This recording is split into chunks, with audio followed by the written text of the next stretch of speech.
This young man was stunned by the scene before him. He saw his parents, their faces still very young. Both of them were coaxing Yoon-ha with baby toys in their hands. What was happening? Even Yoon-ha did not understand. He had thought he had reincarnated into another life. However, when Yoon-ha reached out his hand to touch his mother's hand, he realized his hand was tiny and he could not move this body. It seemed Yoon-ha had not died, but had returned to the time when he was just 1 year old. He was astonished, his eyes wide open in disbelief. He found this illogical. How could one turn back time? He only remembered as he lay dying in the abyss dungeon. Yu Jung was crying and talking about a miracle. Could it be that she had activated it? Li Yu Jung was as powerful as the 12 thrones, so it was not too surprising that she could do this. But the matter of turning back time was still too hard to believe. Yoon-ha looked at the carefree faces of his parents. His nose tingled. He had never thought he would see them again. In the previous life, they both died from a monster attack when he was just 6 years old. From then on, Yoon-ha lived with a hatred for monsters and became a hunter of them. Now Yoon-ha had a second chance. This time, with these very hands, he would change fate. Yoon-ha's baby life began. Even though he retained all his memories, in reality he was still just a child. In other words, he could not do anything, spending his days eating, sleeping, and playing.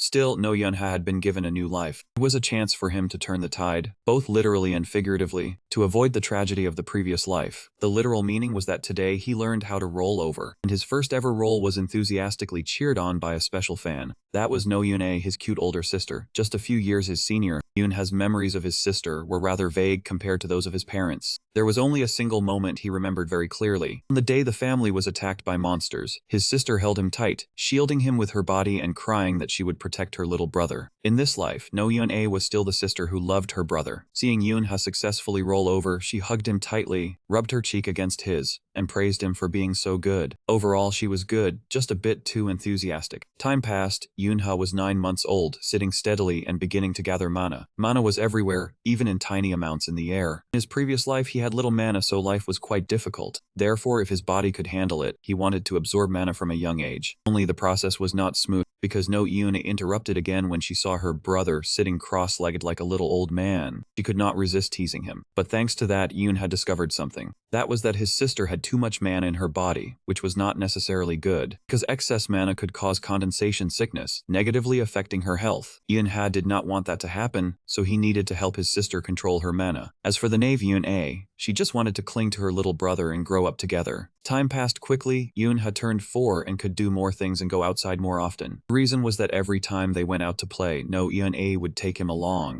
His sister was popular with the other kids and the whole neighborhood. On the other hand, he did not seem to be welcomed by the other children. Hey Yoon-ha, why did you come? You did not need to come. See, speak of the devil and he appears. This child's attitude clearly showed he did not want to see his face. I got dragged here, you silly Minji, Yoon-ha replied. Hey, do not call me that, I am Kim Minji. The other shouted, making Yoon-ha's ears ring. When No Yoon-a arrived at the playground, she quickly asserted her leader status, and the whole group gathered around. They were preparing to play cops and robbers. Yoon-ha was not excited, because he felt he was 32 plus 4 years old and still playing with children. But when he saw his sister smile, he found this experience was not bad either. Well, he might as well indulge her. The two siblings played together until late afternoon. At home, their bodies were covered in mud. No Yoon-a looked very happy. Everything was still quite peaceful, until they passed by an alley and heard the growling of a stray dog. The dog's eyes were bloodshot, looking very frightening. No Yoon-a, who was only half a head taller than her younger brother, did not hesitate to stand in front of him. Yoon-ha, it is fine, I will. No Yoon-a's voice was clearly trembling with fear, and Yoon-ha realized this situation seemed exactly like the past life. It seemed that no matter how many times he was reborn, his sister would still disregard everything to protect him like this. He still remembered those words clearly, along with the feeling of his sister's trembling arms. But this life, everything was different. Yoon-ha courageously stepped forward. Facing that dog, I will protect you. As soon as he finished speaking, the man in his body was released. Yoon-ha stared straight at that dog. Then he shouted a single word, get lost. What frightened it was not his childish face or voice. It was the mana he radiated. Without waiting for Yoon-ha to say it twice, the dog immediately tucked its tail and ran away. As for No Yoon-a, she was so astonished her mouth hung open. After a moment, she recovered and lunged to hug him excitedly, asking about mana. No Yoon-a seemed overly excited, but given her personality, this reaction was normal. In the end, No Yoon-ha agreed to his sister's request. After all, since he was 9 months old, he had already decided to teach her. No Yoon-a looked very happy. She immediately pulled her younger brother's hand and ran home. Yoon-ha always wanted to protect his sister's smile, and to do that, He had to prevent the family incident, massacre that happened when he was 6 years old. To change that catastrophic future, Yoon-ha swore he would do anything. So after returning home, he began acting as a tutor, teaching his sister how to control mana from the smallest steps. But this was quite difficult for her. Her constant failures made Yoon-ha feel the world was fair. She was born with the blessing of mana but lacked the talent to control it. He was the opposite, having little innate mana but being skilled at manipulation. Fortunately, No Yoon-a was very persistent. Even after many failures, she did not give up. Just you wait, I will definitely do it. Persistence was good, but impatience was a drawback. The task Yoon-ha set was to use mana to keep a spinning top balanced. She was so impatient that she used too much mana, causing the top to spin wildly out of control. At that time, their family was still very peaceful. One evening, the whole family watched TV together.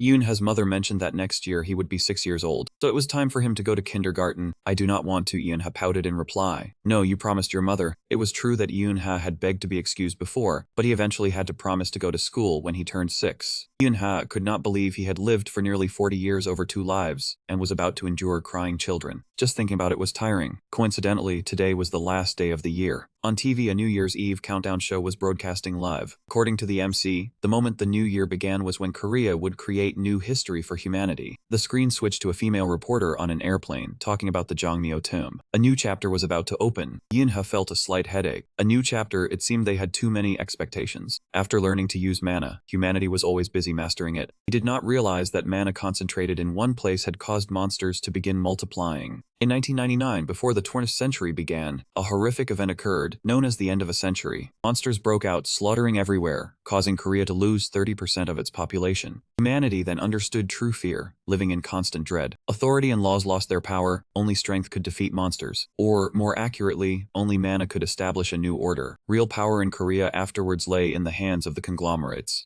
and the players with abundant mana like Yoon-ha in his past life. It was the appearance of this group that replaced the old government. By the time the situation returned to normal, many casualties had already occurred. People lost contact with each other, so in remote areas they had no choice but to sit and wait for the monsters to come and slaughter them. Yet in the midst of a South Korea filled with despair at that time, a glimmer of hope appeared. That was the goddess Gaeun. At this moment, Gaeun's face appeared on the TV screen. She was once a famous actress, but now she had become the first-generation goddess protecting South Korea. The reason Gaeun could become a goddess was due to her ability to suppress and disperse explosive mana. That ability was named White Grace. And the players who protect the temple would become the kingdom-protecting swords, known by the title of the 12 Golden Thrones. In name, they were managed by the Mana Management Association, but most of the truly powerful ones created their own guilds and operated there. Possessing a rare fate gift that allowed her to repel monsters and control public opinion, Gaeun became the first to hold the title of the 12 Golden Thrones. Afterwards, the remaining names also appeared one by one. They were the players holding the title of the 12 Golden Thrones. Belonging to large guilds, they began to leverage both power from the Mana Management Association. They used mana and the power of their own guilds to gather strength. From then on, they dominated all other players. At this moment, Gaeun was in traditional attire, with magnificent makeup. She stood before a magic orb placed in front of the temple, her demeanor extremely solemn. Gods of the celestial and earthly realms, please grant us the power to protect this country. As soon as she finished speaking, a blinding flash of blue light suddenly radiated from the orb. That stream of light quickly spread, covering the entire city, and gradually it blanketed the entire country. Mr. Kyong turned to the female MC sitting in the helicopter. Thanks to the high-angle shot, the miraculous blue light looked even more impressive. Dear viewers, a protective barrier has just been created. This hemispherical barrier can block explosive mana and is now covering the entire sky of Seoul. No Yoon-a was extremely excited and immediately ran to the balcony to take a look. Yoon-ha also followed his sister. The sight before them was truly impressive. Even though it was night, the sky was coated with a shimmering layer of blue light, different from the reflected light of electric lamps. Both of Yoon-ha's parents looked up at the sky. Then they clasped their hands together and began to pray. Now we can live in peace. Thank you, goddess. Countless other families were just like them. Standing on the balcony praying, No Yoon-a also imitated her parents. She clasped her hands together and even made sure to get her younger brother to do the same. But he knew well that praying was useless. Because there were no gods in this world, he clearly remembered his past life memories. At that time, the world had been destroyed, and the gods had all died. Blue light in the sky gradually faded.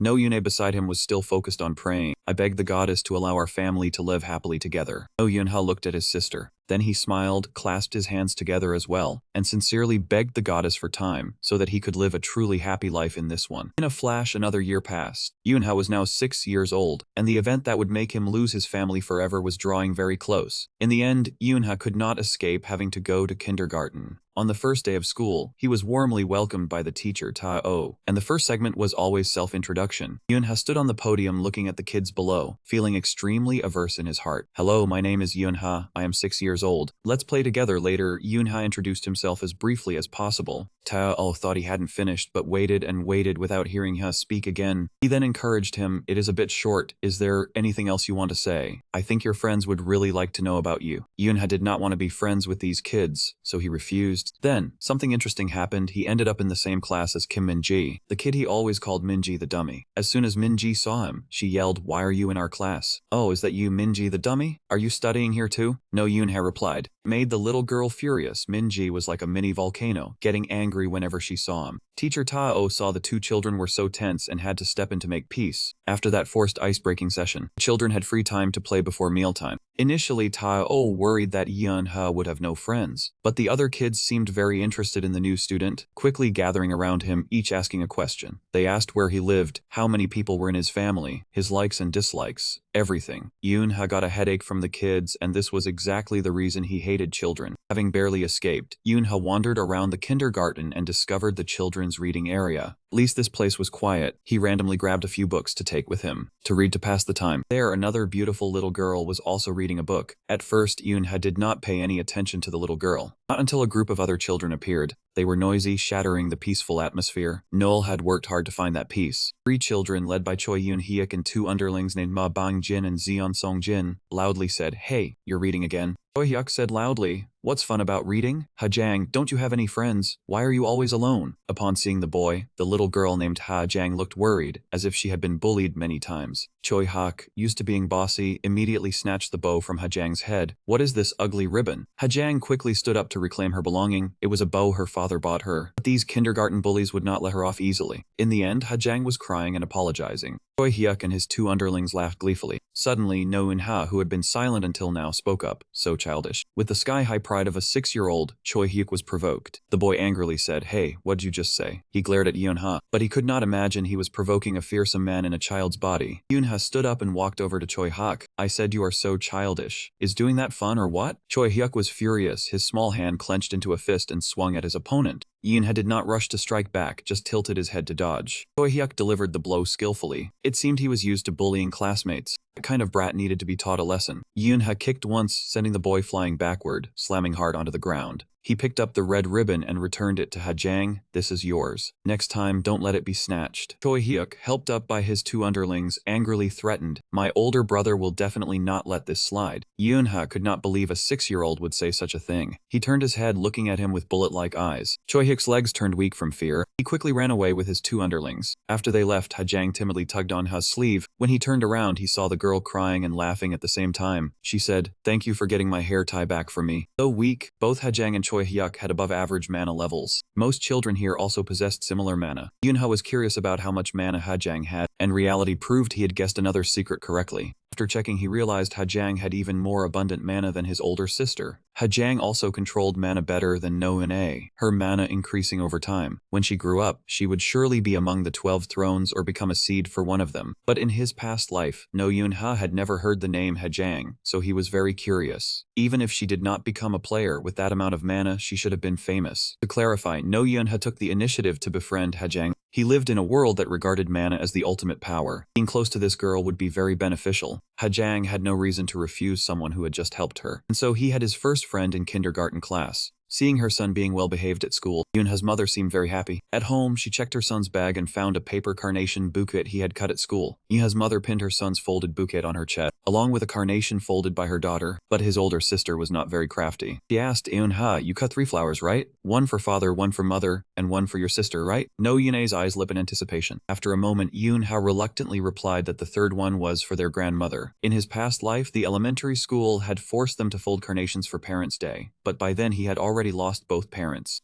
He still had to make one and stuff the ugly flower into his bag. His grandmother, who always packed his bag, took it out and displayed it in the living room with great care. In the following years, Yoonha always folded flowers but never gave them to his grandmother. He was afraid that familial affection would lessen his hatred for the monsters. He wanted to live like an emotionless monster to take revenge. That affection was hidden until she passed away. In this life, saying he loved her was something he had to do. The fateful day was drawing closer. On May 4th, the Heavenly Maiden government opened restricted paths for people to visit relatives during Family Month. To deal with the monsters, they hired many player mercenary groups. But the Kraken monster with destructive power suddenly appeared, causing more casualties than expected. And Yoonha's family, on their way to visit his grandmother, also encountered that tragedy. In this life, everything seemed to repeat the same script. When Yoonha's father returned from the company, he immediately suggested the whole family visit his grandmother tomorrow. But Yoonha could not let that happen, absolutely not. More specifically, it was Yoonha's maternal grandmother. Because his father was an orphan, his maternal grandmother was the only grandmother he had. In the previous life, after his whole family died, he grew up with her. When he lived as a failure, she was the one who took care of him until the day she passed away. Yoonha's father seemed excited. They hadn't visited his grandmother for a long time because the suburban roads were dangerous. This year, the government repaired the roads and guaranteed safety, so everyone felt reassured. Only he knew about the upcoming tragedy. He made a difficult suggestion. Can we visit Grandma another time? His parents immediately wondered because earlier Yoonha had even cut a hydrangea flower to give to his grandmother. Yes, I want to see Grandma too, but not tomorrow. Can we go another day? This matter was harder than Yoonha had imagined. Because he was still just a child, his words carried no weight. He had to act childishly to avoid making his parents suspicious. If he forced them to change the date, it would easily arouse doubts. Therefore, Yoonha tried to put on an honest, childish expression. Children's Day is coming soon. I want to go to the amusement park to ride the Viking horse. They said it's not far from our house. This suggestion was quickly supported by his younger sister, No Yeon-a. His parents rarely saw both children so excited. Previously, neither Yeon-ha or No Yeon-a wanted to go to the amusement park because there were many monsters outside. Having no other choice, his parents had to change the plan. Instead of visiting Grandma, we'll go to the amusement park tomorrow. Then I'll make a packed lunch. What does everyone want to eat? Great, I want fried chicken sandwiches. No Yoonha jumped for joy. Yoonha secretly sighed in relief. The plan had succeeded. Even though he couldn't stop the Kraken monster from breaking out, he could at least prevent his family from encountering it. This was the first step to changing the future, but he had never thought about the butterfly effect. This small action inadvertently changed many things. Not long after, Yoonha's mother suddenly received a phone call. It was unknown what the person on the other end said. She was so worried she was about to cry. When she hung up, Yoonha's mother said that his grandmother had just collapsed. This made him find it absurd because in the previous life her health was very stable. Regardless, this matter had completely ruined Yoonha's plan. If his grandmother had fallen, his mother had no reason not to go visit her own mother, and his father was determined to take his wife home. Seeing his son's gloomy face, Yoonha's mother thought he was sad because of the broken promise about the amusement park. She knelt down on one knee, looked him straight in the eye and comforted him. Yoonha, your grandmother is not well. Mom knows you want to play, but let's wait until next time, okay?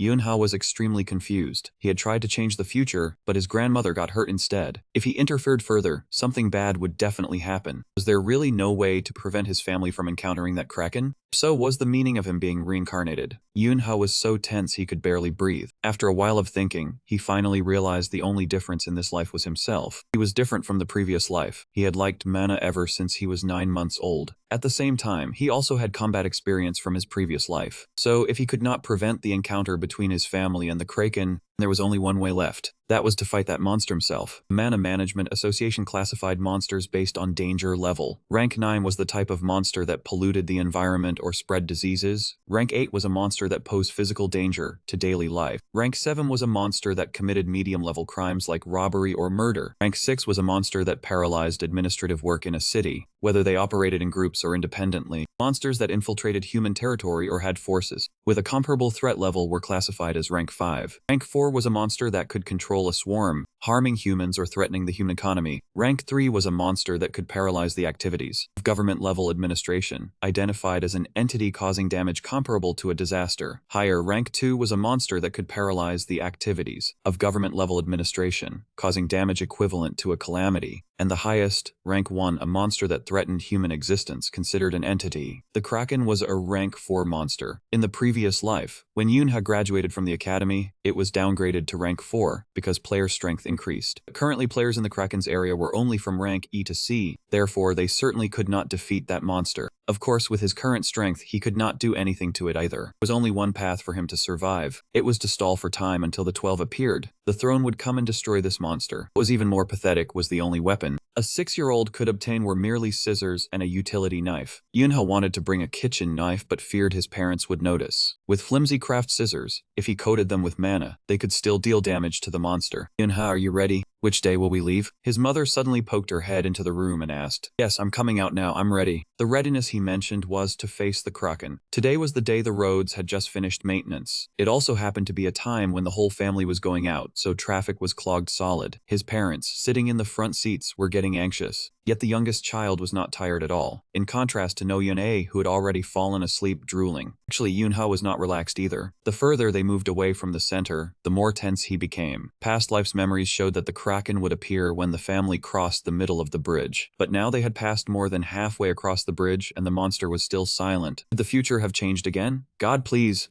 let my family cross this bridge safely. He silently prayed, but the Kraken seemed to mock that hope. His despairing thoughts said, you cannot change fate. You cannot escape your tragedy. Right after Yunha silently prayed, that third-rank calamity monster appeared. The tentacles moved and destroyed everything around. The roads and nearby vehicles were all smashed. A giant boulder fell, completely wrecking the car. The people panicked and ran chaotically everywhere. From afar, a group in black suits ran over. The players had arrived. The leading blonde youth roared out, "Protect everyone, charge!" He suddenly noticed something above and looked up. A tentacle smacked straight into that youth. His whole body was drenched in blood. He raised a trembling hand. Seeing this, his comrades panicked and fled. One person angrily yelled, "You damn players, if you run away, what are we supposed to do?" The scene shifted to Yunha's family inside the car. His father said in a trembling voice, "We should get out too. It's chaotic outside, we have to be careful." "It's fine, just trust Dad. If we move calmly, we'll evacuate safely." Yunha and Yuna hugged each other in fear. Mother turned back to comfort them. "You heard what Dad said, right? Calmly leave the car. The players will protect us." So the family of 4 left the severely damaged car. As soon as they got out, No Yuna's face turned pale. He slumped down to the ground, startling him, and he called out, "Sister." No Yune's legs trembled. "Why can't I stand up?" "You need to stand up. You have to keep going." Yunha's father looked at her with a worried expression. He approached and offered to carry No Yun-A. He turned to ask Yunha, "Are you all right?" He replied, "Yes, I can walk." Player pointed, "This way, please follow me for evacuation." Yunha ran while thinking, even though a third-rank Kraken appeared and everyone was panicking.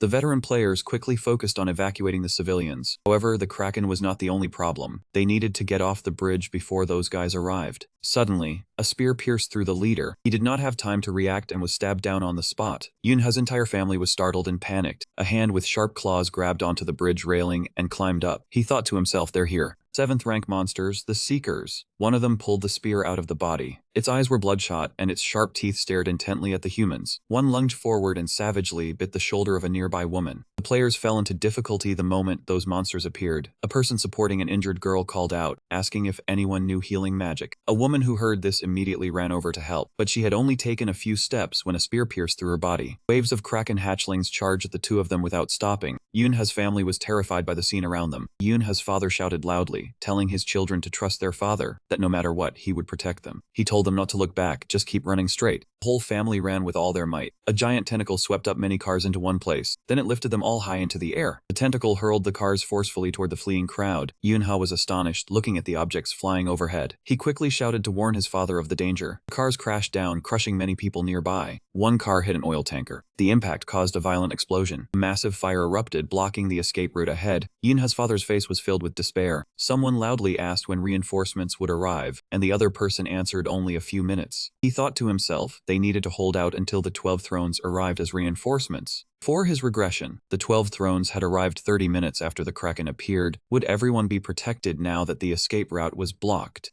The players could inflict some damage on the Kraken hatchlings, but if no one dealt with the Kraken, everyone would die. Yunha took a deep breath and slowly exhaled. He put down his backpack, having prepared for this situation from the start, even if it meant risking his life. Then he would definitely protect his family. Yunha's mother saw him draw a knife and called his name in confusion. Yunha looked at them and said, "Mom, Dad, don't move until the rescue arrives." His father asked in a trembling voice what he was doing. Yunha's gaze was firm. The players would stop the monsters, but if danger still occurred, then no Yunha herself would protect Dad and Mom. He thought if he left, only Yunha would know how to use mana. He smiled and asked, "Sister can do it, right, Yunha?" She was confused, only able to call his name Yunha. Seeing him run off, no Yunha shouted loudly, "Yunha!" Trang's face was full of killing intent as he gripped his knife and dashed forward. Yunha sprinted forward at astonishing speed. As he ran, he channeled strength into his legs. Yunha used force to launch his body into the air. He leaped powerfully over the cars, gliding across the road. Suddenly, a surge of electricity ran through Yunha's body. He gritted his teeth in pain, trying hard to endure. This was a speed-boosting skill from his previous life. Using it for the first time in a child's body was indeed a bit too much. But if he used it, he would reach the Kraken quickly. Ignoring the pain, Yunha continued using the skill relentlessly. He landed hard on a car roof and launched himself again. Two people nearby were astonished. "What is that kid doing? It's dangerous over there." Hearing the shouts, two Kraken hatchlings took notice. Seeing Yunha, they immediately blocked his path. He gripped his knife tightly and burst forth with mana. In Yunha's hand, power erupted violently. He tilted his head to dodge a Kraken hatchling swipe. Taking the opportunity, Yunha slashed off its head. One had just fallen and others immediately rushed forward. He jumped to avoid a dangerous strike from a Kraken hatchling. Yunha landed and stabbed hard into its neck. Another Kraken hatchling flew in to pounce on him.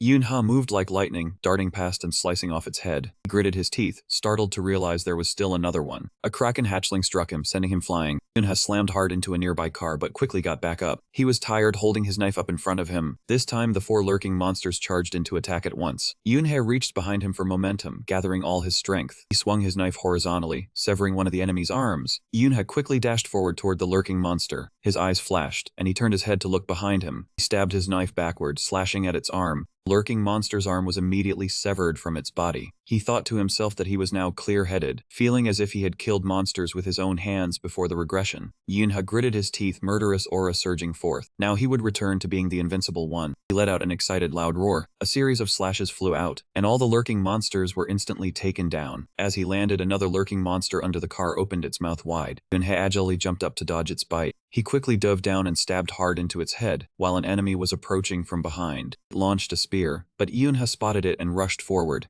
Swinging with immense force, the lurking monster was cleaved in two, but his utility knife also shattered into many pieces from that blow. Not good, it could no longer hold up. Discarding it, Yunha pulled out a spare pair of scissors. No problem. He broke it into two small knives in his hands. Yunha used the speed enhancement skill to dash again. Approaching the target, he stopped on the roof of a car. Before him was a massive monster covered in tentacles. He assumed a stance, preparing to attack with this very weapon. One tentacle rose into the air. It carried cars along with it to attack him. Yunha used the speed enhancement skill to run and dodge. He stomped hard onto one of its tentacles. Following the tentacle's momentum, Yunha ran straight upward. Drawing near, he used force to leap high into the air. Thanks to that, he could clearly see the monster's terrifying face. Yunha stabbed both scissor blades hard into it. It slid down, creating a wide gash. Yunha pulled one scissor blade out of the monster's body. Then, gathering all his strength, he stabbed it again with immense force. In the distance, a tentacle was rushing toward him at extreme speed. He let go and dropped his body to dodge the attack. Yunha landed safely without a scratch. Looking at the chipped scissor blade, he knew one was ruined. Without any hesitation, Yunha discarded it immediately. He channeled all his power into the remaining scissor blade. Was this all he had left? Yunha ran in one direction to avoid the tentacle swooping down. He planted his foot on a tentacle and ran straight upward. Yunha crouched low to another tentacle. He jumped down to the ground, raising the scissor blade high. Yunha tensed his body and charged forward with a roar. Suddenly, one tentacle managed to reach him. Yunha turned his head to look but could not react in time. He was hit directly, crashing straight to the ground. The moment he hit the ground, Yunha quickly retreated backward. He tightened his grip on the scissor blade. His mana was almost exhausted. How troublesome. The Kraken suddenly changed direction. Charging to attack the bridge pillar, the tentacle slammed down hard, destroying the bridge pillar instantly. Following that, the spot where Yunha stood also shattered. Panicked, truly troublesome, this damn creature. Yunha stepped on the broken stone fragments, fleeing to survive. Moments later, the section of bridge where he stood completely collapsed. Yunha timely ran to a part of the bridge that was still intact. Before he could rest, the Kraken brought a truck to attack him. Under its grip, the truck fiercely cracked apart. Kraken used its immense strength to hurl the truck away. Yunha's body was nearly completely exhausted. He strained his body and roared, "You damn dog." Yunha raised his scissors high, concentrating all his power. In the blink of an eye, the truck was split in two, and it was Yunha himself who had just unleashed that slash. The truck flew behind him and exploded. He stood still, panting heavily. His hands were now covered in wounds. Yunha suddenly collapsed from exhaustion, falling to the ground. His head hit the cold stone floor hard. He lay motionless, without a shred of strength left. Trying to get up. Damn it, can't move. Is my mana completely drained? No, if I pass out now, everything I've built will collapse. Yunha's vision of Kraken grew increasingly blurry. Finally, his eyes closed, leaving only darkness. Suddenly, he punched the ground hard at the crack. Yunha used his remaining strength to stay conscious. He couldn't stop yet. Will I end like this? No, I will not. I want to live happily with my family. One of Kraken's tentacles rose high, shooting straight toward him. Yunha trembled. I can't die here, I have to do something. Suddenly, from behind, a pair of hands reached out and embraced him. No, Yunha hugged him tightly and yelled, "Don't don't hurt my little brother. From her body, a colossal surge of energy erupted. It formed a solid shield blocking Kraken's attack. The nearby latent fish noticed this sight. They were instantly obliterated by Yune's energy light. A beam of energy light shot straight into the sky. Yunha was astonished. Impossible, this is the miracle. The miracle, the ability to restructure the world by changing its rules. Before the transmigration, he knew there were 4 people who possessed this talent, and the only one he could trust was his colleague Li Yujung.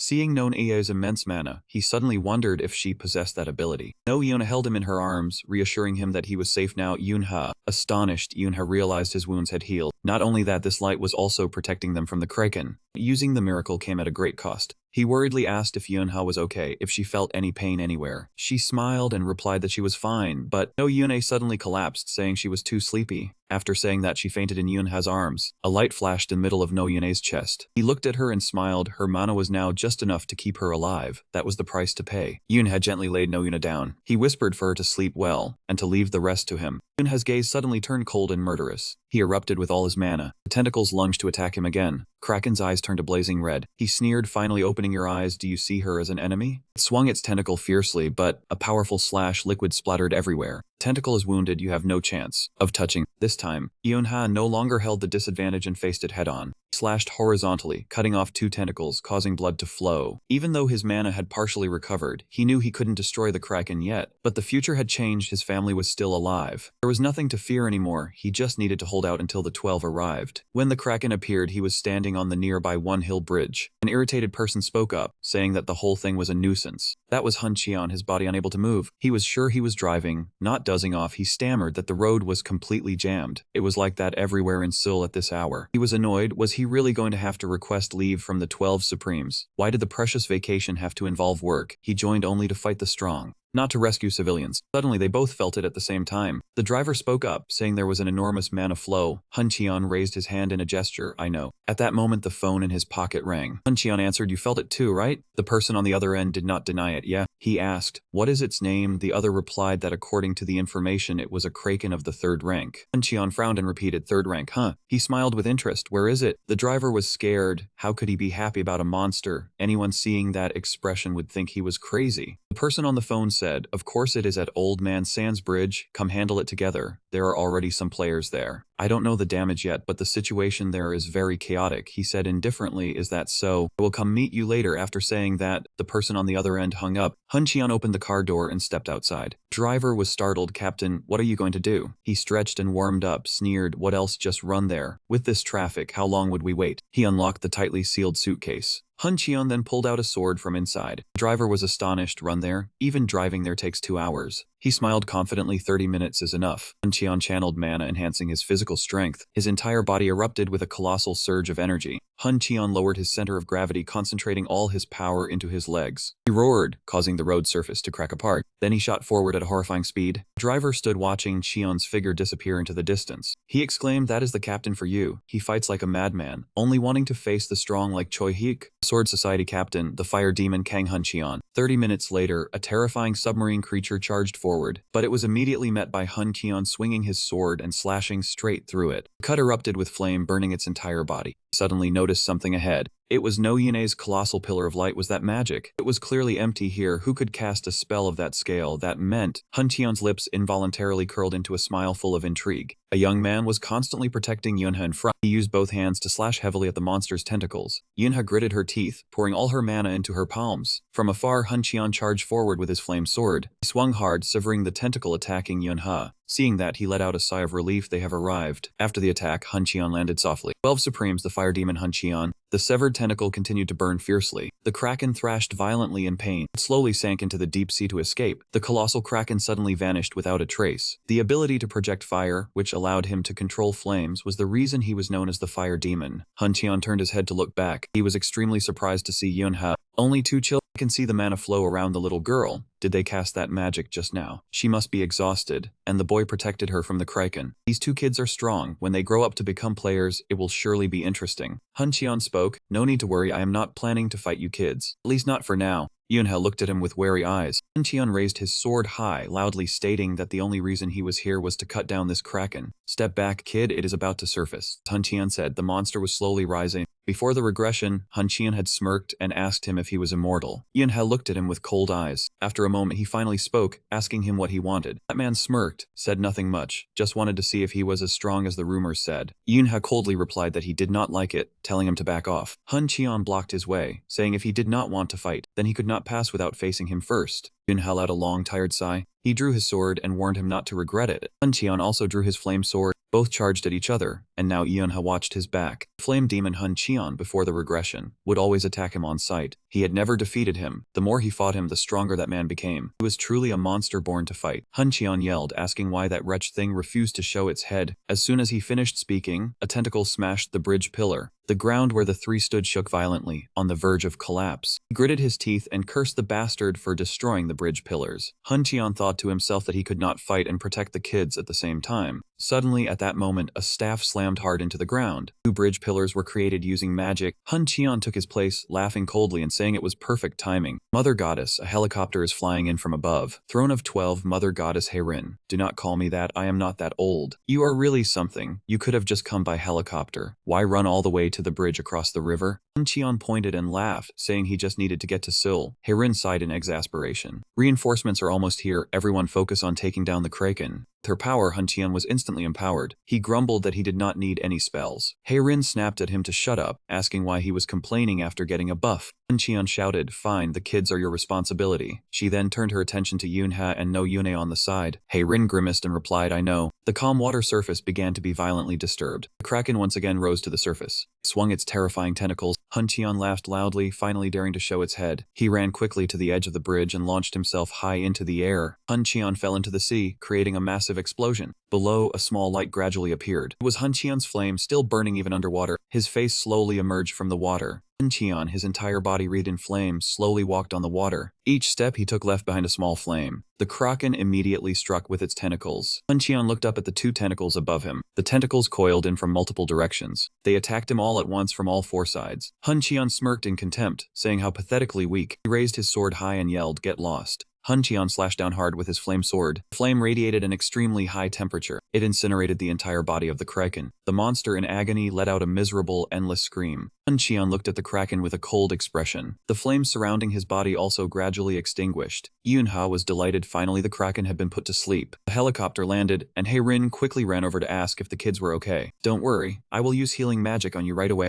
She suddenly widened her eyes, discovering something strange. These children did not have a single wound. Could the magic from before have been a miracle that healed them? How wonderful to have witnessed a miracle with my own eyes. Heirin could not suppress her curiosity and reached out her hand. Do Yunha's gaze turned cold. He shouted, "Do." His gaze was filled with killing intent. Anyone who touched her would be in trouble. Aunt Heirin's face paled from the killing intent. How could a child have such strong killing intent? She still could not overcome her curiosity and asked who he was. Just then, the helicopter flew to their location. Heirin spoke, "The rescue team has arrived. Let's take the kids to the hospital first." The boy looked toward Yane, who was still unconscious on the bed. At 5 o'clock this afternoon, a giant octopus appeared on Songsan Bridge, causing a tragedy. Rescue operations were carried out urgently. The shaman government made a statement. Yunhang sat in a daze on the hospital bed, listening to the news. His face became somber, filled with sorrow. Seeing Iana still unconscious, Yunha suddenly remembered. He fell into a state of mana deficiency. She only needs to drink mana potion to recover. Don't worry. He smiled in relief. It was all over. No one had died. I have really changed the future. A sudden voice made him startle. Yunha. Yunhe immediately turned his head to look. Those who called him were Yunha's parents. Two saw him, their lips trembling as if about to cry. His face turned pale, sweat dripping. I am about to be discovered. Yunha lowered his head, not daring to face them. Yunha's mother spoke and asked, "Are you hurt anywhere?" He avoided eye contact and stammered, "No, I'm fine." Yunha's father asked, "What about no Yune?" He pointed, "She has mana deficiency, so she's sleeping. She'll be given medicine." Hearing this, he breathed a sigh of relief. Then he became angry. Why did you run outside when you didn't listen to father? He cowered, only able to bow his head and apologize. Yunha thought to himself, what am I apologizing for? The family survived, that is the best outcome. I don't feel guilty at all. He slowly looked up. Yunha froze, his eyes wide with astonishment. Before him were eyes filled with fear and loss. His mother was the same, her eyes seemed about to cry. Yunha frowned, not understanding what was happening. They did not care about the result. They only wanted to know why he had rushed into danger. I understand the feeling of losing family, but I only did what I wanted without thinking of them. He stammered out the words, "I'm sorry, I was wrong." "I won't do it again," Yunha said while crying. A warm hand gently reached out toward him. Yoonha's mother smiled and said gently, "Come here, child." He immediately rushed into his mother's arms and hugged her tightly. Yoonha's father came and hugged them both from behind. "Don't do that anymore." Mother and father were very worried. Tears kept falling. "I don't have to fight anymore. I get to live like a child." Next morning at the hospital where his family was resting, Yoonha's father instructed, "Mother and father are going to handle the paperwork for no Yoon-a. You sit here and wait, okay?" He happily replied, "Yes, no matter what happens, I will sit and wait." Yoonha thought to himself, "Their trust in me has hit rock bottom. Now I have to be obedient." No Yoonha lay on the hospital bed, still not awake, just sat like that, silently by his sister's bedside. Yoonha took out a snack and put it in his mouth. He blushed happily and praised how delicious it was. Turning away, he realized the food was gone. "Probably because I used too much power, I still crave sweets." Someone handed him cake. "Eat up, kid." He happily accepted. "Oh, thank you." Seeing the person in front of him was Hun Cheon, Yoonha froze. His face was full of surprise and shock. He peeled the wrapper of the cookie and asked, "What, you don't like chocolate cookies?" Hun Cheon took the cookie and brought it to the child's mouth. Yoonha bit the cookie, thinking to himself, was that man about to die? He did not look like it. He should have gone mad, but he was already mad. Hun Cheon asked with a faint smile, "How old are you?" He answered calmly, "I am 6 years old." He crossed his arms and asked further, "You are this young. Where is your older sister?" Yoonha said she was 10. Hun Cheon asked for her name. He frowned suspiciously. "Why are you asking for my sister's name?" He pointed and said, "Not her, I meant you, your name." Despite his wariness, Yoonha answered, "It is Yoonha." Hun Cheon suggested, "No, Yoon-a, do you want to enter the academy? I will recommend you." He shuddered, thinking, does this bastard want to put me in the academy? Raise me up to be an opponent when I grow up? Or perhaps he had no more opponents, so he had to raise someone else to fight. Hun Cheon stood up and said, "You are still young, take your time to think. Remember your name, Yoonha." Outside, Herin was already waiting. She said, "You are just going to leave like that?" That was definitely magic, something that has not appeared in Korea for a long time. Hun Cheon took some paper to clean his ear. "I do not care if it is magic, as long as it is strong enough." Herin angrily called him a fool obsessed with battle. He retorted, "I am not a fool, I am older than you. Now you are the 10th seat, you should be careful with your words. Besides, if magic is as rare as you say, that child will attract the whole world's attention once revealed. If so, that child will never have a normal life. You do not want that, do you?" She stammered. Hun Cheon pointed, "If you understand, then do not meddle. Go to the dessert cafe." Heyrin's face paled at the thought of sweet pastries. "Are you crazy?" He frowned. "I already told you to watch your mouth. I just want to eat some sweets, since I used a bit of power." One day after the giant white python disappeared, we arrived at grandmother's house. Getting out of the car, Yoonha's parents asked, "Why did mother come out? You are still not well." Yoonha's grandmother smiled. "I missed you all and wanted to see my grandchildren." Looking inside the car, she realized, oh dear, the Lotus envoys and the juniors are exhausted.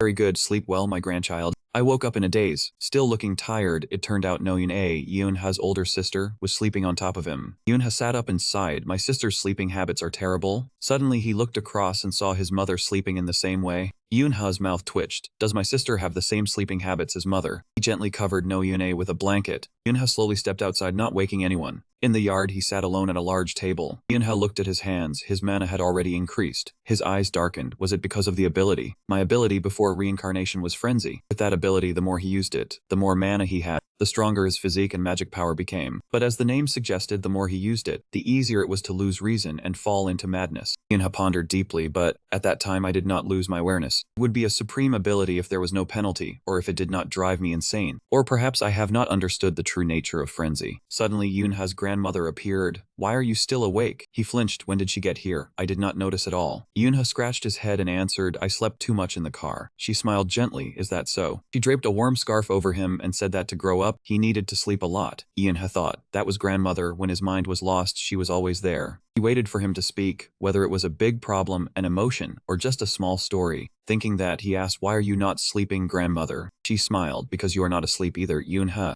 Yoonha shyly turned away. "Understand now, this is what I wanted." Looking at her, I became a child without realizing it. She asked, "Do you want some warm milk?" He waved his hand. "No thank you." Suddenly, Yoonha's mother appeared from behind with 3 cups of warm milk. Yoonha was startled. Where did mother come from? She pointed at the milk. "So who is going to drink this?" He took the glass of milk and obediently drank it all. Mother Yoonha spoke. "But do you know how worried she was when she heard the news?" The grandmother replied, "That's why she said she was fine. The neighbor ladies are such gossips." She was worried even so. "Do you know how worried he was when he heard you fainted?" He thought she slipped but woke up with only a scratch. She recounted, Mother had lost consciousness. Mother Yunha suspected lost consciousness. She explained it could be considered sleepwalking. When going up the stairs, Mother saw him again. You haven't told everything yet, my dear, just listen to Mother speak first. He kept waving his hand telling Mother not to go up there. Thinking back, it wasn't that he was speaking to her but to the child. Yunha fell into thought. He rubbed his chin in contemplation. Calling it a dream was truly strange. If there were any problem, the whole family would have followed grandfather immediately. If something like that happened, she should have told us. The grandmother cheerfully recounted, but it was miraculous, was it not? Mother dreamed of it just recently. He said there was a beautiful deer that was lonely, but when Mother went out it turned out to be Yunha.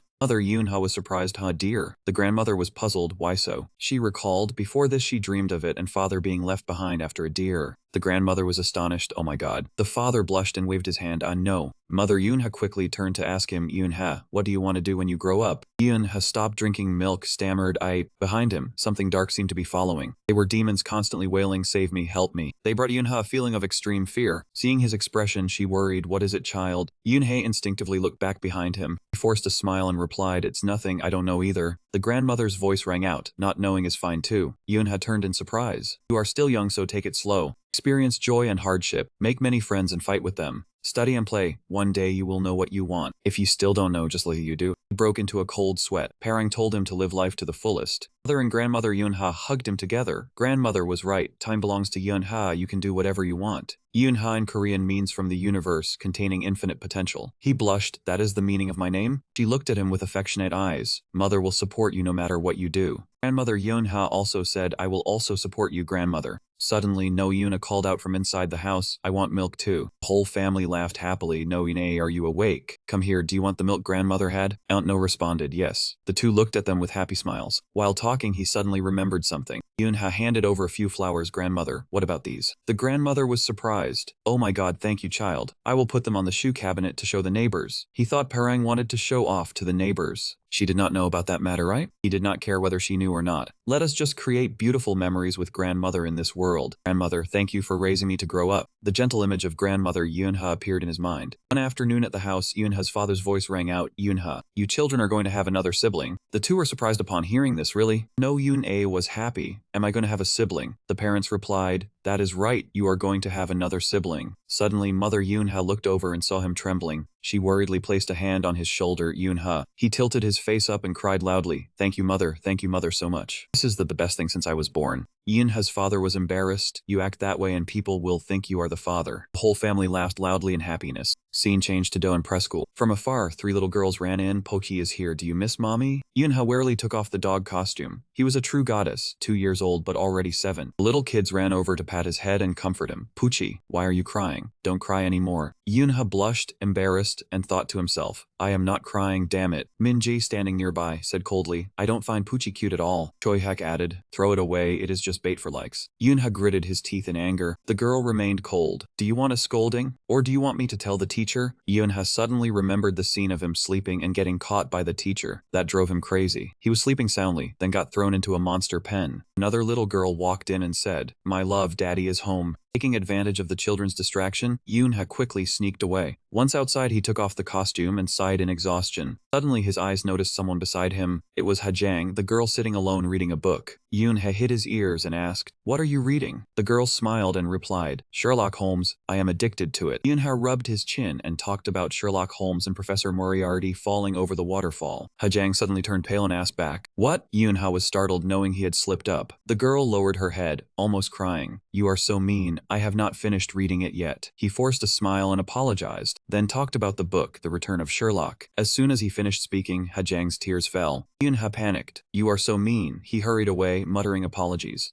Yunha went to another place, but his feet suddenly stopped. A voice caught his attention. There is nothing, blood wasted again. That is not fair. Next time I will take him down. Another boy suddenly noticed Yunha. He said, I am figuring out who is the strongest in class. You came at the right time. Kids around eagerly discussed the upcoming match. Yunha smiled faintly, finding these kids ridiculous. The children began to surround the two of them. Yunhyoda motioned to draw his sword. He pointed his sword at Yunha. One forest cannot have two tigers. We'll end our fate here. Pick up your sword. Yunha was helpless. Seriously? The two boys behind cheered. Choi Hyuk, finish him in one move. He smiled faintly. One kid from outside yelled loudly, take down Yun-ha, the girls keep clinging to him. Yun-ha thought to himself, is that what you care about? Min-ji spoke up, no Yun-ha. He was delighted. At least there is this neighbor. She made a threatening motion, dropped dead. Yun-ha sighed. Alright, this is the real you. He felt a little sad, I have no one to root for me. Yun-ha suddenly noticed Hajang, but she immediately cried loudly, I hate you, Yun-ha. Hearing that, Yun-ha jumped in shock. He picked up the plastic sword and muttered, right, I am alone in this life. He became frightening. All of you, it is all because of you. Yun-ha imagined himself and Choi Hyuk standing in the middle of the schoolyard. The kid charged forward, roaring loudly, charge, you devil! He stood straight, calmly facing Choi Hyuk. Yun-ha gently parried one of the opponent's sword strikes. He suddenly used more force to knock Choi Hyuk's sword away. The sword spun in a circle above his head, leaving the boy just staring up. Taking the chance, Yun-ha quickly rushed forward. He ran past and cleanly struck Choi Hyuk across the waist. At the same time, the sword spun several times and then fell to the ground. Yun-ha stood proudly without even looking back. He slowly sheathed his sword. Choi Hyuk held his stomach, trembling. No way. If I could use my sealed power. Boy coughed repeatedly and then collapsed. Yun-ha stood proudly before everyone's admiration. He turned back and smiled. That was quite an interesting match. Kids cheered. Amazing. That is Yun-ha. He is great at playing family games. Right, whoever pulls out the Excalibur will be Yun-ha. He was confused. What? In front of him was a toy sword stuck in a pile of building blocks. No one has ever pulled it out. Yun-ha scratched his head. I guess I should try too, right? He stepped closer and grabbed the sword hilt. Yun-ha easily pulled it up amid the cheers of the kids. No, Yun-ha already got Excalibur. She is the best. She is the best. He felt embarrassed, screaming inside, please stop. The scene shifted to someplace in the park. A phone was showing news about a level 7 goblin monster that just appeared. The Mark Ronnier Night Order had arrived at the front line, but 2 goblins had escaped. The Mana Management Association believed they might be hiding in a crowded area. Please report quickly. Outside the yard, the kids were running and playing. Then freeze. Minji touched a happy girl and unfroze her. Yun-ha let out a sigh watching the kids play. He sat tiredly under a tree, thinking, I am exhausted. Why aren't they tired? Yun-ha sat cross-legged, hands clasped together. Since the future has changed, I need to stockpile mana whenever I have the chance. As time passes, the world will see mana as power, so I better possess a lot before they know. After that incident, I am sure there will be more room to stock mana. 2 kids saw him and called, Yun-ha, done resting, come play with us. He thought to himself, their stamina is terrifying. Just then, teacher Ta-o brought a bag of snacks and called, kids, come get ice cream. Everyone stopped playing and ran over. I want melon ice cream. I want watermelon. He looked at the scene before him and smiled. They are just kids. A moment later, teacher Ta-o was covered in ice cream. Come on, anyone who hasn't gotten ice cream yet, come get it. Suddenly, 2 hands chose the same ice cream bar. It was Yun-ha and Minji. The 2 locked eyes. Let go, you pig, Minji. This is mine. I grabbed it first. Why don't you let go? Grabbed it first, let go. Why are you so petty for a boy? What does being a boy have to do with grabbing ice cream? Ta-o looked at them tiredly. He snatched the ice cream bar. Hey, friends should not fight, right? Saying that, Ta-o broke the ice cream bar in 2. He gave each of them 1/2, effective, right? You kids can share. He ignored his words, started playing rock, paper, scissors. Winner takes all, rock, paper, scissors. Ta-o scolded, you should share. Both of them paled and said in unison, yes. Behind, Hajang approached and asked, teacher, where is Choi Hyuk? He was startled,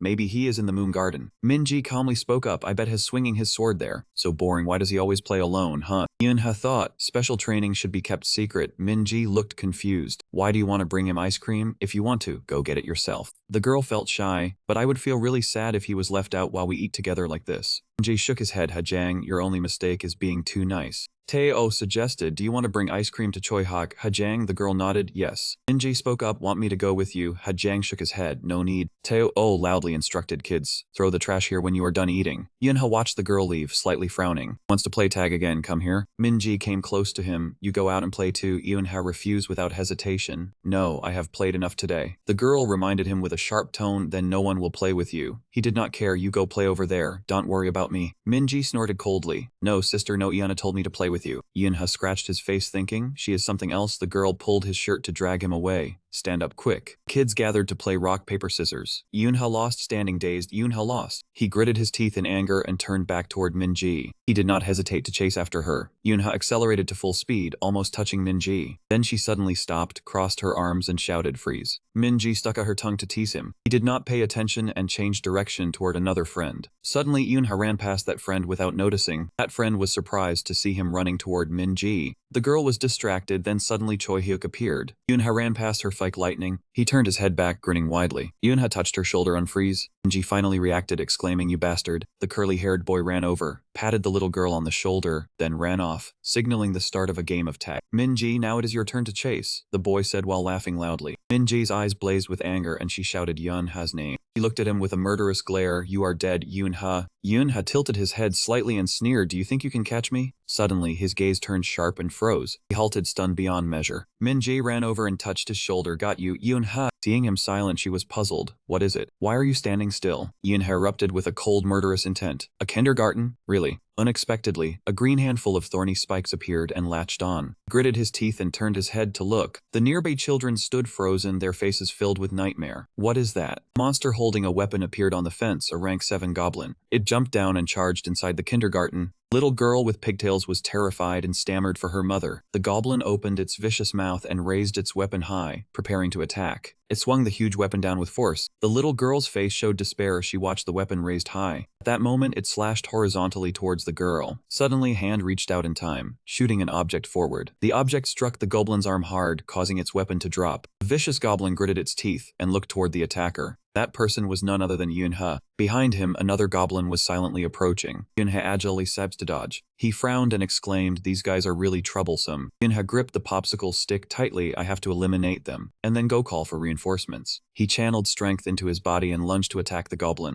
In the distance, the sound of Tae-o's hurried footsteps was approaching. He slammed a broomstick onto a goblin's head. "You are not getting away." Tae-o turned and shouted loudly, startling Yoonha. "Yoonha, stay right there." As soon as he finished speaking, he hurled the broomstick in his hand. The broomstick flashed like lightning and stabbed hard into the belly of the goblin near Yoonha. Taking the chance, Tae-o ran over and grabbed him by the collar of his shirt. Along with the girl from earlier, "Run fast, hold tight to teacher." Behind them, the two enraged goblins chased after them. He asked loudly, "Are you okay?" He calmly replied, "Yes." In the air, one goblin nearly caught up, ready to bring its weapon down. Yoonha sat on Tae-o's shoulder, concentrating mana into his palm. A mana sphere quickly formed. "Do not even think about it." He used all his strength and hurled it forcefully. The mana sphere hit the goblin in the belly, and it flew back in pain. Its massive body fell onto the goblin behind it. Yoonha breathed a sigh of relief, finally safe. The three of them ran frantically into the building. As soon as they arrived, Tae-o lay down panting heavily. The principal exclaimed worriedly, "Teacher Tae-o." He hastily asked, "Principal, where are the other children?" She reassured him, "They have been evacuated." "But is it really a goblin?" Tae-o nodded, "Yes, there were 2. It seems they arrived a few days ago and were scouting." The principal said, "I will go report it. We must wait for the players to come." He suggested, "Let me block the door with the other teachers." Suddenly, Min-ji called out in panic, "Teacher, I do not see Hajang and Choi Hyuk anywhere." Tae-o lost his composure upon hearing this. "What? I just saw them in the garden." The children added, "They said they would go get ice cream for us." He turned pale. "I will go save them right now." The principal stopped him. "You cannot." The teacher and the children around were trembling. "Teacher Tae-o, you must stay." He stammered, but the 2 young ones cried out, "Teacher, what about those 2 friends? Please save them, teacher." While everyone was busy talking, no one noticed someone had left the room. Outside in the garden, a terrified scream rang out. At that moment, Choi Hyuk was being caught by a goblin. It raised the kite high, preparing to bring it down. Hajang stretched out both hands in front, channeled mana, and shouted, "Stop." The little girl rushed forward and landed a heavy blow on the goblin. Strike sent it flying, rolling several times across the ground. Hajang helped the boy up and asked worriedly, "Choi Hyuk, are you alright?" The goblin quickly got to its feet, growling menacingly. Hajang and Choi Hyuk trembled as they helped each other stand. The boy clenched his jaw, his gaze filled with determination. Minha grabbed the little girl's hand with all her strength and pulled her to run. "Hajang, run fast." The goblin opened its drooling mouth, staring at the 2 children. Running to the playground, Hajang asked, "What do we do?" Choi Hyuk hurriedly reassured, "Adults will come to save us, let's just hide." The boy pointed at the climbing frame. "Quickly climb up there." Yoonha quickly helped Hajang up. "You go up first." The growling sound behind made the boy spin around. By now, the goblin was very close to both children.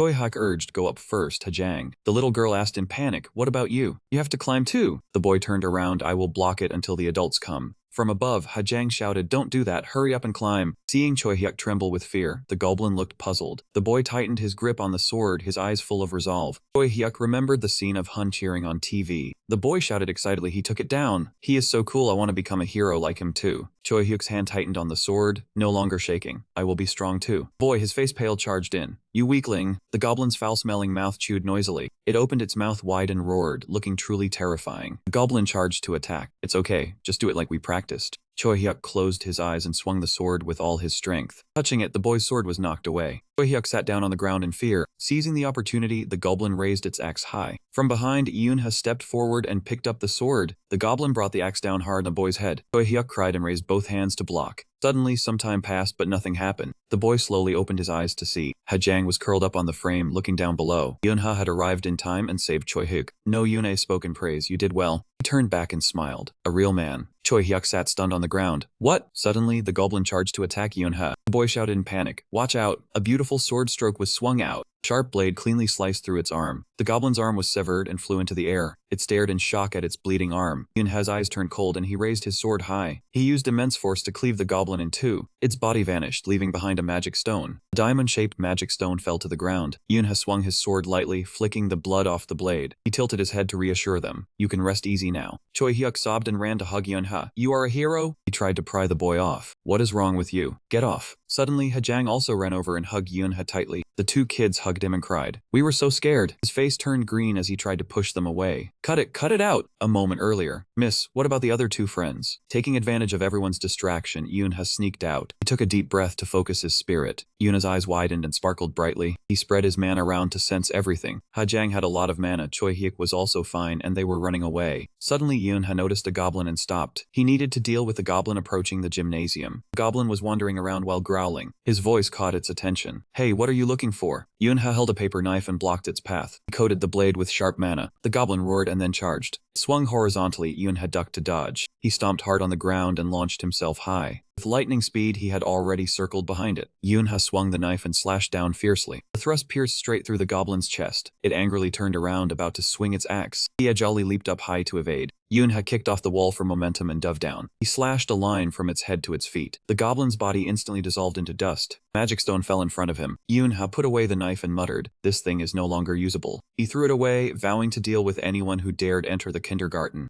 Yoonha hurried off, worried about how his friends were doing. He infused mana into his eyes and called out, Hajang, Yoonhee, come here. Back to the present, the two little ones were still crying nonstop. Yoonha sighed, thinking to himself, whatever. Teacher Ta-O suddenly appeared and asked, are you kids okay? He was startled. Yoonha looked at the two little ones who were still crying. He tiredly replied, yes. A little later, the players had arrived at the daycare. One person opposite asked Yoonha, you really defeated it? The boy answered, the goblins were badly injured, so I stabbed them a few times, and they disappeared. He handed over the magic stone. A goblin, even at rank 728, is not that weak. Monsters can only be taken down by destroying their core using a mana-enhanced weapon. He frowned and continued asking, then what about the goblin in the hallway? Yoonha made up a story. The two goblins probably fought each other, so the other one was injured. The player was still a bit suspicious. Yeah, probably. The scene shifted to the ceremony. The office sent a deep apology to Joe and kindergarten. They promised to do their utmost to protect the kindergarten from now on. And the main figure today is Yoonha, thank you. Yoonha received the certificate for a brave child. Teachers and friends below applauded loudly. He remembered his parents scolding him. Wasn't the Kraken incident enough? Go write a letter of apology. Yoonha held the certificate, his whole body trembling from embarrassment. Someone reminded him, Yoonha, smile now. He forced a smile. The Joan Children's Festival bustled with parents picking up and dropping off their children. Once upon a time, there was Snow White with a fair and beautiful face, played by Hajang. Snow White had a warm heart and was beloved by the 7 dwarfs in the forest. The scene of the children acting was extremely immersive. Teacher Ta-O was the narrator. In the corner of the stage, Yoonha and Choi Hyuk were waiting. Choi Hyuk panicked, Captain, I forgot all my lines. Yoonha grimaced, you only have one line, you shouldn't eat it. Choi Hyuk immediately remembered. Praise, that's the captain, remembering everything.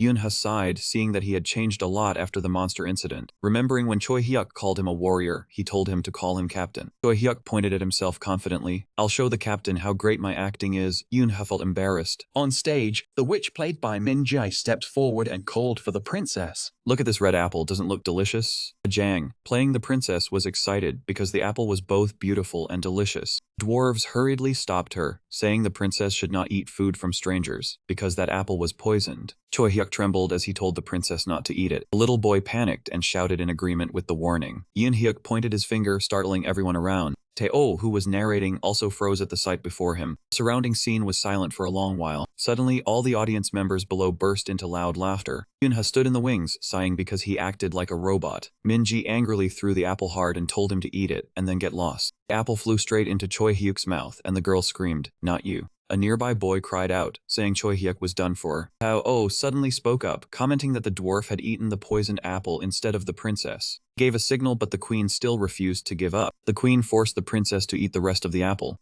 Minji's face paled, not knowing what to do next. She stuffed the apple into Hajang's mouth and cursed, "Eat it and get out of my life." Hajang called out, "Mommy," and Minji ran over and screamed, "Who is your mommy? I am your stepmother." After a while, the girl's cheeks suddenly flushed red. Hajang felt dizzy and then collapsed onto the floor. At that moment, the rest of the group dragged Hajang off the stage. Tae-oh, full of anticipation, patted Yunha on the shoulder. His eyes were teary, and he said, "Now I can only trust you." He told him to see which class performed best, and he silently cursed the damn teacher. When it was his turn, Yunha slowly stepped out. He slowly approached where Hajang was lying. A voice rose up, making Yunha freeze. "Is that him? That kid looks really scary. Is he the one who slayed the monster?" The city rewarded him for it. Child handling a monster, the monster was ready to sacrifice humanity. No different from an immortal player. How strange. Yunha's mind went blank. Suddenly his sister No Yuna called out loudly, "No Yunha." He shuddered and then regained his awareness. Below, No Yun-a along with their parents were waving and calling, "Yunha, big sister here." His parents cheered, "Son, Dad's ace, you look so handsome." "Yunha, Mom is right here." Hearing his family's voices, he paused for a moment. Yunha suddenly broke into a happy smile and felt so embarrassed. His body relaxed and his legs began to move. Yunha stood straight before Hajang, who lay still on the flowers. He took a deep breath and then gently exhaled. He sat down, touched her forehead, and wondered how someone in this world could be so beautiful. Yunha leaned down and gently placed a kiss on Hajang's forehead. The girl's cheeks flushed red and she slowly opened her eyes. He took Hajang's hand and gently helped her sit up. Below, the audience clapped endlessly at his performance. Yunha and Hajang bowed together to the audience. Choi-hyuk and the group ran out, calling for Yunha to come over with everyone. He lifted Yunha up high together. His face turned pale, and he said, "You guys, this is very dangerous." He was about to fall when a pair of hands caught Yunha. The person who caught him was his father, who praised him. "Son, you did great." He was carried on his father's shoulders and he replied, "Of course." His father laughed loudly. "Right." His mother carried over the newborn baby sibling and Yunha asked in confusion, "What's wrong?" His father smiled and asked, "Have you found what you want to do?" Yunha thought about it. Last year his mother had all said the same thing. Question of what he wants to be when he grows up rang out again. Yunha's gaze dropped and he answered he still doesn't know what he should do. Looking at the scene of everyone playing happily before him, but he wants to be happy and doesn't want anyone to destroy this happiness. So Yunha smiled and blurted out, "Now?" He hugged his father's head and replied, "Maybe a warrior." "Daddy, put me down." Father Yunha teased, "Of course, like a warrior who wanted to." Mother Yunha had a gentle face, looking at him with satisfied eyes. "That's right, Mother's Yunha, just do whatever you want." Mother will always cheer for her son. Time passed quickly, and Yunha had also reached school age. Welcome new students in the spring weather with flowers in full bloom. In the third year of the goddess calendar, Yunha turned 8 years old. Minji spoke up from behind. "Why did you do that embarrassing thing?" while the principal was speaking. "You are so hard to understand." Hajang beside him reminded them. "Guys, the teacher said to be quiet." Choi-hyuk said excitedly, "Surely a lot of strong kids are enrolling. When will we show our superiority?" Yunha said sternly, "Do not act rashly." The boy turned to him. "Boss worried I'd get hurt," he said helplessly. "No, it's just that the teachers hope you will enjoy the school." Choi-hyuk's constant troublemaking exhausted him. The room on the hallway was the classroom. Minji confidently stood up to introduce herself. "Hello, I am Minji, living in Haiho District. I attend press school because I want to play and make friends. I like watching movies and listening to music." Yunha thought to himself, "Why say such a long story?" The teacher forced a smile. "Minji, time is up, we'll share later. This is Miss Georgina, the homeroom teacher for class 1. The little girl sighed and sat down under the gaze of her classmates. "I'm sorry, I just couldn't control myself." Georgina called out. "Next is Yunha. Come on, please introduce yourself." "I am Yunha, enrolling at Doon Press School. Nice to meet you all." The teacher smiled and asked, "Is that all?" He nodded. "Yes, ma'am." Georgina flipped the list. "Next is Hajang's lineage." "Hajang, please introduce yourself." Little girl shyly stood up. Hajang closed her eyes, trying to force out,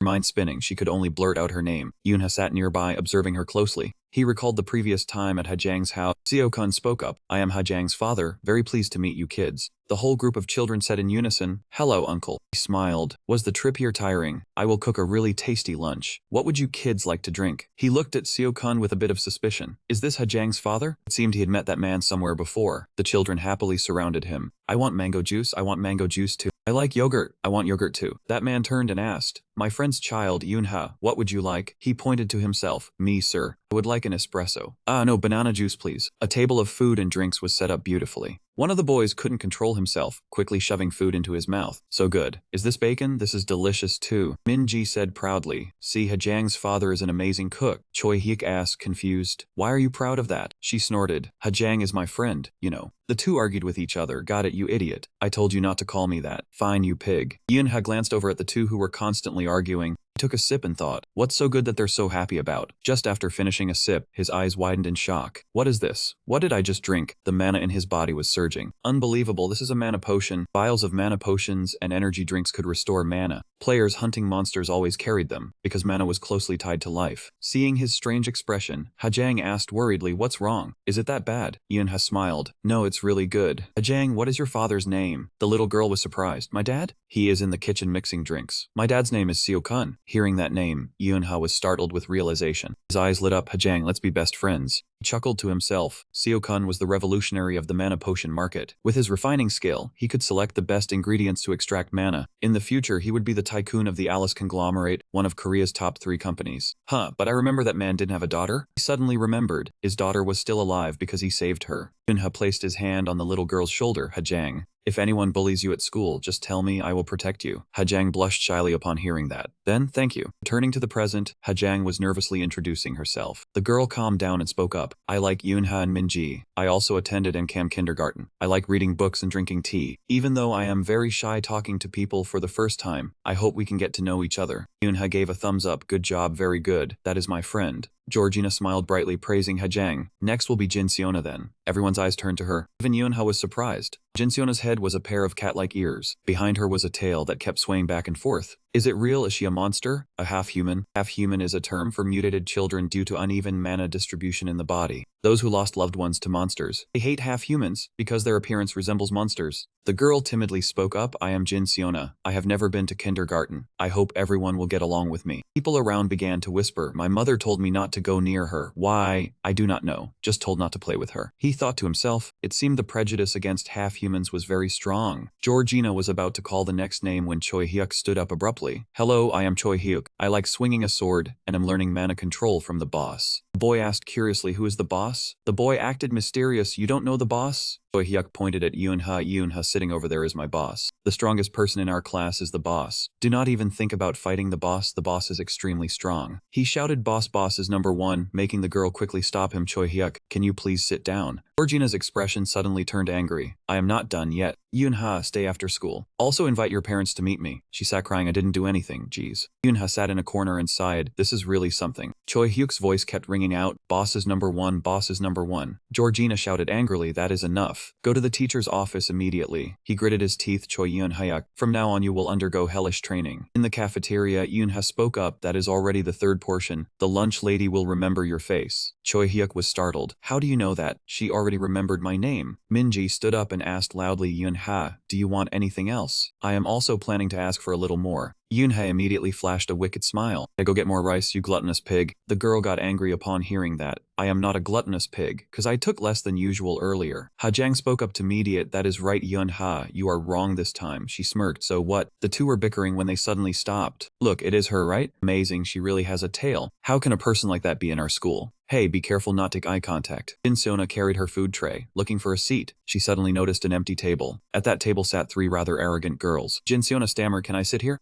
Jin Seona sneered, no you cannot. Yunha sighed. Out of all people she had to ask Jin Seona. The girl asked contemptuously, do you have a problem? Are you crazy? Jin Seona, what are you doing? Who do you think you are to sit with us? The 2 girls at the table also slandered, what do you think this place is? You need to look at your own place, even your clothes. What is wrong with her clothes? Did she pick them up somewhere? You should have stayed at your temple. The girl trembled, trying to force out an apology. Min Jae was angry. Jin Seona, do you think having money is everything? You are so mean. Hajang immediately cried, she is so mean. Seeing Yunha's unhappy expression, Choi Hyuk called out worriedly, boss. Children around kept laughing. Look, she is crying. Recalling his past life, he knew not all half-humans were good. He thought the poorer and more ostracized a person is, the kinder their heart, right? Yunha asked, so what? Jin Parang sitting opposite said, but you are wrong. Of course there are good people. Yes, there will be kind children, but conversely, the wicked are more numerous. He asked back, so what? That confused him. So what means what? I mean, you shouldn't treat them better just because they are half-humans. Seems lately you have been taking care of half-humans because of me. Yunha interrupted, stop it Jin Parang. Why do you think I am a good person? He replied, I did not mean that. Yunha drew her sword, startling Jin Parang. Then isn't it? You think I am a weakling who cannot distinguish good from bad? He fell back in fear. That is not my intention either. Why are you suddenly so tense? Yunha hissed. Because you crawled into my tent in the middle of the night disturbing my sleep with nonsense. Get out and stand guard or do something if you don't want a beating. His hair stood on end. Fine. In the dungeon of the abyss, Jin Parang had just finished off a monster. This group of monsters was truly powerful, definitely abyssal dwellers. His gaze quickly became sharp. Jin Parang was suddenly hit by an object flying towards him. Unable to dodge in time, his abdomen was severely wounded. The thing that attacked Jin Parang was a sharp leg. In front of him was a giant scorpion-like monster. Seeing that he was still alive, it immediately attacked again. From a distance, a claw was rushing forward at high speed. Yunha swung his sword and sliced the monster's leg in half. Yunha's eyes overflowed with radiating killing intent. The monster, having lost a leg, retreated in pain. It roared in anger and then charged forward to attack. Yunha dodged with difficulty as if he had lost his strength. His hands tried to grip the sword tightly. Countless slash marks appeared on the monster's body. Yunha flew past it, unleashing a series of moves. The monster's body immediately shattered into many pieces. He quickly ran to Jin Parang and called out loudly, "Parang." Yunha supported his exhausted body up. Jin Parang said, "Hurry up, Yunha. You've come this far and there's still the breacher to face." Yu Jung ran over and Yunha coldly told her to heal him immediately. "Yunha, have you forgotten? I know my own wounds best. The reason I sacrifice, the reason we fight is to take down the brood, for the happiness and peace of our homeland. What are you waiting for?" Yunha gritted his teeth. "Fine, do you have any last words?" He repeated, "That's more like you. Do you remember what I said before? Not all half-humans are good. I mean, you shouldn't treat them better just because they're half-humans." You nodded. "I remember." Jin Parang trembled. "Because I'm no different from them. I am actually a very evil person." As soon as he finished speaking, he stopped moving. Yunha looked at the blood on his hands, trembling as he called Parang. Back to the present, he clenched his fist. "Why am I remembering that now?" Yunha stood up and said, "Minji." The girl was surprised. "What?" He turned and walked away. "I'll apologize first. I'll be back soon." The girl covered her face. "I knew it." Choi Hyuk asked, "Boss, want me to come along?" Yunha told him to just sit and eat. What's wrong with him? What is he planning to do? How ridiculous. Jin Seona was lowering her head when he reached out his hand. He took the food tray and led the girl away. "There's a spot over there, come on." Jin Seona was startled and speechless. She tugged at Yunha's sleeve. "So we'll be quiet." Jin Seona flinched. He turned back and smiled. "It's fine, let's go. My friend already saved a seat for you." The girl stammered, "Sorry, but things will get harder if you help." Yunha replied coldly, "I don't care." Someone asked, "What kindergarten are they from?" The two girls replied, "Doan Kindergarten. Should I ask another school?" Jin Seona laughed coldly, No need. Because just by looking at their actions, you can tell they are just lowlifes." Minji pointed and said, "Welcome." Yunha is quite stubborn, so please forgive him. He said angrily, "Minji, you brat." Choi Hyuk ate while greeting, "Hello, the food is delicious." Jin Seona shyly greeted back. A glass of water was brought over. "This is barley tea." Ajang suggested, "Let's be friends." The girl took it. "Thank you." The four looked at Jin Seona. "It's very hot, so drink slowly." The girl held the glass with both hands very carefully. Jin Seona drank the whole glass in one go. "You finished it all?" She kept scooping food into her mouth. Yunha said, "Eat slowly." Seeing her cry, Choi Hyuk said, "Don't worry, we won't eat your food." Minji and Ajang also said, "Don't cry. Are you crying? Here's a tissue. Wipe your tears." The scene shifted to the playground. Yunha said, "I'll go first. From now on, you must hide your mana to conceal yourselves. Or use mana to enhance your physique to confuse me. Run away. Then I won't catch you." Jin Seona raised her hand. "I don't know how to control mana," he replied, "but you know how to hide, so you can play." Minji gave a thumbs up. "That's right. Beat him." The girl forced a smile. "It's impossible," Yunha thought. "She doesn't know how to use psychic skills. I'll teach her later." After thinking for a moment, he spoke up and instructed them not to hide inside the house. "You can only play in this area." Yunha pressed his face against the lamppost. "I will start counting to 100. 98, 97, 96, 3, 2, 1. After finishing the count, Yunha slowly opened his eye. He cracked his knuckles and deliberately said loudly, "I am coming to find you." Yunha caught 3 people very quickly. "I saw you, I caught you, I saw you." He rubbed his chin and thought. Now only Hajang and Jin Seona were left, but he could not sense Hajang at all. Hajang controls mana really well. Then I will find Jin Seona first. Yunha sensed her immediately and shot off. "Here she is." He ran behind a bush, found her. As soon as she saw him, Jin Seona quickly ran away. Seeing that, Yunha hurriedly chased after her, but Jin Seona suddenly stopped. He reached out his hand, almost touching her. Suddenly, Jin Seona jumped high into the air. She landed on a rooftop. "No way. I will not lose until you catch me." The 3 captured people watched the chase and exclaimed, "Really?" Choi Hyuk sneered, "We were just spotted. We were not caught." Minji slammed her hands together. "Dared to trick me, you coward, run." No Yune was also excited. "Okay, I want to play again. I will run faster if I use mana." Seeing the 3 of them run away, Yunha was flustered. He held his head and wailed, "What is this? How did it come to this?" Yunha channeled mana and chased after them. "I will catch all of you." Stop right there. Jin Seona watched the scene before her and smiled happily.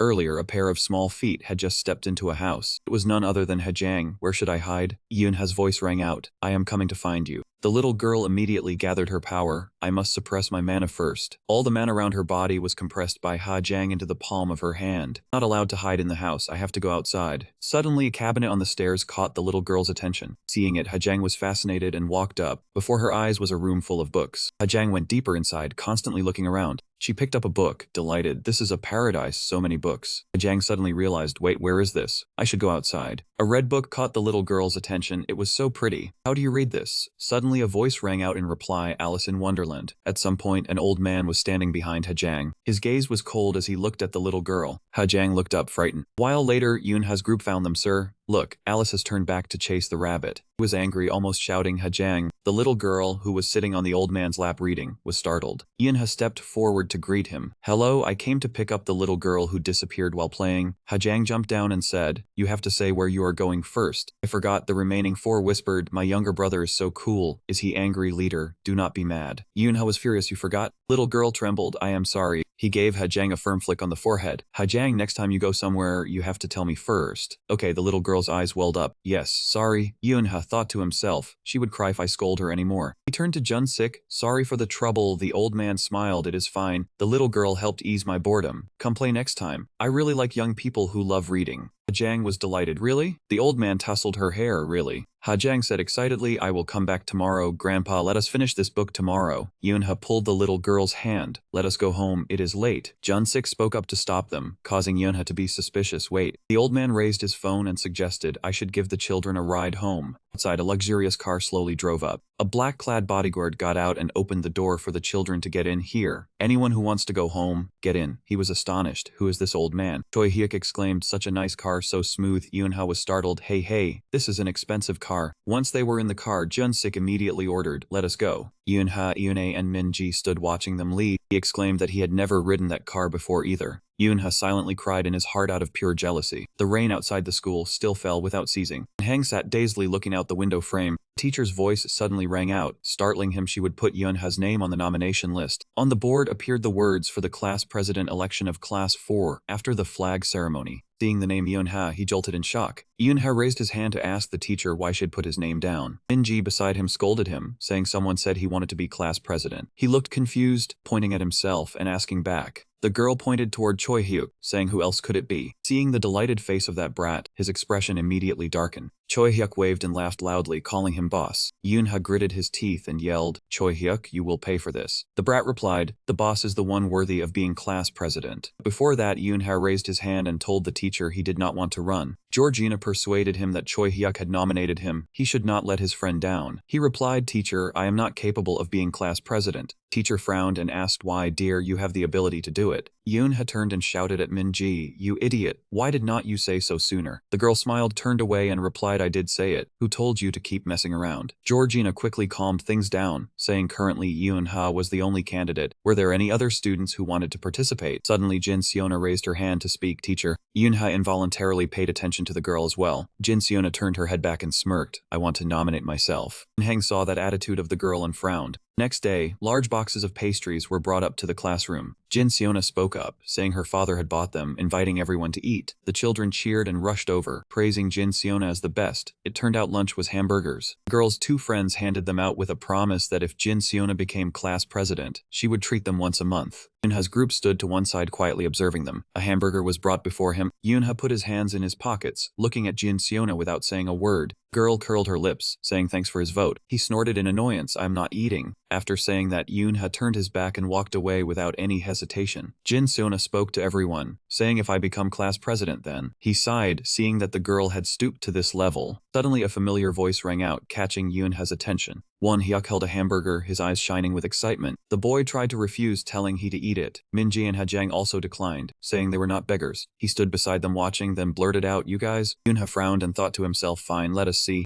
The scene shifted to nature with mountains and lush green trees. The elementary school organized a spring field trip. Georgina said loudly, children, I will take attendance now. Raise your hand when your name is called. She looked at Yunha and Jin Siona. asking the class president and vice president to help. The class president of class 4-5 was Jin Seona, and the girl smiled with open smugness. The vice president of class 4-5 was Yun Ha, and he gritted his teeth in displeasure. A while later, Georgina had finished taking attendance. She led the children up to the top of a tall hill. Everyone stopped to visit an ancient temple. Their legs tired from walking, the group spread out mats and sat down for lunch. Yunha opened his lunchbox, the food somewhat jumbled from all the walking. The girl marveled at Yunha's lunch and praised how delicious it looked. He blushed and thought, when did no Yune prepare this? Minji came over and teased him, saying she pitied him. Yunha's face flushed red as he shouted for her to shut up and asked where her lunch was. When she opened the box, inside were Japanese-style dishes. Someone noticed Hajang and praised that his lunch looked so pretty. It was a nutritionally balanced lunchbox, decorated in a very eye-catching way. Yunha rubbed his chin, as expected of Hajang. Choi Hyuk suddenly said loudly, a field trip should be all about eating cup noodles. He and Min Ji stopped their chopsticks and looked over, asking if he had not brought any food. The boy took out a cup noodle container, saying his mother said cup noodles tasted the best. The two looked at Choi Hyuk with eyes full of pity. Yunha thought to himself that his mother simply had not bothered to cook, then patted the boy's shoulder and said he was right. From now on he would train less. The scene shifted to the forest where a young man in black was running away. He cursed as he ran, unable to understand what was happening. While running, he tripped over a tree branch and wondered why there were monsters in this place. The young man's whole body was covered in blood, and he crashed to the ground. Despite the pain, he still struggled to crawl onward. Suddenly, a gigantic foot appeared, driving him into despair. Before him stood two terrifying level 7 monsters. The young man backed away in fear, shouting for help. Unexpectedly, behind him there was also a level 6 hellhound. In despair, he watched the pack of dogs lunge at him. A shrill scream echoed through the forest. Hounds rushed in and tore into the young man's body. One dog let out a growling voice, ordering them to stop. Suddenly, a strange current of electricity swept past, making the other two dogs writhe in pain. They backed away in fear, not daring to approach. The hellhound ordered another attack, and the pack of hounds immediately obeyed. It opened its sharp, foul-smelling jaws and gave the order to advance. The hellhound raised its head and let out a long howl toward the south. At that moment, Yunha's class was still happily enjoying themselves, unaware of anything. Choi Hyuk said excitedly, 3, 2, 1, open. Yunha thought indifferently that luckily he had brought clothes to change into. At the count of 3, everyone simultaneously held out the paper in their hands. Won Hyuk said in disappointment that he had not won. Jin Seona also answered dejectedly that she had not either. Yunha advised them to give up. Choi Hyuk declared firmly that they could not. The boss had to find the treasure. He replied by asking if he was a pirate. Turning to Min Ji, she clutched the paper tightly, her eyes blazing with fighting spirit, saying they should go a little deeper. Won Hyuk regained his energy and agreed. Yunha looked at Min Ji and thought, this idiot too. Hearing that, Hajang said he would join too. Jin Seona replied that she was fine either way. Yunha said coldly that he would not, and that it had been nice knowing them. Seeing him about to leave, Minji grabbed him and asked where he was going. Yunha cursed under his breath. A moment later, the 5 of them went deeper into the mountain together. Yunha thought gloomily that he wanted to go home. This was not a picnic but mountain climbing. Why did they have to climb Mount Bukhan when Mount Ongbuk was much closer? Besides, beyond this mountain was Ujeongbu district. As they moved along, a scream rang out from behind, making the whole group stop. Seona asked anxiously what had happened. Hajang also spoke up in confusion. Yunha's face turned serious, and he raised a hand to signal everyone to be quiet. A huge figure came charging from afar. It burst out of the bushes and stood in front of everyone. Minji fearfully pointed at the animal, asking what it was. Her hand trembled as she pointed in panic at the hound. A giant hound slowly appeared before everyone's eyes. Yunha gritted his teeth and thought, damn it, is it today again? The flower viewing area on Bukhan Mountain was tightly protected, but monsters from Ujeongbu had broken through the fence and moved south. This was a serious accident that caused many casualties. The hound swept its searching gaze over everyone. Minji saw its vicious expression and backed away in fear. Hound quickly rushed toward the little girl. It charged in to attack Minji. The little girl kept stepping back in terror. Suddenly, Minji lost her balance and fell backward. The hound immediately pounced, baring its teeth to bite her. Minji shut her eyes tight in fear, and at that moment, a figure behind her rushed out. Yunha kicked the hound hard in the side, sending it flying away. The hound slammed heavily into the ground. Yunha did not give it time to stand up. He immediately charged forward, his face full of killing intent, gripping a fork in his hand. He infused the fork with mana and stabbed it straight down into the hound's head. Bloody scene unfolded as Yunha stabbed the fork into the hound again and again. The other 4 looked at him with eyes full of fear. After taking down the hound, he tossed the deformed fork aside and used magic to burn its corpse. After Yunha finished handling it, he asked behind him, "Are you all right?" Minjae was still frightened and stammered in reply, "Yeah, I'm fine." Choi Hyuk looked at him and asked back, "Big brother, aren't we the ones who should be asking you that?" Yunha replied, "What do you mean?" Choi Hyuk continued, "I don't even know how to say it, but that was not the big brother I used to know." Yunha wiped the blood from his face and replied, "I'm fine, just a little worried." He thought to himself, Choi Hyuk is right. When I kill monsters, I become a cold-blooded murderer, a player madly hunting them down. Yunhe looked at his blood-stained hand and thought, I showed them a terrifying side of myself. Suddenly, countless screams pulled him out of his thoughts. Choi Hyuk turned to Yunha and asked, Big brother, what do we do now? Minji hurriedly answered, we run, what else? Yunha thought, I had thought about running away too. He analyzed the situation. Hounds move in packs. They are pouring down from the mountaintop. I can't save everyone. There is only one way left. Yunha said to the kids, everyone. His expression turned serious. Listen carefully to what I am about to say. The scene shifted to an area halfway up the mountain. A hand carefully placed a handkerchief on a rock and said, I'll rest here. Jin Siona took out her phone, tapped on it, and said, you guys go look for the treasure. The other three answered in unison, us. The chubby girl answered awkwardly, we can't do that. The boy with glasses scratched his head, can we rest with you? Seeing this, Jin Siona frowned in displeasure at the three of them. The three immediately turned around and continued searching for the treasure. The blue-haired girl said, it's nothing, we'll go now. The chubby girl also hurriedly replied, you rest here, Siona. Seeing the three of them diligently searching for the treasure, Jin Siona continued tapping on her phone. Suddenly, she heard their screams again and looked over in annoyance. Jin Siona saw the three of them running back down the mountain with terrified faces, screaming nonstop. Her face darkened in displeasure. What is going on? Right away, she saw a pack of hounds madly charging toward her. Jin Siona thought in panic, monsters. Before she could react, all three had already rushed past, leaving her still sitting there. One hound saw Jin Siona frozen in place and charged into attack. She was so frightened that she shouted loudly, is anyone there? Jin Siona's eyes were wet with despair. Help! Jin Siona closed her eyes, tears unconsciously slipping from the corners. That moment, a bullet flew over and lodged in the hound's belly. The hound was hit and collapsed to the ground, trembling. A voice rang out, huh? Is that you? Hearing a human voice, Jin Siona lifted her face to look. In front of her was Yun Ha, walking over with a sword in one hand and a gun in the other. Seeing that she did not answer, he continued, go down the mountain if you don't want to get hurt. Jin Siona still had not recovered, huh? Yun Ha calmly said, you handle the rest. In front of him, two hounds were still growling as they stared at the two of them. Yun Ha was about to leave, but Jin Siona grabbed his sleeve and cried out, where are you going? You have to protect me. Seeing no reaction from him, she put on a pitiful expression and looked at him. Yun Ha looked down at Jin Siona with a terrifying expression and replied, don't drag me down, get lost. Yun Ha's face darkened and his cold voice rang out, from now on, listen to what I say. Everyone, run down to the foot of the mountain. If you meet adults, tell them to call the players here. Hearing this, Choi Hyuk asked quietly with curiosity, big brother, aren't you coming with us? Immediately, Yun Ha answered without hesitation, I'll stay behind and find the other children. The boy hurriedly tried to stop him. Then I'll go with you, I've already trained my mana. But before he could finish, Yun Ha said sternly, Choi Hyuk. His gaze turned terrifying, his threatening voice rang out toward Choi Hyuk, stop joking around, focus on surviving. Choi Hyuk's face grew tense and he stammered, I am sorry. He kept pointing at them, the four of you will form one team, and always remember one thing. Hounds are excellent at tracking scents, you must suppress your mana flow as much as possible. You can do that, right? Hurry. Yunhe entered the forest alone, waved his hand, and scattered the food from the box around him, thinking there was mana in Father Jiang's food. The hounds were extremely sensitive, detecting mana. I will use this to distract them. Suddenly, he said softly, now use mana to check their positions. In an instant, a blue light surrounded him and spread in every direction. Yunha closed his eyes. The light above his head revealed everyone's positions, and he told himself he could buy more time for the kids to escape. Before his eyes, he kept darting swiftly from one side to the other with agile movements. Yunha looked up at the sky. A black aura was surging in, and he could not help being shocked. Heavens, there really are so many. This is no joke. He noticed the water bottle in his backpack, and a thought flashed through his mind. Only half my mana is left now. I should save it for later. A loud roar rang out from the black aura, startling Yunha. Hounds were clutching corpses and feasting, and cries for help could still be heard from within. A man with tear-soaked eyes watched a hound open its mouth toward him and screamed in terror, "Save me." The other man cried out in pain, even though his body had already been brutally attacked. The hound quickly licked its blood-stained mouth. He still had not stopped, continuing to tear savagely at the remaining corpses. Suddenly, one hound in the pack froze in place. Yunhei immediately gripped his weapon and charged forward, striking them decisively. One hound collapsed, causing the others to hurriedly retreat. He turned to look toward the man who had just screamed, making the nearby hound shrink back. He had noticed the small glowing sword worn at the man's waist and thought, just as expected. He immediately reached out and took the sword, telling himself he did not use long swords because they were heavy, but this suited his hand. As soon as he gripped the sword, Yunha examined it carefully. This sword shard was filled with mana, even without using his own mana. I can still kill these bastards. He pointed the sword tip at the hounds, crooked his finger in provocation. Come at me. Seeing his arrogance, they roared in fury. The large hound rushed quickly toward Yunha, his gaze lowered to its abdomen. Without hesitation, Yunha tightened his grip on the sword, preparing to attack that spot. A heavy impact rang out, and the sword stabbed straight into the hound's abdomen. The other hounds charged in fiercely to attack. Yunha's gaze turned terrifying as he looked at them. He swiftly flashed past with the sword, making the dogs howl in pain. One dog suddenly charged him from behind. He reacted in time and hurriedly ducked to dodge. Yunha quickly stabbed the sword deep to the hound's body. He pulled the weapon out, making the wound even worse. The other hounds looked at him with hungry eyes and charged forward ferociously. A stream of light burst from Yunha's hand pressed against the ground. A powerful thrust sent his body flying into the air. Yunha showed no fear, his eyes fixed on the hounds watching him rise. He placed his hand on the blade, and a surge of power spread outward. He directed the energy down toward the ground where the hounds had gathered. The sound that tore through the wind, the energy shot out in countless rays like meteors rushing toward the dogs. They screamed nonstop as the rays of light struck them. Their faces twisted in pain, wounds appeared, and their screams grew even louder. Yunha gradually descended to the ground. He swiftly dashed through the pack of hounds. A huge streak of light made them shrink back. That light formed a fold, a star-shaped matrix appeared among the hounds, and Yunha quickly ran far away. A massive explosion erupted, sending the hounds flying everywhere. The space fell silent again. Jin Seona stood before the burning hounds trembling. The little girl looked at the scene in fear, and a voice rang out from afar. "What is this? Is that you?" Yunha stepped forward, holding a gun and a sword, and said softly, "If you still want to live, hurry down the mountain." Jin Seona sat trembling on the rock. Yunha turned his head to look into the distance and said, "I have finished my part. The rest is up to you." Suddenly, the hounds in the distance were still growling as they watched. Yunha turned to leave, but Jin Seona immediately grabbed his hand and shouted, "Where are you going? You have to protect me." The little girl's eyes brimmed with tears, her expression both innocent and commanding. Yunha did not care. His eyes darkened, his voice cold. "Stop bothering me, get lost." Hearing that, Jin Seona's trembling hand drew back. Yunha continued threatening her. "They're almost here. The uncle you brought with you is in critical condition. You should hurry and treat him." After saying those final words, Yunha immediately ran off. "I'm leaving." Unexpectedly, Jin Seona moved her lips faintly. "I want to—" The little girl's eyes dimmed as she watched Yunha's back disappear into the distance. "I want to go with him." On the other side, Yunha kept driving forward with long, tireless strides. His entire body radiated a cold aura as he headed toward the darkness before him. He rushed ahead, then a black aura suddenly appeared and blocked his path. But without the slightest fear, Yunha gave a satisfied smile. "Found you." At that moment, the ground below was packed with hounds, led by a massive level 6 hellhound. Seeing him, the beast immediately roared ferociously, shrouded in black energy. That aura quickly spread out and surrounded him. Suddenly, from within the black energy, a flash of light appeared along with Yunha's voice. "Whether you were lucky enough to be marked or not." Before he finished speaking, his eyes turned terrifying and smug. "You're finished either way, dog." Immediately after, countless streaks of light shot down toward the ground. The hellhound sensed danger and instantly sprang backward. The streaks of light struck the hounds, making them howl in agony. Yunha landed and gave a sinister smile as he looked at the hellhound above. He stood up and observed the enormous beast on the hill. It immediately roared in fury. In an instant, the surviving hounds charged at his back. Yunha reacted quickly and dodged aside, avoiding the blow. He swung his sword and stabbed hard into them. Yunha pulled out the sword stained with blood plasma, holding his gun and aiming forward. He fired wildly and continuously at the hound in front of him. Then Yunha turned around. Suddenly, the hounds rushed in, as if they wanted to swallow their prey whole. Yunha was no less fierce, grinding his teeth in irritation as he gripped his sword and counterattacked. He shot past them and swung his sword into their bodies. The hounds cried out violently in pain from the assault. At that moment, a flame flared up and burned them to ash. Seeing this, Yunha immediately stopped. He looked toward the hellhound above, surrounded by vicious hounds lying in wait. Yunha raised the hand holding his gun and muttered, "What a nuisance." At this moment, the 4 children were gradually running down the mountain. Suddenly, they remembered Yunha's instruction. "Hounds are very strong monsters. You have to suppress your mana as much as possible, understood?" They all answered in unison, "Okay."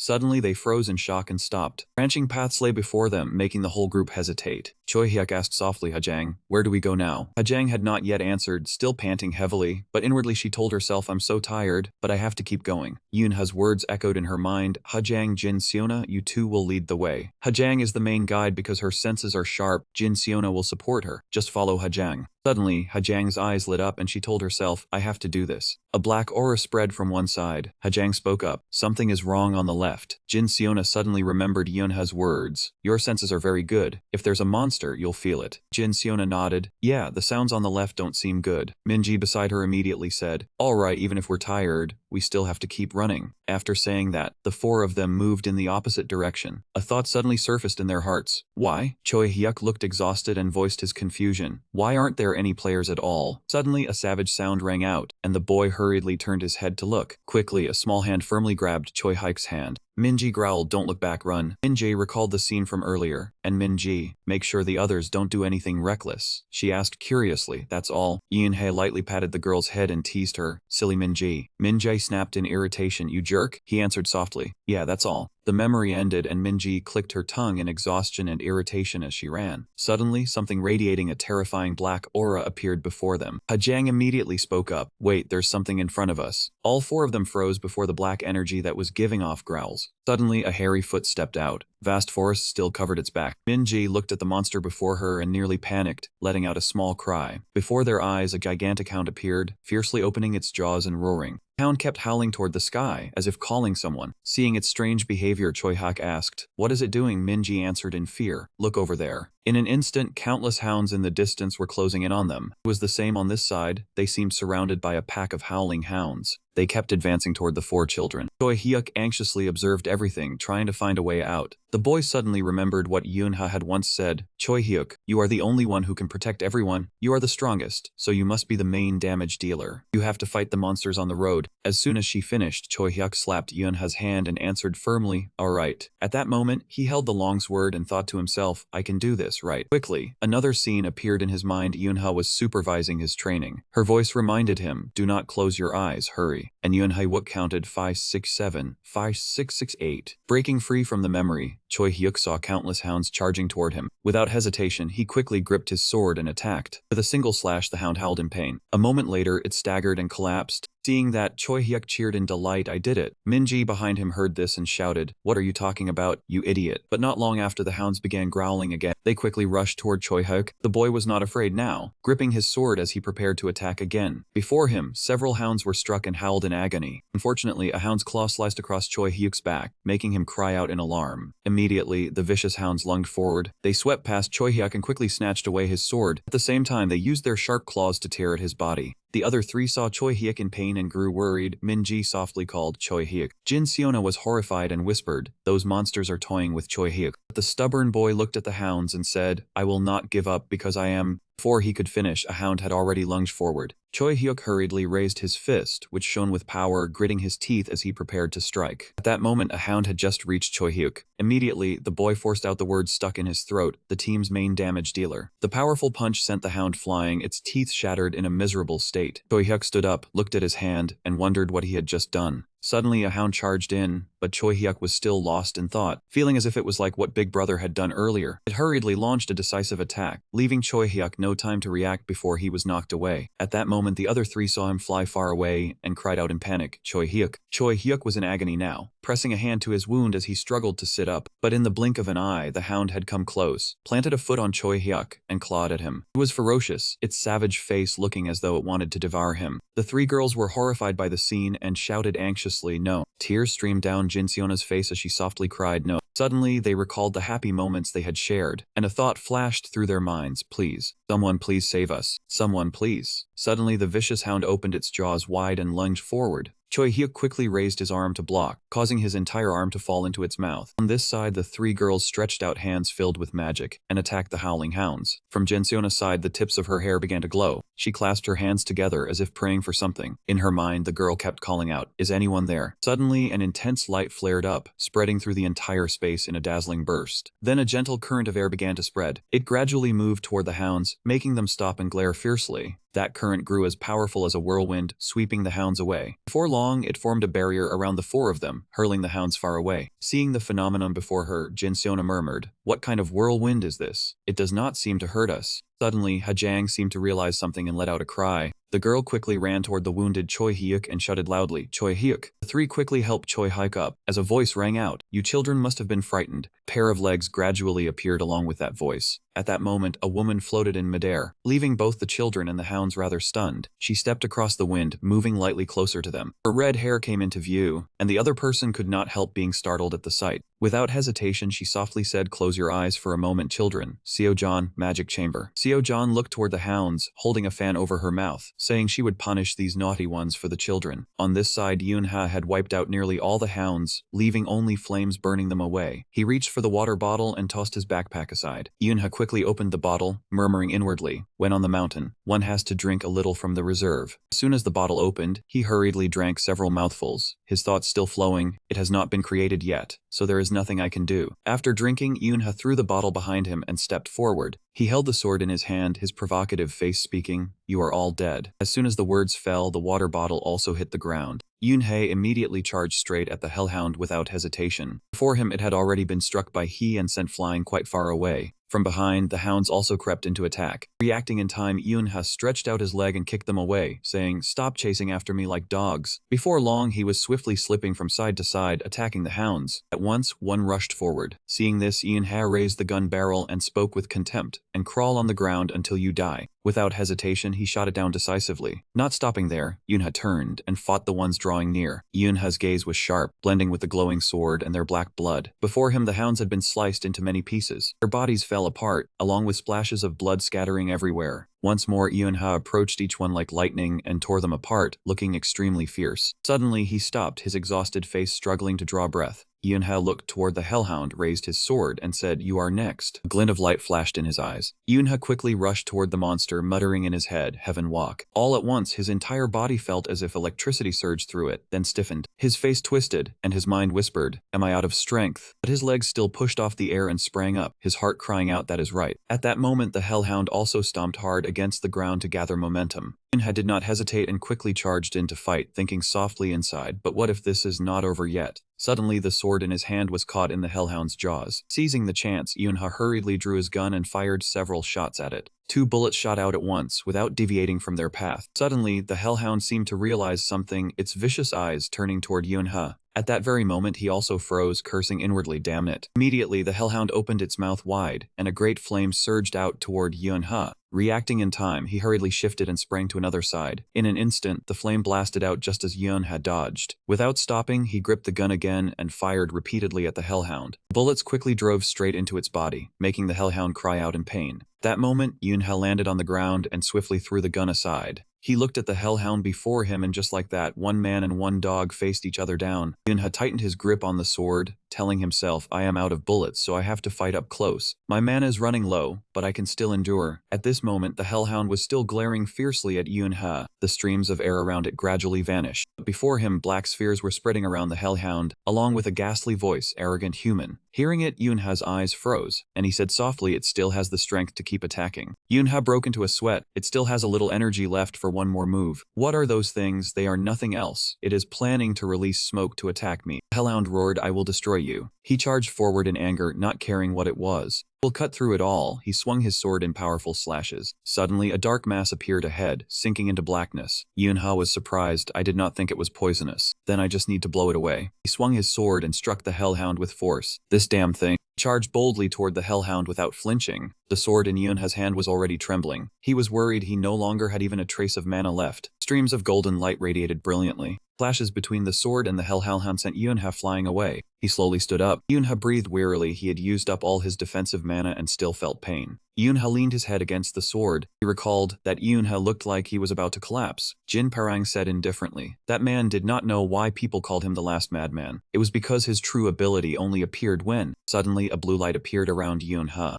Only when he fell into a dire situation could his passive ability activate. He still forced himself to stand, making the earth and stones tremble. It made the hellhound retreat in fear. Yunha shouted, "Now then, charge forward like the wind." He rushed straight at the hellhound. "You are finished." Yunha charged forward with a fierce expression. The hellhound realized something. Yunha cut off its legs. The hellhound fell in fear and looked at him. Yunha prepared to rush in and ambush it with the next strike. The hellhound struggled to block it. It gradually grew exhausted. He noticed that it suddenly created a black sphere and pushed him away. The sphere grew larger and larger. Yunha examined it. "Can you still call this hiding? If it is only this hard, then I can smash it apart. That is why I told you from the start." "I do not know if you still remember, shrimp-headed fool." He swung his sword and tore through the black sphere. Inside, the hellhound was revealed. Yunha glared inside in fury. He split the sphere open. "Did I not already tell you, you are finished?" Yunha swung his sword for the final strike before the hellhound. He mercilessly slashed across its neck. The hellhound's head rolled down onto the ground. Yunha sank down, pang heavily. He looked up. Yunha said, "It is over." He quickly collapsed. The surroundings immediately turned into a pile of golden light and flew away. Seo-John smiled. "Close your eyes, kids. I will deal with them." Ajang turned away and laughed quietly. She closed the fan. Seo-John scolded, "You bastards, do you not know how to protect yourselves?" She opened the fan. Seo-John cast a move that created tornadoes. She said calmly, "Still no report at this point." Seo-John reached out her hand. She said triumphantly, "You are all finished." 2 tornadoes grew even more violent. A purple ray suddenly flew in from somewhere into the 2 tornadoes. It was tossed back back and forth between the two whirlwinds. The tornado carried a deep purple hue. Seo-John looked at it confidently. She closed the fan. Seo-John looked at the children behind her. She waved the fan shyly. The tornado quickly vanished. Seo-John said awkwardly, "Sorry, you must have been scared, right? Do not cry. There is no need to be afraid." Choi Hyuk praised her. "You are so cool." Ha Jang's eyes shone brightly. "You are amazing." Jin Seona said shyly, "Thank you." Choi Hyuk asked, "Who are you, miss? Are you one of the 12 gods?" Minji calmed him. "Thank her first." Choi Hyuk was overwhelmed. "Are you really one of them? I just met the greatest person." Min-ji reminded them not to be rude. Seo-John laughed inwardly, wondering if the children would be all right after this. The children must have lost their composure because they were too frightened. After checking them over, the children looked quite terrible. He had to see whether they had any internal injuries. Seeing Ha-Jang glowing, Seo-John exclaimed in surprise. Ha-Jang turned her head to look at Seo-John. She ran over and hugged Ha-Jang tightly, leaving the little girl frozen. Seo-John asked if she wanted to become a player. The little girl fumbled, then nodded in confirmation. Choi Hyuk said from above that he was the one who would become a player. This boy really spoke with such crisp confidence. Not bad. Seo-John suddenly hugged them both tightly and praised them for being adorable. "You kids use telepathy with me. Thanks to that, I found your location." Min-ji was delighted, thinking she had been useless, yet she had actually done something. The little girl ran over and hugged Seo-John tightly. Xiao Zhan told the children to go down the mountain. The rescue team had arrived. Min-ji asked anxiously, "Aren't you coming with us?" She smiled and said there were still many people to save, but she would not leave them alone. Just as Seo-John turned her head and spoke, she saw a black shadow. From within the mountain, a black shadow appeared. Hun Qian stepped out with an imposing aura. That man asked why she had left him behind alone. "Do you know how hard it was for me to find my way here?" Choi Hyuk waved his hand and said Big Brother still had not returned. Both Seo-John and Hun Qian were surprised by the words Big Brother. At this moment, Yoon-ha was lying unconscious. Recalled the scolding. "When will you learn to take care of yourself?" Yoon-ha, "If not for me, how many times would you have died already?" Yoo-jung scolded him, saying the wound from the monster was very serious. Did he want to lose his mind? He sighed, "It is my body, so why are you angry?" She grit her teeth and asked, "Then who treated you?" "It was me, Yoo-jung. This is the body I manage." Yoon-ha asked irritably what she was getting so mad about. "I am sorry. All right." Yoo-jung looked at him and told him to spare some time on the weekend. Yoon-ha was curious why she had suddenly become so obedient and left like that. "Do you want to die?" He was frightened and had no choice but to agree. Then Yoon-ha opened his eyes wearily. He shot upright and realized he was in the hospital. Yoon-ha looked at his wrist curiously. There was no wound at all. A knock came at the door. Seo-John walked in and greeted him. Yoon had turned and returned the greeting. Seo-John smiled brightly and asked if he was awake and whether anything hurt. He replied doubtfully that he was fine. Yoon had noted that she was a member of the 12 Thrones and had learned something. Seo-John sat down and said she had just found him and brought him to the hospital. She asked if his name was Yoon-ha. He smiled and answered that it was, wondering whether she knew he was a strange translator. She confidently introduced herself as Seo-John. Yoon-ha smiled along, telling himself to be careful with his words. He suddenly realized something. Seo-John asked how long he had been here and how his friends were. She answered that it had been about 6 hours, and that all his friends were fine. Jin Seona and Ha-Jang were very worried, and I contacted their families so they should be on their way. He felt awkward, relieved that they were safe, but unsure what to say to their families. Seo-John asked Yoon-ha if he could answer honestly. Yoon-ha replied firmly yes. She asked why he had been there, and why, and who was the one who eliminated the monsters there. Yoon-ha fell silent, then gave a bitter smile and said he did not remember. He had only been focused on running up there. When I was about to faint, someone appeared and saved me. Seo-John asked curiously, "Really? But you knew there were monsters there?" Seo-John braced her hand against the hospital bed. She glared straight at Yoon-ha and stated that she thought he was the one who eliminated them. "How are you planning to deny it?" He waved his hands and said, "How could I possibly kill monsters? I am only in elementary school." Seo-John reasoned that she believed he could do it. When she looked up his name, she found that he had received a bravery award last year. He dodged it, saying it was a coincidence. She teased him by asking what about this time, did he coincidentally defeat a pack of hounds too? Yoon-ha laughed it off, thinking this lady was too persistent. He stammered that it was not him anyway. Seo-John cut in, saying she had found his fingerprints on the knife, so could he still deny it now? He awkwardly realized he could not make excuses this time. This woman was already certain he was the culprit. There was no way out. He spoke up and proposed a deal. Seo-John said smugly, "You have nothing left to lose. What is the point of making a deal with me?" He said calmly, "I will give you some important information." She snapped, "Information? You are giving it to me. What information?" Yoon-ha looked at her. "I cannot say it yet. We are making a deal." Seo-John guessed that it seemed he was no longer denying that he had wiped out the hound pack. "What kind of information is this brat planning to give me?" She spoke up, "Then what do you want?" He shook his head. "I do not want anything." Seo-John was surprised, "Nothing at all." Yoon-ha shook his head. "I just want to live peacefully like this." Night gradually fell. Seo-John left. While the driver and staff were waiting in the car below, She quietly stepped inside and ordered an investigation into the hair of Dangun group. Seo-John recalled especially the female hair. Yoonha had seriously mentioned the relationship between them and the head of her guild, the Ocean Guild Songjun's people. She spoke up, I do not really like jokes. You take responsibility for this, he said calmly. If nothing happens, I will join your guild. Seo-John was astonished. Not just anyone can enter the Ocean Guild. Yoonha retorted, do you not believe I killed the Hellhound? She shot back, then no matter what happens, you still profit from this. He looked at her, this is a chance for you to verify your husband's loyalty and gain another useful talent. Seo-John sat in the car. She looked outside and told the driver to investigate the female hair of Dangun. The driver asked curiously, the female hair of Dangun. Seo-John agreed, investigate everyone connected to my husband and prepare an evaluation report on the monster ranks in Gangnam. She remembered Yoonha saying, you are also maintaining balance in Gangnam, right? She glanced at him. So what? He said calmly, be careful of the new monsters. If you look down on them because their rank is low, you will be in serious trouble. Seo-John was surprised. How do you know? Yoonha cut in, oh right, you must report that you have taken responsibility for this mission. She gave the order that she would take charge of managing the Hellhounds on Bukon Peak. The driver was flustered. What? But that is... He swept his gaze over her. Yoonha smiled slyly. This is not something that harms you, right? One more thing. From now on, I will still be only an ordinary elementary school student. Seo-John praised him. That arrogant brat, he is interesting. Yoonha was sitting on the hospital bed when his friends came to visit. At 2 this afternoon on Bukon Peak, pack rank hounds appeared. Player Seo-John of the 12 seats conquered the alpha monster and is now investigating the entire area. At present, among the 34 missing people were students on a picnic. The head of the Ocean Guild, Song Jun, apologized for this incident. Articles appeared about the victims' families protesting during the funeral, along with controversy over Ki Wong's resignation. A suicide note was found in the vice chairman's cabin, a tragic decision. A few months later, the sun was shining brightly. Everyone shouted together, happy birthday, Jin Seona. The little girl was delighted. Thank you, everyone. How did you know it was my birthday? Min-ji said confidently, how could we not know about our friend? Yoonha teased, stop pretending, Min-ji. You kept clinging to the homeroom teacher and whining. The little girl shouted, can you not shut up? Do you want to disappear?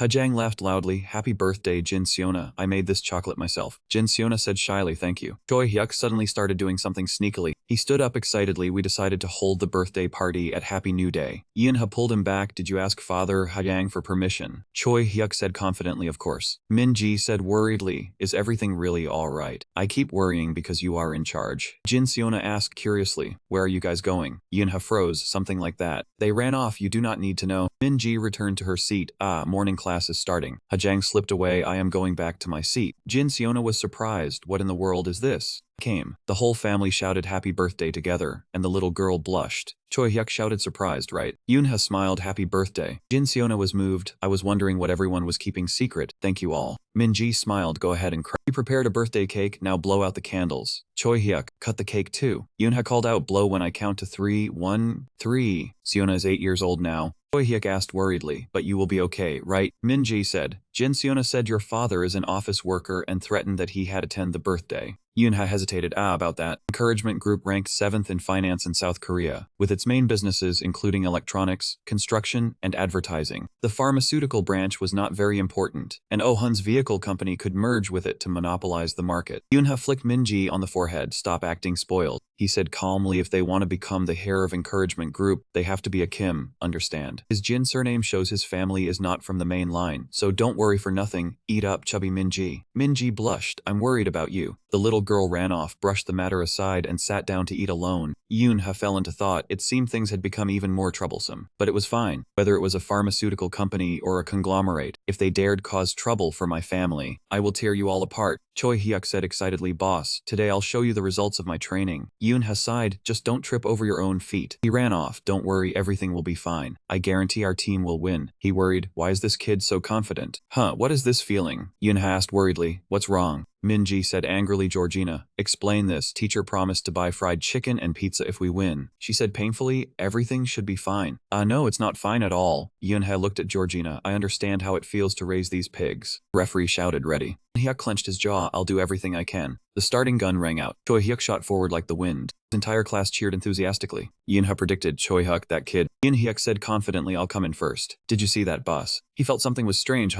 Why does my body feel so heavy? Hyuk reached the finish line, then collapsed to the ground. He and Min-ji ran over worriedly. Georgina helped Choi Hyuk up. Hang in there. Wait for the earth to harmonize. All things shall grow. Yunha sighed, I knew it. He doesn't know how to conserve strength at all. I'll have to teach him how to pace himself. No, Yuna ran over and threw her arms around him. Yunha, she said happily. Yunha, I came first in the 100-meter race. He was surprised. Really, you even beat all the 5th graders, that's amazing. No, Yuna smiled, I still have more events. See you later, be careful. He said happily, you two don't overdo it. Minjae scoffed, this guy isn't a mama boy, he's a sister boy. Siona's eyes brimmed with tears. Yunha's sister runs so fast. You're happier for your sister than for your own team. Yunha was awkward. I was only thinking about what to eat for lunch. Minji objected. No, he's happy for his sister. The two of them silently stared at him. Yunha changed the subject. I wonder how Hajang is doing. Siona said she's over there. Hajang said joyfully, I found you too. Julieta and Bruno said happily, oh Hajang. The little girl asked Han, can you help me? Hajang dragged Julieta away. Hurry sis. She was flustered. Let go, what's wrong? Julieta stood talking to the referee. The two sisters laughed and joked happily. Hajang breathed a sigh of relief. Yunha asked, did you ask her for help with something? Hajang accepted a bottle of water, an American. He was confused, isn't she Italian? Julieta smiled, I used English because I speak English. No, Yune was surprised, is that so? Hajang explained, the first person I thought of was Julieta. He asked worriedly, did she get into trouble? I really didn't expect this, Hajang. When they first met, the little girl had only been a crybaby. Now she could handle situations on her own. She had grown so quickly. On the other hand, Yunha lowered his head, while Choi Hyuk looked dazed. Is this what drinking an entire bottle of potion feels like? Please try to be half as hardworking as Hajang Choi Hyuk. Everyone gather after the meal. He walked over and everyone greeted him in unison. Hello, Yunha. He replied, hello. He sat down. My mom got angry and gave this to you guys. Hajang accepted it. Thank you, Yunha. He asked quietly, Hajang, who is that over there? Little girl explained, that's Subin. She's been coming by our place often these days. Yunha remarked, she looks familiar, but I can't remember where I met her. Jin Siona cried out, oh my god. Hello, the little girl said confidently, if you're hungry, would you like some? Yunha walked away. What should I eat for lunch today? Jin Siona chased after him. Wait. Jin Siona pointed at him. Dad, this is the boy I told you about. Jong-un was surprised. So you're Yunha? He said seriously. Are you the one who bullied my Jin Siona? What does your father do? He sighed. Did she tell her father on me? He said indifferently, like father, like daughter. You're already this arrogant with just one pharmaceutical company. Jong-un raised his hand, you little brat. They were almost there, but Yunha still stood motionless. John was shocked. What is with this kid? How could a child have such power? Zora was exactly like the chairman's. Yunha reached out his hand. Are you scared now? Jong-un flinched and swung his fist. You insolent brat. Yunha quickly dodged. He stepped back, sensing someone rushing toward them. His father charged in, struck Jong-un. He confidently knocked that man down with a single punch. Yunha's father dusted off his hands. How dare you touch my son? Son, are you alright? Does anything hurt? He replied fearfully, I am fine, but I dragged you into this. Jong-un stood up. How dare you? You dog, how dare you? Though that man was truly fast, Yunha grew furious. I have to deal with all of them. If that man touches his father, he would take him down. Yunha's father smiled faintly. Dad is here now. He stood in front of his son. Dad will protect you. Jong-un groaned in pain. How dare you? A man lower than a dog dares to hit me. He gave the order, seize him. Yunha thought to himself, if that man dares do anything to Dad, I will destroy him. His father reassured him, son, it is all right. Dad can handle this. Jong-un shouted, who are you? Do you know who I am? He answered calmly, I know exactly who you are. Jong-un was startled. What? Yunha's father explained, you are Jong-un, chairman of Encouragement Pharmaceuticals. Then do you remember who I am? Jong-un grew frightened. You are department head of Sirius. John grew anxious. Why is department head no here? No wonder that boy was so confident. Yunha was stunned. My father is a department head at Sirius. That man was confused. Why is he surprised? Sirius Group was the second-ranked corporation in South Korea. It produced most of the equipment used by players. Yunha's father said calmly, now you remember, do you not? Jong-un pointed at him. Why are you here? He asked in return, what do you mean? Jong-un hurriedly said, I apologize. May I ask what the head of strategic management is doing here? Yunha was dazed. That was the department in charge of equipment at Sirius. His father looked at him. I came to watch my son compete, but it seems you have a problem with him. That man faltered, so he is the department head's son. Jong-un thought to himself, I have to swallow my anger. Encouragement cannot compare with Sirius, and he is a core member of the equipment division. Jong-un bowed his head. I apologize. Please forgive your uncle. I cannot anger him. He will inherit the corporation. He pointed to the side. My Jin Siona also wants to apologize. The girl grew embarrassed. He ordered Jin Siona, hurry and apologize. Jin Siona stood blankly and turned around. Everyone whispered, did they fight? Jin Siona fought Yunha, but it seems she lost. Serves her right. That should teach her not to bully others. Hey, do not look at her, you might get dragged into it. Jin Siona trembled. I am sorry. Girl ran away. He was exhausted. Heavens. Yunha's father said calmly, then we will be leaving. Let us call it even after that punch earlier. Jong-un groveled. What punch? I was not hit at all. He bowed. Have a safe trip, department head. Yunha grew worried. I am done for. I am definitely going to get scolded. His father placed a hand on his shoulder and looked at him, strange. He said worriedly, if something like this happens again you have to tell Dad, do not handle it alone. He said seriously, Yoonha, you are still young, you still need Dad. It is alright to rely on your parents a little. Everything passed gently. Yoonha thought he felt something because of his father's warm words. He said happily, yes thank you Dad, his heart firm, unwilling to lose this warmth. Dawn broke and a man in a suit was smoking. That man turned around. Do I really have to come all the way here to recruit you? I want to do something big, a few people are blocking my path, and I need your help. The man wearing a hat asked directly, and what about the money? The man in the suit smiled. He bluntly told me to pay $1.5 million up front, and after the job was done, he would pay the same amount again. The hat-wearing man turned his head back. He reached out to catch the blue light and replied, understood. Suddenly, the suitcase of money shook violently. He pulled the suitcase toward himself. Man in the suit sighed, oh dear. Then he burst into mocking laughter. The cigarette in his hand fell to the ground. Dawn shopping mall. No Yoonha happily ran ahead. Yoonha stood behind and watched her. He was worried, it has been so long since I came here, but I still feel so exhausted. Vu's Julieta spoke up, Yoonha, I am not tired yet, we only just arrived. Bruno smiled apologetically and Yoonha sighed, telling him to buy something tasty for him to eat. Bruno nodded. He glanced over, always feeling uncomfortable whenever he was near him. How could an office worker hide his mana so perfectly? While he was staring closely, Bruno asked, Yoonha, is something wrong? He turned away and asked where Sister Julieta had gone, thinking inwardly that this man was surely no ordinary person. Bruno pointed to the 5th floor and Yoonha felt weary, then she will be hard to find. No Yoonha happily showed off that she also knew how to hide her mana now. Bruno took out his phone and said not to worry, he had this. Yoonha was surprised, a phone. It turned out that it was tracking the location of the two of them. He asked worriedly whether Sister Julieta knew. Bruno put the phone away and said this was a secret. Yoonha grew suspicious, this brother really is shady. Bruno cuffed once then said they should go. The two walked on quietly, passed by a very suspicious-looking hat-wearing man. He smiled viciously, let us begin. They had walked quite a distance. Yoonha suddenly sensed something turned back. A powerful surge of blue mana spread out. He remembered the ruined city. He held a sword and fought that day. Yoonha faced the insect-like hat-wearing man. There was also an identical tattoo on his hand. This person was exactly the same, he was nameless. Yoonha turned his head in surprise. The nameless man released a powerful surge of mana. Yoonha recalled the tattoo, it must be the nameless one from his memories. He smiled wickedly, nameless. Yoonha was worried, not understanding why he was here. Bruno asked what was wrong. He ran off and asked whether he did not find it strange. The man looked curious. Bruno looked back and forth. Yoonha answered worriedly, yes. Bruno explained that there were 3 people carrying a strange scent. 1 buzz-cut man, 1 nameless man. Yoonha raised his hand, and 3 blue flames appeared. He swung his hand and the 3 flames shot out. In an instant, the flame struck those 3 people. Yoonha was surprised, you are just standing there. He observed them and thought, just as I guessed, they are players. And they are thoroughly trained players at that. Yoonha looked at Bruno, what about the last one? He is watching us from that position. The 2 players stood not far apart. They signaled to each other, then split off in 2 directions. Yoonha watched them, truly suspicious. He tracked the buzz-cut man. He pulled something out of his leather pouch. Could it be? The buzz-cut man accidentally dropped a blue stone tablet. Yoonha was surprised to realize the mana stone was gone. He muttered, do not tell me these bastards caused this. A blue light engulfed the entire supermarket. Everyone froze at that strange sight. The blue light grew stronger and stronger. It formed a deep pit, and everyone panicked, talking about a mana distribution error. Bruno anxiously turned his head to look behind him. Suddenly, the hounds rushed in and closed in on everyone. They set the civilians down, but their eyes were filled with murderous intent. More and more monsters began appearing. An emergency announcement rang out. Monsters have appeared inside the store. Please evacuate to the fire station. While Nameless calmly believed everything was going according to plan, he ordered them to eliminate anyone who got in the way. Yoonha realized this terrorist attack had never happened before. He regressed. But since that day, the future had begun to change, and he recalled the terrifying scene in the city. No Yoonha hurriedly hugged him tightly. Everything exploded and a rain of bullets gradually poured down. The hound roared and quickly charged toward Yoonha.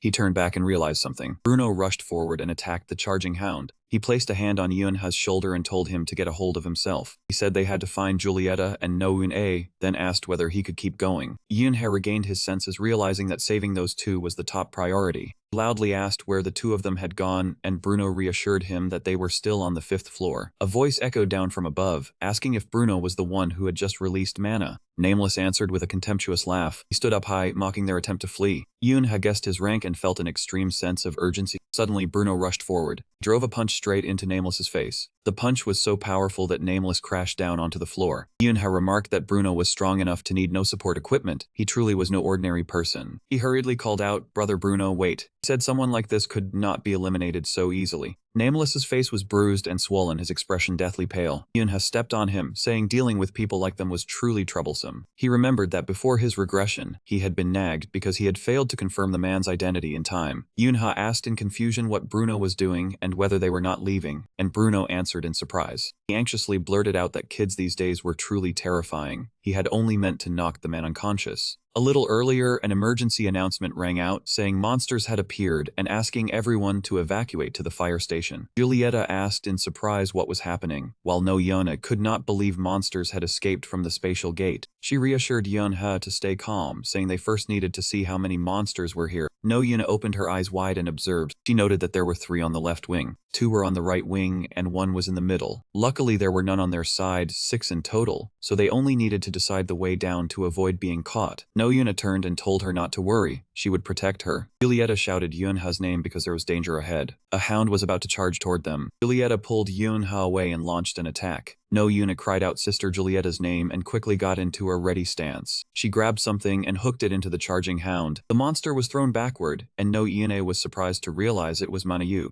She asked in shock whether Sister Julieta was a player. Julieta ordered Yunha to evacuate quickly, promising that Bruno and she would be waiting. Yunha obeyed and exclaimed that Sister Julieta was so cool. The hounds all charged at once. Julieta hugged Yunha tightly. She pulled Yunha and ran as fast as she could. Julieta reached out and summoned Mana. She attacked behind them to block the monsters. She noted that they were faster than she had expected, and feared she would run out of mana if this continued, so she observed the area to find something she could use as a weapon. "There is an escalator over there, sis." Julieta stopped him, telling Yunha not to go there. No Yuna looked up in surprise. The hound leapt toward her, and she turned back with a fragile look. No Yune stood frozen in place. She remembered that compared to back then, she was no longer afraid. She quickly dodged to the side. She stretched out her leg and kicked the hound. It slowly fell to the ground. The hound did not understand what had happened. No Yune slowly. She breathed out, then suddenly twisted her ankle and leaned painfully into Julieta's arms. She asked worriedly if she was all right, nearly fainting from fear, while No Yune smiled and said she was fine. The hounds around them, they howled everywhere. Julieta turned to look at the stairs. She ordered No Yune to run to the escalator, and Yune answered awkwardly yes. Julieta sighed and said, "Then let's run," and the two immediately dashed toward the stairs. The two leaped away despite the hounds chasing after them. The two sisters nearly landed at the stairs under the dog's gaze. Very quickly they made it there.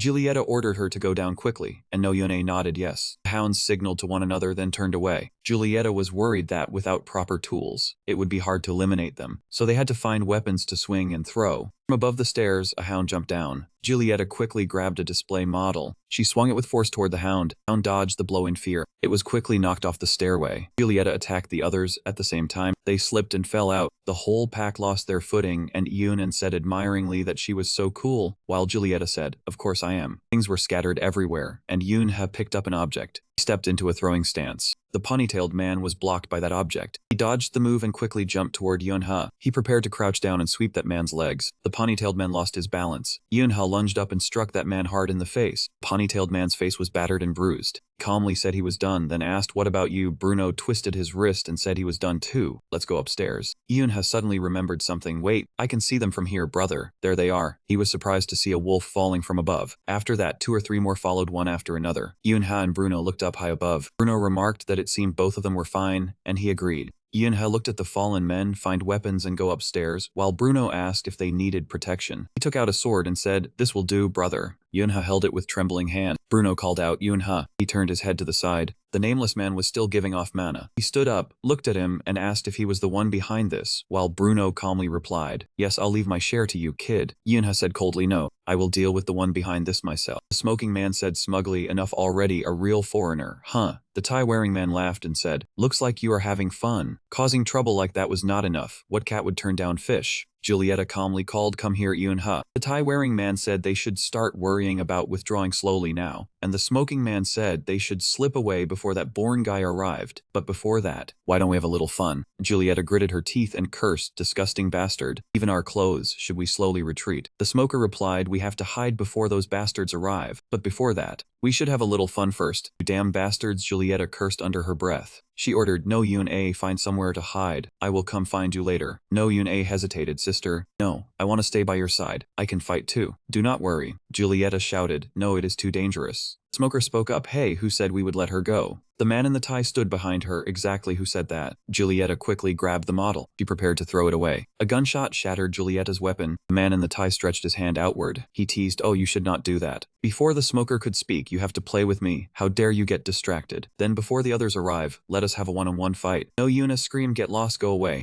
He stepped closer, do not be afraid, I am not a bad person. No Yuna quickly dodged and ran away. The man in the tie reached out his hand. He recovered his mana, then grabbed No Yun-A's hand. No Yuna cried out no. She tried to summon a technique to push that man away. Two protective shadows collided with each other. He was surprised, oh, a child has that much mana. If I break this shadow, could I make a fortune from this little girl? Blue Flood Dragon touched the shadow and was sent flying back. He was shocked, why is it this hard? No Yuna thought to herself, I can block him. No Yuna taught me this, I can do it. The man in the tie grew discouraged. If this keeps up, there is nothing I can do. She was delighted. Did I really do it? Suddenly an arm thrust inside. I broke through. He grabbed her hand. The man in the tie was thrilled. I caught her. At that moment the soldiers shouted, everyone, hurry, skip the formalities, save people first. Everyone turned around, huh? What is that? A slime is escaping. Which unit does it belong to? Call the ranged players over here. The shaved-headed captain said, no need. The other person shouted, no, do not. All monsters are the same, just cut them down. The slime rushed forward and seized the weapon. It pulled the captain in. The shaved-headed one slowly tightened around him. An announcement rang out. Retreat, physical attacks are useless. Report to the shopping center and wait for the mages. The smoker said smugly, perfect timing, I have more time. Then let us hurry and end this. Julieta turned to look at No Yun-A. No Yun-A asked how. The man in the tie said calmly, if I cannot break it, I would not be called a player. Suddenly, a pile of fire blazed beside him. Quickly attacked him. It was Julieta's fire. She shouted, hurry, run. The man in the tie groaned in pain, you bitch. Applause sounded. The smoker praised her, so you can do things like that. Julieta quickly leaped back to defend herself. She raised her fiery finger. The smoker mocked her, that thing is useless. Doll, why not have some fun with me? Julieta bit her lip, irritated. She took off her shoes. Julieta prepared to charge. Do not call me a doll. Smoker said indifferently that again. Those things have no effect on us. Using such adorable power is a little. He widened his eyes, a red beam of light suddenly pierced through the shield. The smoker retreated a few steps and grumbled in irritation, that stings. Possible. Did her power suddenly increase? Could that be an innate enhancement ability?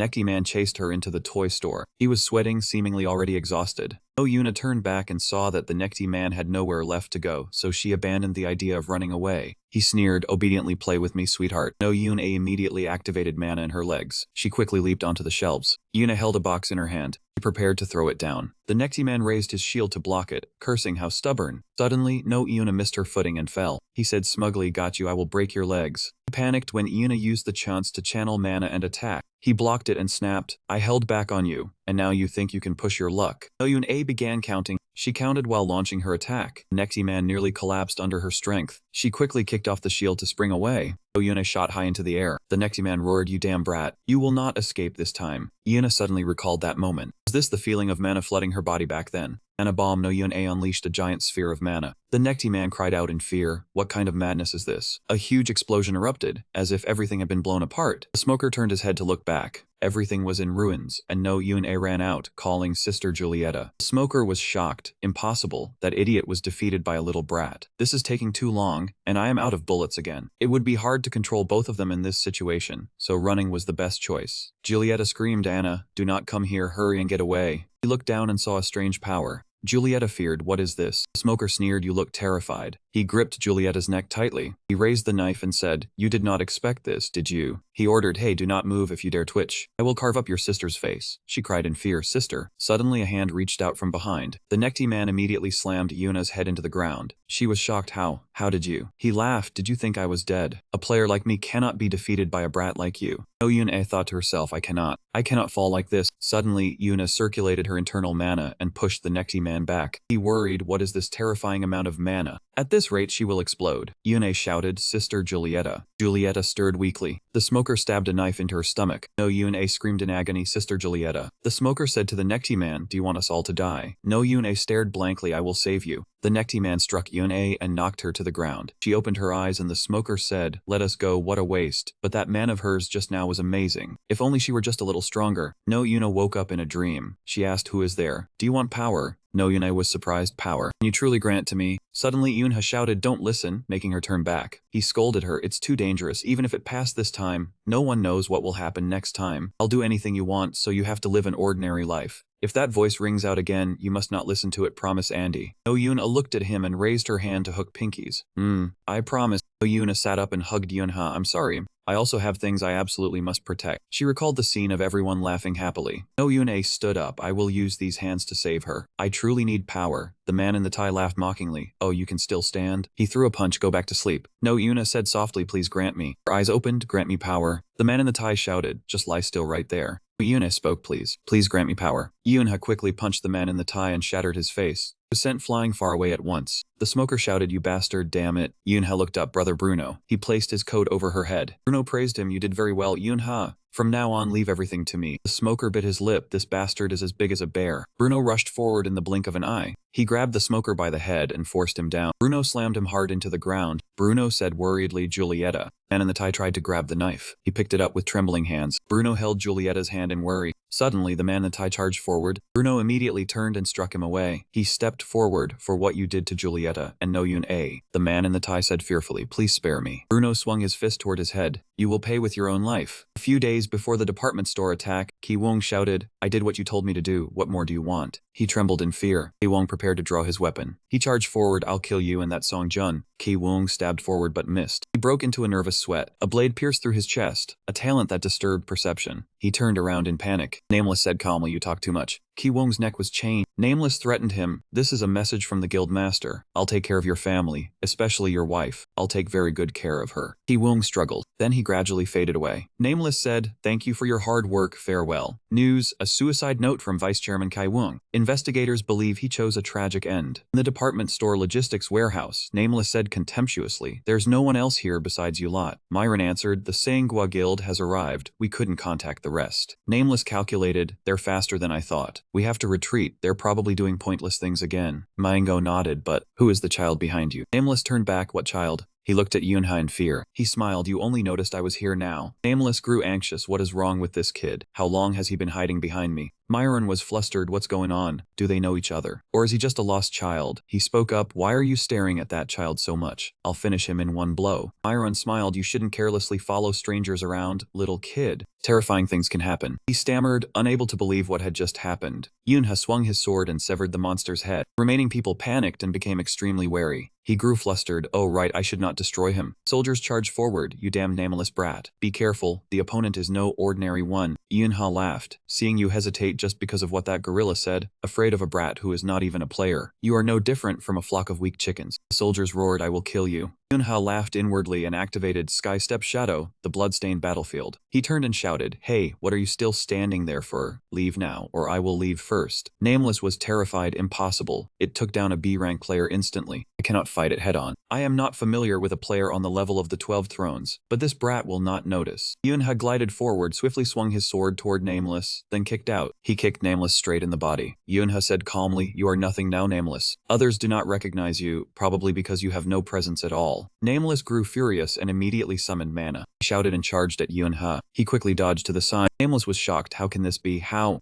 can this brat dodge all my attacks? Yunha said calmly. I once felt that way too. As he swept Nameless's legs, he explained, your ability is useless when fighting me. But do not worry, Yunha leaped up. I will not kill you. He grabbed Nameless tightly by the neck. Yunha stabbed in with a powerful thrust. Seo John remarked, they have wrecked this place completely. Yunha smiled, I hope you can subdue them this time too. Seo John covered her mouth, you still owe me. He glanced over, I will repay you in full, I promise, I swear. I guarantee it. She asked, then when? He smiled, well, someday I will let you handle that man. Seo John stepped in, fine, I will let you off this time. Yunha ran over, wait. She was surprised, He said worriedly, I have been curious about his face for a long time. Nameless was terrified, please do not this. Yunha snatched off his glasses. Both of them covered their mouths stunned. They retched violently. His face was like a stingray, so disgusting they could hardly bear it. A voice called out Yunha and he turned his head. It was Giulietta, Yune, and Bruno. He ran over in delight, sister. At 3 in the afternoon on September 17th at Sabayok department store, a mercenary player named Nameless attacked a monster terrorist group. Along with the Shyla Guild, Holy Storm Seojan, one of the 12 thrones, subdued him, causing 23 casualties. Myron's eyes shone brightly. The Heavenly Maiden government expressed condolences to the victims. Myron watched the news indifferently. He enlarged the image. Giulietta, Bruno, Yune, and Yunha. Myron smiled wickedly. Found you. Outside the house was a barrier. The barrier around the calf prevents ordinary people from noticing us, just as expected of Holy Storm. Yunha said seriously, this is the first time you have called me. Seojan replied calmly, I wanted to express my gratitude. He smiled, surely that is not all. Did something happen? Seojan set down her glass. The Nameless group will be executed. The first time since the Heavenly Maiden government was founded. Yunha replied, I understand, but who hired them? Seojan refused. I am obligated to keep that confidential. He said indifferently, then we have no choice left. Seojan spoke, is that all? Yunha said seriously, yes. What happened with the Sabayok group? Seojan explained, Chairman Lee Junhee has returned, and the heir has set matters aside to focus on welfare. He nodded, I see. She stood up, I have something to do and must leave. He said goodbye, then I will see you next time. As expected, the future of the Sabayok group had changed. Ba Hector asked, the children are coming soon, do you want to go first? Yunha nodded, yes, thank you, uncle. Before the regression, a war for power had broken out among his 3 sons. In the end, the eldest son had seized the throne of succession. My family, the survivors of the Kraken, Nuna had shown a miracle. The child did not die, and the casualties on Mount Bukan dropped sharply. The terrorism at the department store, which had not happened before the Sabayok group was infected, was now gone. The future was changing. If that is the case this time, the clock was nearing 1 in the afternoon. Yunha looked excitedly at the glass of juice, stretching his muscles until late afternoon. No Yune stood timidly before her parents. I want to become a player. Yunha looked at her in confusion. He felt afraid. Has the future changed? Yunha slammed the table in protest. He said worriedly that becoming a player was very dangerous and did not suit his sister. No, Yuna shouted, how would I know without trying? You said I had talent. No, Yuna cut him off. I do have talent, but you have not taught me how to control mana yet. I taught you so you would not suffer disorder when forming a contract with Choi Hyuk's magic power, and I hoped you would live happily and healthily. No, Yuna said sulkily, I do not care. I want to become a player. Yunha slammed the table and asked why she would give up an ordinary life. She shouted that a player's life was troublesome, but she still wanted to pursue it. I want to become someone who can save others.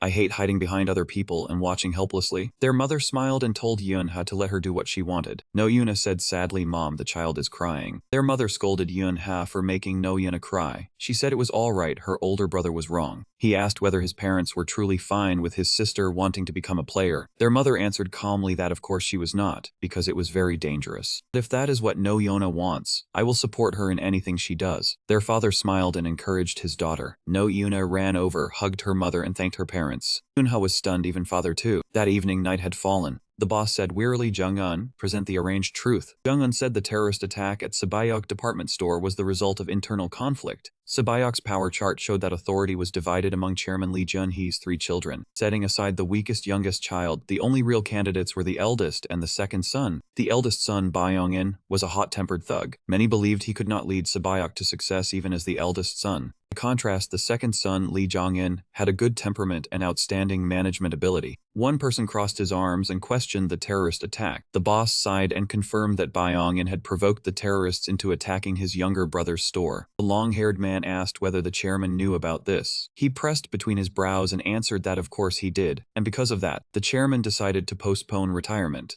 Jung-un pointed the board and said that was not the only problem, asking everyone to look up there. Byong-in's force was not only an unnamed mercenary group, it was highly likely to be the Ocean Guild. Everyone gaped and asked what he had said, thinking that speculation was going a bit too far. Jung-un explained that 92 hounds, including hellhounds, had been found on Bukan Mountain. Although Ocean took 70% of the magic stones, only 30% of them were placed on the market, and magic stones used in the terrorist attack were discovered. The boss asked what if they were waiting for prices to rise before selling. He replied that unrefined magic stones were not rare. The boss asked seriously about the possibility that Ocean had used the 30% of magic stones sold on the market. Jung-un answered confidently that all information from the Scylla Guild had been investigated, including the origin of the magic stones being sold. That was impossible. The long-haired man turned and said that it was only speculation with no concrete evidence yet. Jung-un agreed that it was speculation, but everyone must have heard about this already. Everyone fell silent. The boss said that in April, when Seo-jun discovered Song-jun's involvement with Dangun, she became extremely furious. What Song-jun was thinking was quite clear. He wants to cut ties with Dangun and focus on Sabayak. This is why I called everyone here. The long-haired man wondered about war and thought it was not the optimal choice. The curly-haired man worried about Holy Storm at Ocean. Another person added that the 12 thrones were also at Ocean, but they had the Thunder God Emperor. The long curly-haired man stopped him, saying the Thunder God Emperor was still too young. Even if he is a genius, going against Holy Storm would still be very difficult. The boss stood up and said, "Unfortunately, we do not intend to start a war. We also cannot allow the Ocean Guild to run wild. We will support Jongin of the Sabayak group and begin putting the Ocean Guild back in order. Year 4 of No Yunha's Heavenly Maiden calendar. Does this really make any sense?" He gave a strained laugh. It is them again this time. Why are they all in the same class like this? Minji happily said it was interesting. Jin Siona turned around and agreed, saying she had been worried they would be separated. Yunha realized that girl was in class 1. It is such a relief not to get tangled up with that woman anymore. He smiled, hoping this year would pass peacefully. Choi Hyuk pointed, big brother, big brother. Those kids over there have been staring at us for a while. Yunha realized it.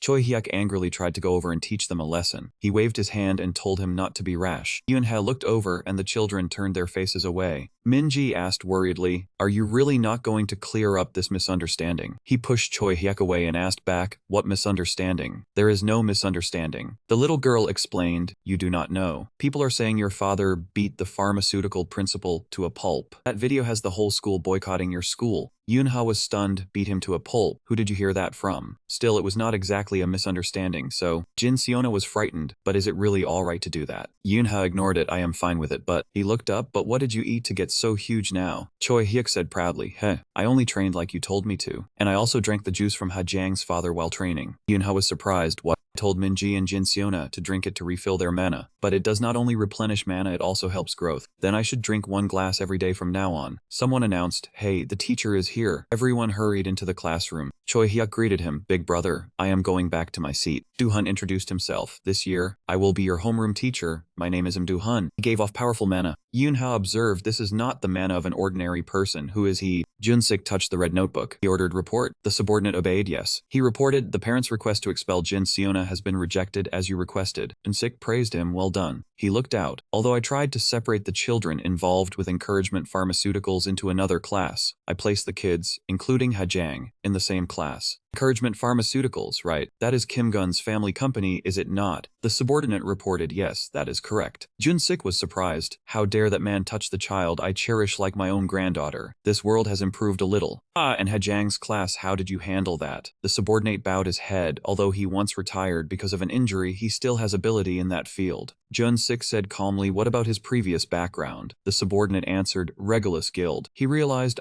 if it is Regulus, then that is an S-rank guild. I suppose he is fairly trustworthy too. Junsik recalled, "Hajang, which older brother do you want to be in the same class with when you enter 2nd grade?" Hajang said happily, "It would be wonderful if I could study in the same class as my friend, but father said that would be very hard." Junsik interrupted, "Really? Do not worry, grandpa will make your wish come true." The little girl turned to him, "It is alright, grandpa. I am old enough to understand." He smiled, "I am sorry, I thought Hajang was still a child." "Then may grandpa make a prediction?" Hajang asked curiously. "A prediction?" Junsik said confidently, "Yes, even when Hajang enters 2nd grade, you will still be in the same class as your friend." The little girl happily went to school with her friends.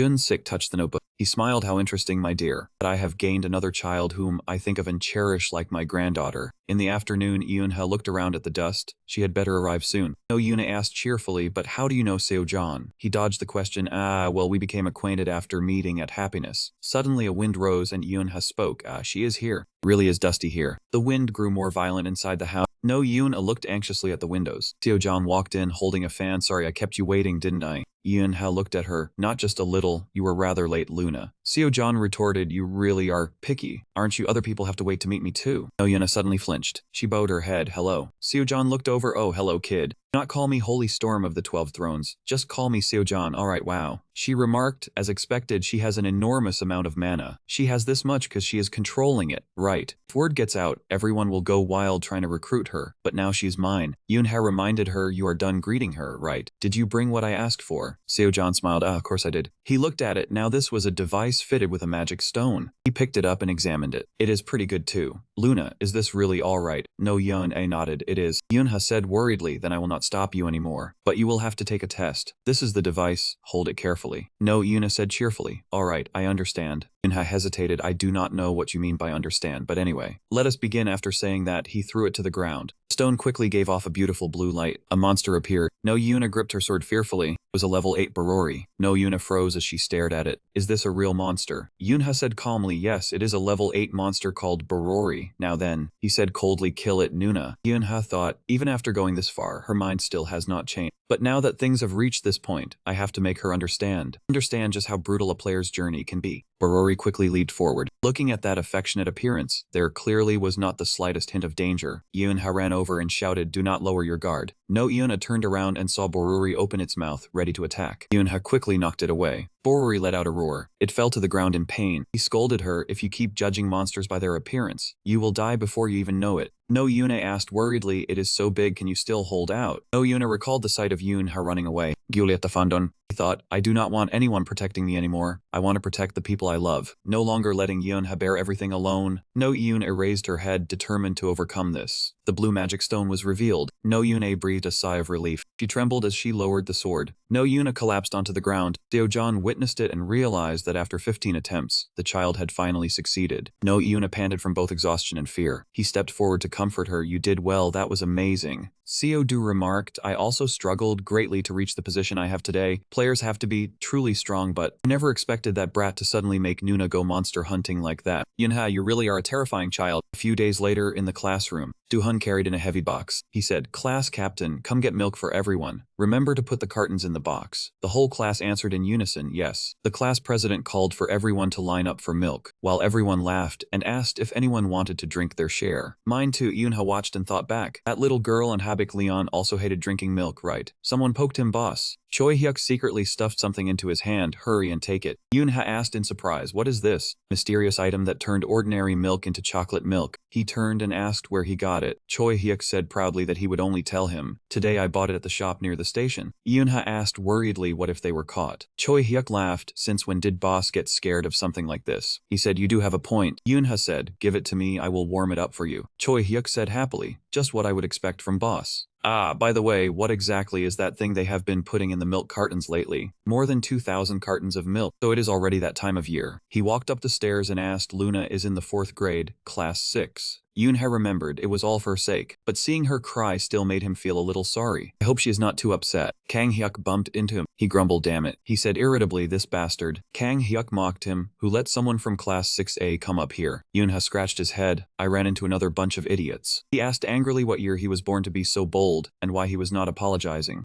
Yun-Ha realized this bastard seemed somewhat familiar. Is he not Kang Ha? Kang Hyuk was the player who ruled the back alleys of Gyeongbukgu, not skilled with abilities, but very shrewd at managing subordinates. It could be said that all information about the slums of Gyeongbukgu passed through his control. He must have loved Gyeongbukgu since childhood, and that was also why he became an information broker. The remaining lackey shouted in Yun-Ha's face, kids these days really are arrogant. Kang Hyuk grabbed Yun-Ha by the shirt. The lackeys cheered for him to give him a beating. He said irritably that he was just about to teach this brat a lesson. Lackeys provoked him. What are you looking at? Do not go telling the teacher. He wondered whether he should give them a scare. You are all worked up now, you are grown up, little brat. Yun-Ha prepared to launch a counterattack. No-Yona suddenly appeared. She spoke up, hey, why are you all so tense? He was surprised to recognize that familiar voice. Everyone turned back to look at the same time. Kang Hyuk blushed, Yun-Ha looked bewildered, and No-Yuna was visibly angry. She scolded him, did I not tell you not to bully other people? Kang Hyuk explained himself in fear, then straightened his clothes, worried that he liked No-Yun-A. That man finally had to apologize. Yun-Ha snapped angrily, how dare you mess with my sister? I will beat you up. The servants hurriedly explained that he had bumped into Kang Hyuk first. No-Yuna pushed him away. Are you planning to teach my little brother a lesson? Kang Hyuk was shocked by that information. That man panicked and looked back and forth. Yun-Ha was annoyed that they actually could not believe it. Kang Hyuk awkwardly apologized over and over. He even asked whether No-Yuna's little brother was hurt. Kang Hyuk called after him, have a good day, little brother.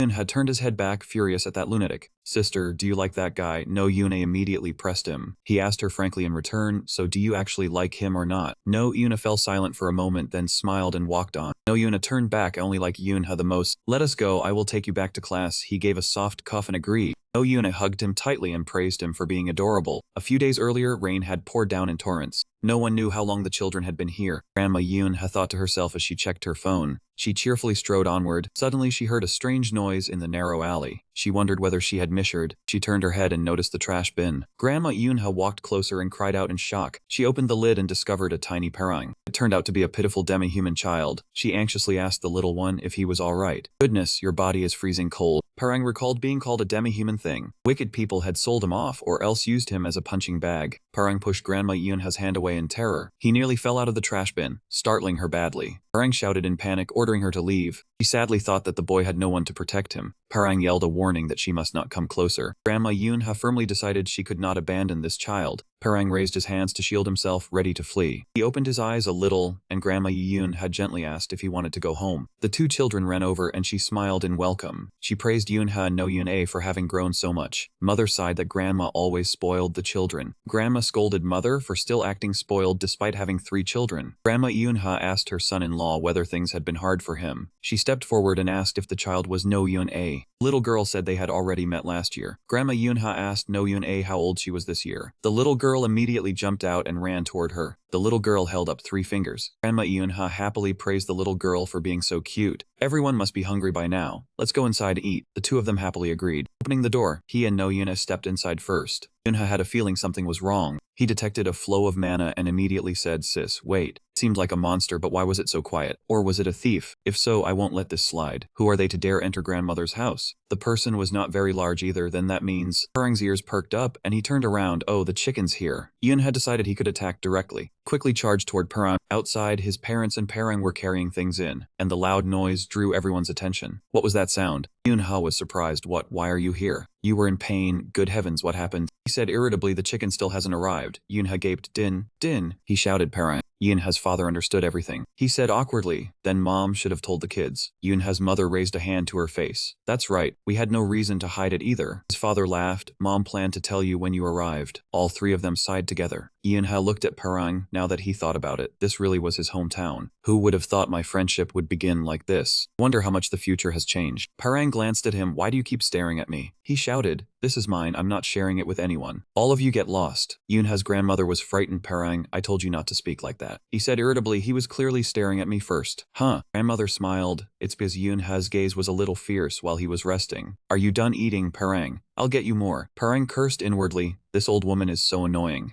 Yoon-ha's blood boiled. This old woman. I remember thinking he was crazy when we first met too, but how dare he speak to my grandmother like that? Fine. While the puppy is still young, his temperament has to be fixed. Yoon-ha suggested, "Grandma, can Parang and I go outside to play?" Parang was surprised. He snapped, "Did you take the wrong medicine? Why should I go with you?" Yoon-ha ignored him. "Grandma, may we?" Grandmother said gently, "Of course, it would be nice if you two became close. Go on, but don't play too roughly." No, Yoon-a spoke up. "I want to go too." He stopped her. "No, you keep eating." "All right, Parang, let's go outside." Parang focused on eating. "Who said I was going with you?" Yoon-ha immediately grabbed him by the collar. "Better shut your mouth and follow me right now." That evening, Yoon-ha and Parang went outside. He threw him hard to the ground. Parang stood up in pain. Shouted angrily, "My chicken. Hey, you bastard, don't you know not to touch someone while they're eating? You even stole my piece of chicken." Yoon-ha said calmly, The reason people don't show dogs things is only because they're afraid of bitten back." Parang said fearfully, "What is this?" Yoon-ha calculated, it would be troublesome if anyone heard this. It isn't as large as Sister Seo-john's, but it should be enough. He stepped closer. "You aren't a dog. But with the way you behaved just now, you don't seem human either. Let me teach you what it means to be human." Parang clenched his fists. "Are you challenging me? I didn't like you from the start either." Yoon-ha leaped up, holding a water bottle as he moved toward Parang. He was struck and cried out in pain. He shouted, "I'm the one who has the right to say that, you bastard." Parang wondered, what did he hit me with? A cannonball. As Yoon-ha struck him, he thought, to treat the benefactor who fed and clothed you like that, letting you stay in her home, pitying you enough to teach you letters. Parang collapsed and knelt on the ground. He said furiously, "You dare call her an old woman? Damn it. Do you have no manners, shame, or decency in you at all?" Parang shouted help. Yoon-ha said smugly, "I'll tell you in advance, screaming is useless. Words spoken here won't travel outside." Parang held his head. "Tell me in advance, you say that after hitting me." He smiled. "Ah, But if you know telepathy, you might still be able to call for help. Parang said irritably, but I don't know it. I'm only 10 years old, how would I know how to use telepathy? Yunha laughed inwardly, so when he said he had known telepathy since age 10, that was a lie. Since he had deceived me, that gives me even more reason to beat him up. Then let us have a little fun, Parang. Are you still not done reviewing? The sound of repeated blows rang out. The next day, Parang cried that it hurt too much. It only hits hidden places. Could it be a gangster pretending to be a child? He knelt inside the house. Yunha's father asked worriedly if he was already 10 years old, and her mother replied awkwardly that he must be in 3rd grade then. His father said that was right. Since the boy had never gone to school, he cut in. I am not going to school. He glared and Parang answered in fear, I will go to school. Yunha remembered that before the regression, she had heard he was admitted to the academy before her, and had bullied people there. This time let us go together. Yunha placed his hand on his shoulder. I think 2nd grade would suit Parang better. Parang shot him a sideways look. I already said I do not want to. He glared and Yunha's mother asked, Parang, what do you think? Parang trembled and said he wanted to study in 2nd grade. Yunha rejoiced, then Parang and I will be in the same class. How wonderful, right, Parang? His grandmother smiled. You two have become so close after only 1 day. It makes me happy too. Children really do make friends easily. Parang stayed up all night in sorrow. What is wrong with the way you people talk? Can you not see that I am being threatened? All three were delighted, and his father smiled, saying he looked cuter, while he cursed inwardly. What does that matter? Yunha placed his hand on his shoulder. Can we go outside and keep playing? Parang broke into a frightened sweat. Please do not. Early in the morning, Gayun was holding a serious meeting. Ambek reported that they intended to help 4,000 Koreans stranded in Italy return home, and in exchange, they needed help subduing a monster in the North Atlantic, the most dangerous world-ending class monster. Gayun sipped her tea. It is difficult to send duelists to an unfamiliar place, so how about we provide medicinal herbs for the Northern European duelists? Ambek looked at the teacup. The effect of the medicinal herbs you showed us is outstanding, a revolutionary item that works without needing to be put inside the body. However, this can be exchanged for magic alloy. Gaiyan answered seriously. But that is also something Italy urgently needs. Banco slammed the table. He sent wood splinters flying everywhere. He said irritably, why are you people so guarded? We are only asking for help exchanging hostages. Korean duelists must be so weak that they have to cling to the goddess's skirt. Anbek spoke up, Jianko, you have gone too far. He looked over, and she does not even bother to refute it. That is why I hate Korea. Other than kimchi, it has nothing. Gaeyun scoffed, that ridiculous blonde head spouting nonsense. Suddenly everything turned gray, and heaven and earth shook, frightening them. Fine, to ensure the Korean citizens returned safely. We will help with all our strength. Besides Namgung sang, the strongest duelist in the nation, we will also send 2 12 Kings duelists. That should be enough for you to return the people safely. Gaeyun gave a signal. Both Anbek and Jianko breathed in exhaustion. Anbek slammed the table. Doing this will not benefit you at all. Gaeyun said frankly, complain as much as you want. I will also report to the International Mana Trusteeship Association about thugs coming to negotiate. Jianko trembled. You should also know your place. Jianko roared. Let us wipe them all out. Anbek stopped him. Wait. He was about to unleash a technique but froze in surprise. What is this? A sharp gaze flashed. Jianko was frozen stiff. He knew he would die if he moved. Gaeyun turned her head. It seems you are not stupid after all. Let us end the meeting here. I hope you gentlemen will leave first. She left and slammed the door shut, while Jianko said angrily, how irritating.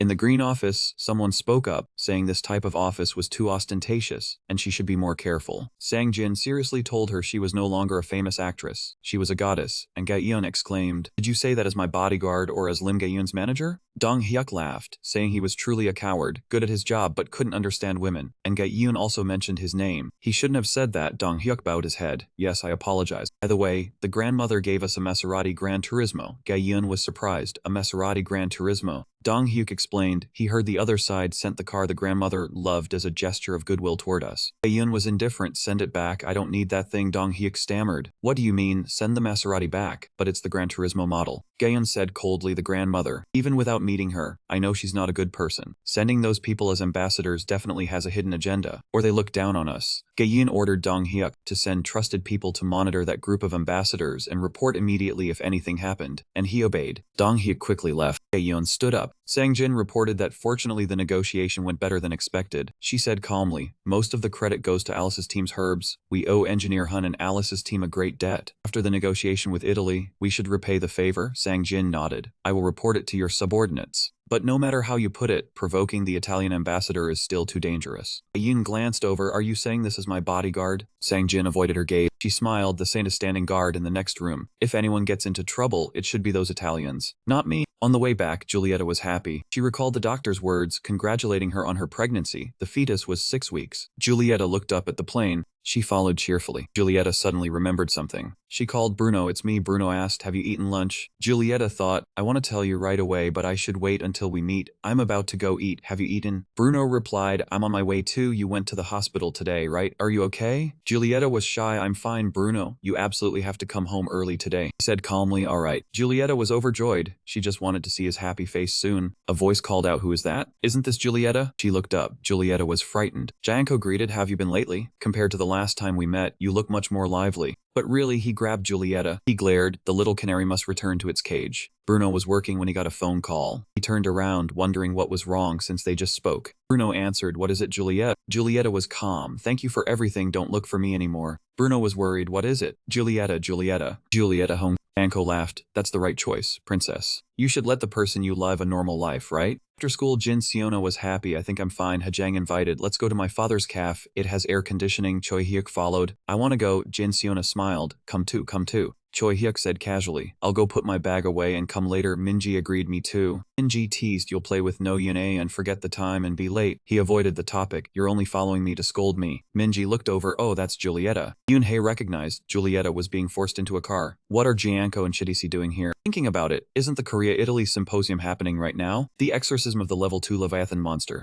To safely bring the Koreans back from Italy, the goddess government sent 3 of the 12 thrones. Therefore, South Korea lacked forces. The Saint Sangun lost his left arm. Lightning Wind Myungwon could not function normally due to the side effects of mana crystallization. Everyone thought Hwacheon Yeonji had died during the mission. Yeonji did not die. She was imprisoned in Italy by the hands of Janko himself, the man who visited South Korea as an ambassador. Many countries, including South Korea, strongly protested. Ultimately, Big Mama decided to execute him publicly. Yoonha guessed this person was with Giulietta. He ordered Minji, wait here, no matter what happens, don't follow. The little girl worried, where are you going? He said calmly, I told you don't follow. He needed to find out their purpose and contact Seojan or Bruno. He activated his mana chute. Minji called out loudly, hey Yoonha. He quickly ran after the car. Yoonha raced around the bends. He approached the car. Anbek questioned in suspicion. A brat? Jianko said arrogantly, I was wondering who was tailing us, turns out it's just a kid. Yoonha grew worried. They had already noticed him. Janko stepped out of the car and called, Kid. Yoonha asked, is there a problem with us? He saw that man attack. By the blow, Yoonha quickly retreated. Janko taunted, what's wrong with this brat? Anbek advised, don't underestimate him, this kid is special. He laughed, is that so? There's no avoiding it then. Janko lunged forward, determined to deal with him. Yoonha quickly blocked the kick. He thought, that bastard, he's trying to kill me. Spinning his leg, Yoonha lunged in front of Janko. He kicked straight at his head. Janko dodged swiftly. He reached out his hand to grab him. Yoonha grew frustrated. Dodging in midair was difficult. Focusing mana into his leg, he kicked hard at his hand. Janko was surprised.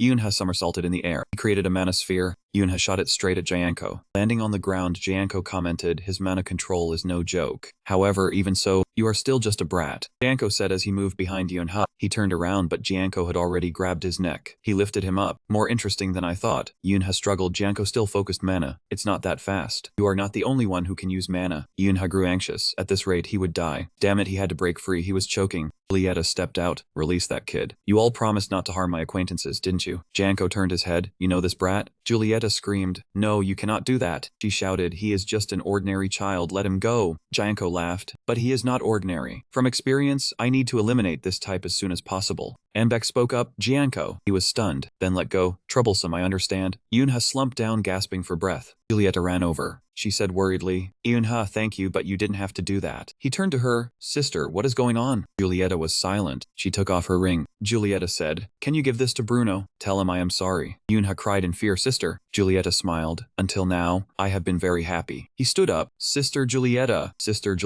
come back here while I am still speaking nicely. Janko pushed Yoonha hard. He crashed into a pile of trash bags across the street. Janko said, get lost, brat. The car sped off. Yoonha collapsed by the trash can. He thought he had believed this second life would be different. He had saved his family, those who should have been lost. He had saved his friends. He minimized the losses from that man on Bukhan Mountain and became complacent. But who would want this to happen? Yoonha stood up. Who would want to keep the past unchanged? While he was struggling to change the future, he looked at the ring. Your happiness includes your sister. He clenched his fist. Do not decide everything on your own. Seo-kun set down the box of items. He sighed after setting it down. Seo-kun was worried. To complete the required number of magic artifacts, he had slept less. Suddenly, Su-bin brought a glass of water over. Here you go. Seo-kun took it. She asked curiously, is something wrong? He smiled, nothing, I am just happy. Subin smiled along, is that so? The phone rang. Seo-kun answered, hello Yoon-ha. The voice on the other end replied, this is Yoon-ha, sorry for calling so suddenly. He cheerfully said, it is fine. What is it? He said gently, I have a few things I want to ask for your help with. Seo-kun was surprised but still told him to speak. Afternoon came. Seo-jan and Yoon-a were training. Behind Seo-jan was the monster mana tree. She snapped her fingers, the branches extended outward. She shot toward No Yoon-a. She seriously observed the attack. No Yoon-a jumped up to dodge the monster's attack. Seo-jan commented, very good reflexes, and what about this move? No Yoon-a was surprised, getting caught up in the game. A whirlwind formed, swept No Yoon-a inside. Seo-jan observed her ability still needs improvement. She noticed a skateboard inside the whirlwind. No Yoon-a was riding on it. She spoke up, Sis, do not make such sudden moves. Seo-jan said calmly, training should be like the real thing to be good. You handled it quickly too. Then I will do this. Seo-jan made the whirlwind disappear. No Yoon-a looked down in surprise. She quickly descended. No Yoon-a shouted, Jiao Jiao Li. Mana recovered immediately. She landed safely. She quickly dashed forward. Seo-jan watched, well done. No Yoon-a shouted, Jiao Li. Mana bullet was quickly swallowed. Seo-jan praised, children have fast imagination and adaptability. She has enough mana for defense and counterattack. No Yoon-a laughed, I know I am a gem. Alright. Seo-jan quickly retorted, not yet, you are still far off. Suddenly a branch reached out and grabbed Yoon-a. Seo-jan covered her mouth, but you have improved a lot in 3 months. She shouted, I surrender, put me down. She laughed, no, saving yourself is part of the exercise. There was a call from Yoon-ha. Seo-jan was suspicious, he rarely calls. Do not tell me he is causing trouble again. That afternoon, the road was very empty. Bruno opened a suitcase. It was a suitcase full of weapons. He picked one up, everything is ready. Bruno changed clothes and stood before the mirror. He noticed he looked less muscular now. Calling him the Valentine family's beast was a bit much. He suddenly recalled when Julieta called out. She pointed at the group of strangers and apologized, saying she did not know she was a Valentine princess. The blonde shouted. That excuse was truly absurd. And Cicely, who here had never heard of the young lady, he trembled, insisting he was just a tourist. Bruno found it ridiculous. No matter what he said, the truth was he had insulted the young lady. Bruno stood arrogantly before that pervert. That man was frightened, his face pale. Bruno threw a powerful punch, sending that man flying.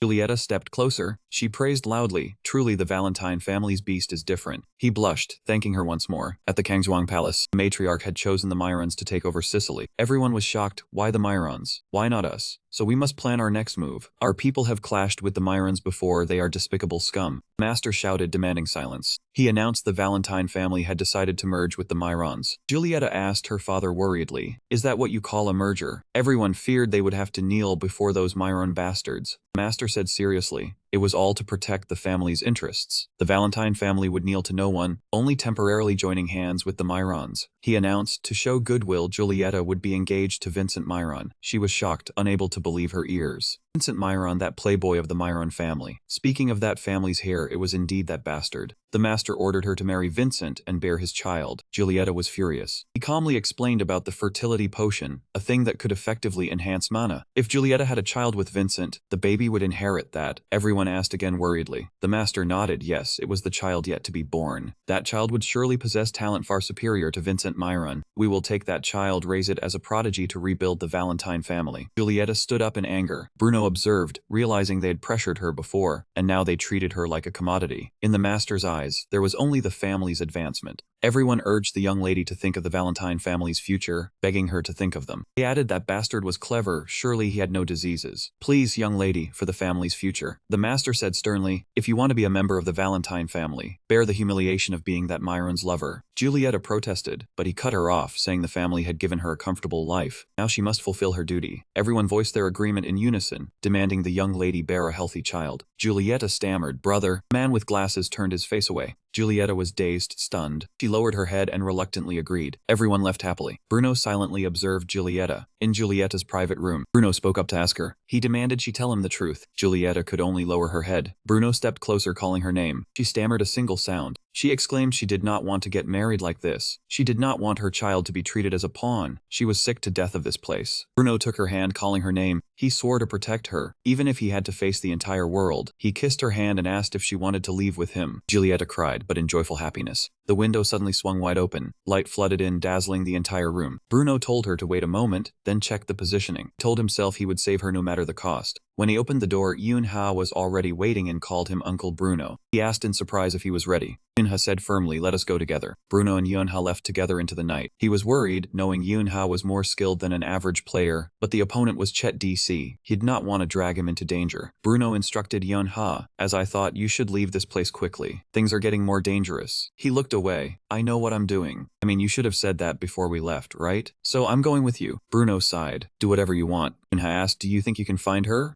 Bruno checked. Thankfully, it seems she had brought her phone. He pointed towards the Alyssa Hotel. "That seems to be the place." He looked over and added, "Shouldn't we wear armor? It'll be dangerous going in there without protection." Yoon-ha pulled at his clothes. "I want to, but no armor fits this small body, and just carrying this is hard to move in." Bruno remarked, "He's no different from someone about to charge into a battlefield. Is he used to this kind of thing?" He spoke up. "I have the ring you gave me, so don't worry." Bruno was curious. "Do you know how to use it?" Yoon-ha picked it up. "Yeah, a bit. I can't believe his dowry is a mana-boosting item." In year 26 of the goddess calendar, the Southern European Alliance succeeded in the Abyss raid. Everyone on Earth thought it was impossible, but they hailed those who successfully raided the Black Abyss prison. The players reread the Abyss journal with excited expressions on their faces. However, the truth recorded in that journal was utterly horrifying. Most players were from Italy. The key members of the raid all bore the surname Myron. The woman used as a tool, bearing the special strong genetic code of the Myrons, was their mother. "I think Brother Bruno couldn't save her and died before I regressed." Bruno announced, "We've arrived. Don't regret it." Yoon-ha chuckled inwardly. "Regret? That word is for them." Whitehead and Yellowhead were curious. "Who are they?" Bruno said, "So, shall we go up?" He nodded. "Okay." Two quickly dashed off. They attacked and finished it in one blow. In the hotel room where Jianko was staying, he was furious. Why the hell did they suddenly change the hotel location like this? Tom explained, "I think so too. They must have their reasons. It's also strange to have a problem with the hotel on the meeting day itself, even though it was notified days before." Julieta teased, "Looks like the hotel doesn't want to let bastards like you in." Then she cursed some more. Tom stammered, "But I really didn't know Lady Julieta was in this country." Jianko laughed, "Me neither. If we hadn't watched the news, we wouldn't have known." At first I didn't believe it either, but because my own brother confirmed it, so it must be reliable news, right?" Julieta mocked. "I find it hilarious that a bunch of men plan to come all this way to capture a woman. It seems the Myron men have no shame." Jianko picked up his weapon. "Hey, princess of the Valentine family, why don't you sit still and shut your mouth? You probably think we can't touch you, don't you? We don't do it because we pity you." Julieta spoke up. "What?" Janko placed his hand on her shoulder. He sneered, "If we really wanted to, we could have had our fun with you right on that bed." Julieta pushed him away. "You insane bastards." She spat in Janko's face. He shouted, "You bitch, you're really want to die?" A voice called Janko from behind. Mbek released his mana. He looked seriously at Janko. Janko stammered, truly a touching display of fascist brotherly love. Mbek asked, "Where are you going?" Janko cursed, "You damn thief, I'm going outside to get some fresh air." Tom showed him something.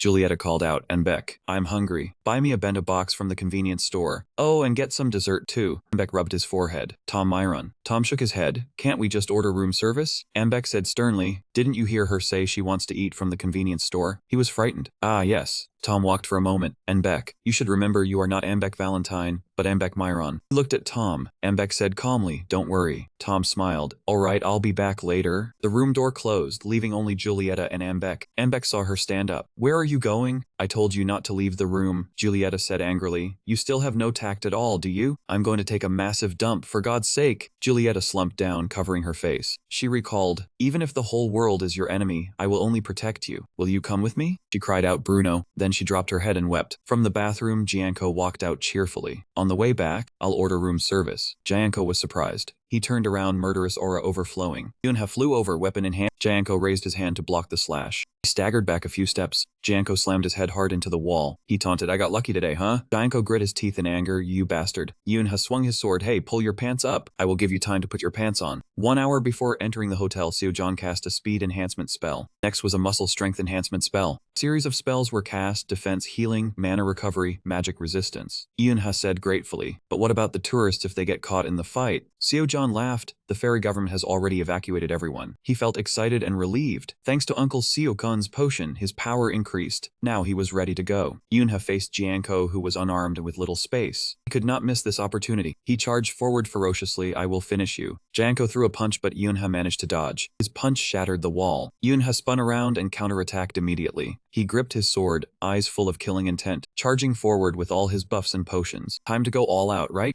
Jianko created a defensive shield. Yoon-ha did not retreat, aiming straight for him. The sword struck Janko's shield violently. The defense layer was pierced after the clash. Janko was stunned. This brat was completely different from before. He had set up 3 layers of shields and still got through. Yunha pressed the attack. Is that all you got? He kicked, sending him flying. Janko crashed into the wall, screaming in pain. He used a shield to protect himself again because there was no other choice. Janko was annoyed the space was too cramped. He had to get out of here by any means. Yunha narrowed his eyes and attacked relentlessly. A lethal blow aimed straight at Janko's head. He dodged swiftly. Janko pulled a gun from his pocket. Yunha also used a defensive shield. He sensed something was wrong. He had run away. Yunha yelled, "That bastard is fleeing." He tightened his grip on the sword. He quickly gave chase. "How dare you run?" His defense layer was fiercely attacked and shattered. Janko grit his teeth, never expected it to be this bad. Yunha watched him flee. He had been careless. 13 was still 13. He saw him chasing and cursed, "You annoying brat." Then he drew his gun. "I will finish you." Yunha showed no mercy. "Tomorrow is your unlucky day." He calculated silently. No time left. The buffs and mana were about to run out. Yunha drank a vial of liquid. He was surprised. That thing. Don't tell me it's the magic potion the fairy government boasts about. This guy is too cautious. Should have dealt with him earlier. No time to run up to the 18th floor. He had to find something to use as a weapon. Janko spotted a knife. Yunha did not see him. He noticed a nearby room. He rushed over quickly. Yunha swung his sword to attack Janko. By the time he realized the danger, the sword clashed with the knife. The force shattered the surrounding glass. Janko glared fiercely. "Who the hell are you?" Yunha said bluntly he would finish him. His power was overwhelmingly superior, knocking him away. Yunha charged forward, swinging his sword at the opponent. His sword struck straight into his protective shield. Janko sneered. "He must be exhausted by now, right?" He took that moment to grab his hand. Yunha's sword hand was firmly grasped, unable to attack any further. He was pinned to the ground by Janko. He snatched the sword, intending to finish him off immediately. "Don't you think I should have a weapon to fight with too?" A wave of killing intent radiated from him. Yunha roared, summoning the vengeful spirit. The black aura enveloped Janko, who panicked, wondering if this was a skill that corroded man in the body. How troublesome. "Get lost, you despicable pests." Janko glanced, noticing something. Yunha used Celestial Step, charging straight at him. A sharp sword strike was unleashed. He launched consecutive attacks, leaving Janko no time to react. He struggled to resist, cursing this brainless bastard.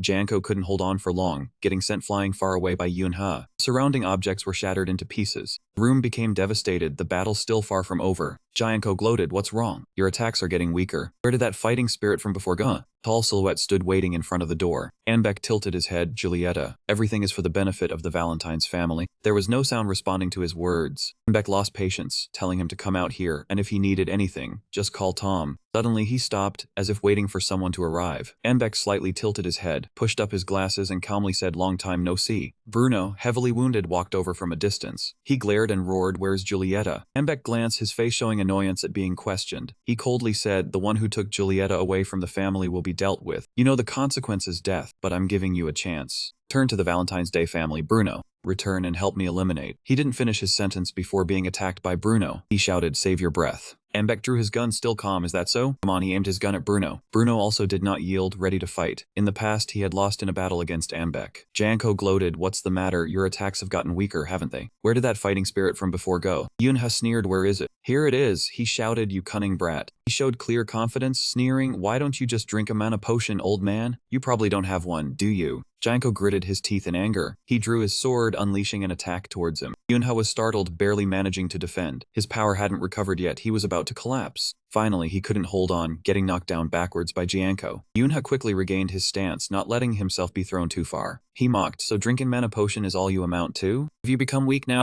Why don't you go play with my dogs?" Yunha leaped high to dodge the dogs created by Janko's power. He thought to himself, this method isn't working. In that case, Yunha spun his sword, forming a drill-like force, the single-point pierce break technique. He charged straight at Janko, already at his side before Janko noticed. Janko was stunned, blurting out, "You." Yunha moved swiftly, constantly leaving him unable to keep up. Janko quickly drew a gun from his pants pocket. Yunhei immediately drew his gun and joined the fight. Fired, aiming straight at his target. On the opposite side, he pulled the trigger almost at the same time. Janko used his shield to block the bullets, protecting himself. However, Yunha was hit in the shoulder. He groaned in pain a few times, and he breathed a sigh of relief that he could finally breathe. "This is my domain," he laughed arrogantly. Janko created arrows filled with power, aiming at Yunha. His eyes lit up, shining with cruelty as he deployed scattering arrows of Sparakaso. Yunha was startled, gritting his teeth. The arrows came thick and fast. Yunha quickly dodged. Janko was arrogant, taunting that this cowardly rat could not hide forever. Those arrows still relentlessly chased him. Yunha had to dodge continuously, exhausting him gradually. Regaining his momentum, he spun around to counterattack, trying to fight back. He was pierced through the body by the arrows. Yunha endured despite the wounds bleeding nonstop. Another arrow pierced through his thigh. Yunha clenched his teeth, trying to fight back. Finally, the arrows disappeared, and he stood hunched over from exhaustion. Yunha struggled, falling into a dilemma. Banko did not let up, immediately drawing his gun to threaten. Just then, dogs appeared from nowhere, biting Yunha's leg tightly, startling him. The vortex suddenly appeared above his head. He thought calmly, unable to dodge, so then used the single-point penetration strike, then quickly break free from the dogs. Yunha turned around, aiming his gun directly at them. He still tried to lunge forward to bite his leg. Yunha leaped, charging straight at Janko. He raised his sword and slashed directly at him. Janko's eyes widened. What a close call. He swung his arm, sending him flying far away. As soon as he hit the ground, Yunha stepped onto a circle of power. They surrounded him on all sides. Yunha was astonished. This is spell forbidden. By the time he realized, it was already too late. Everything shattered in an instant. The ground was smashed to pieces. He slumped to the ground, fresh blood slowly dripping beneath his feet.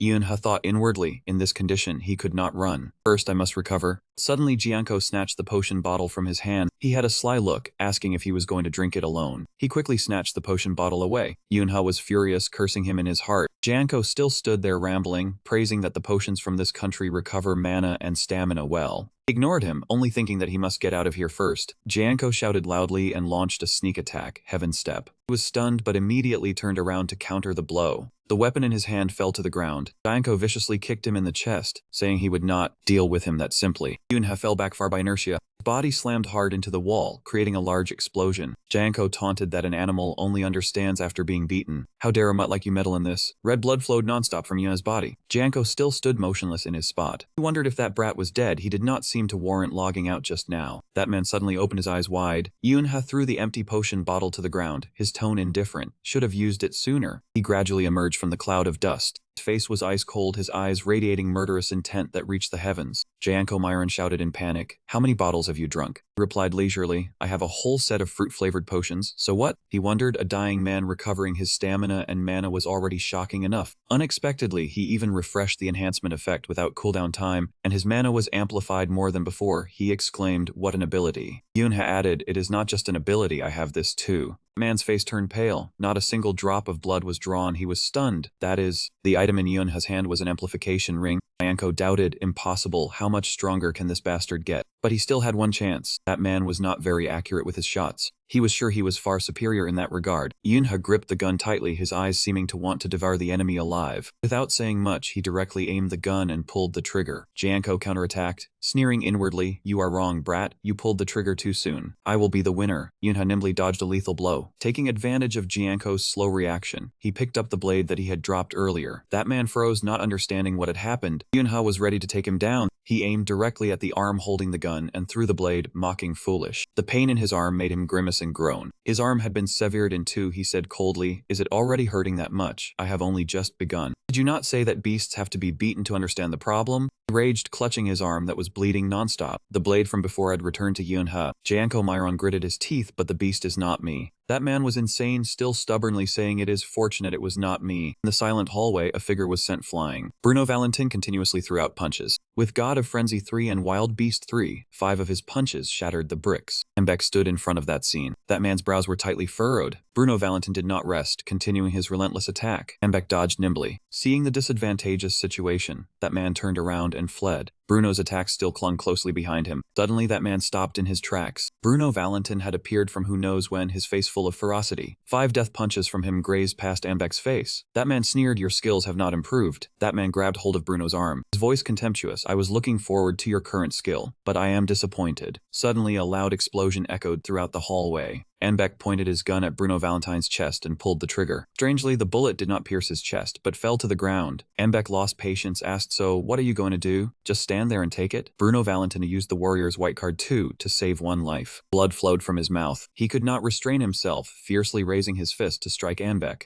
Before the punch could land, Mbek spoke up to interrupt and pointed out 2 reasons for losing the fight. First, your moves are too predictable. Second, your mana is depleted, and the effect of the magic will soon run out. While the magic barrier is active, you cannot move, only use defensive magic. You put yourself in a corner. Bruno Valentin angrily cursed about his mana. His shield shattered piece by piece. Mbek Valentine raised his gun, ready to pull the trigger. Suddenly, Julieta Valentine ran over. She shouted loudly to stop him. You promised you would not touch the people around me. This goes against that promise. Not only did he not stop, but he also pointed the gun at her, saying coldly, You came out just to remind me of our promise? Mbek ordered, We're almost done here, just stay where you are. his gun muzzle pressed tightly against her forehead. Julieta gripped the gun tightly, challenging, "Go ahead and shoot if you can." Anbeck Valentine was furious, not expecting her to dare do that. She turned to say to Bruno Valentin, "Bruno, go back. Do you really not want to live anymore? It's not just him. Janko and Tom Myron are here too. Do you think doing these reckless things makes me happy? What I need is..." Before she could finish, Bruno Valentin cut in. "I once swore I would protect only the young lady. Just say one word, that's enough," she shouted. "Don't move, Bruno Valentin." But he still took step after step closer. Anbeck Valentin pulled the trigger without hesitation, and Julieta Valentin screamed helplessly. Bruno Valentin raised his hand to block the bullet. Anbeck Valentin was confused by this action of his. Bruno Valentin's hand tightly clutched the bullet, and he said, "Just one word is enough, Julieta, even if the entire world was against the young lady."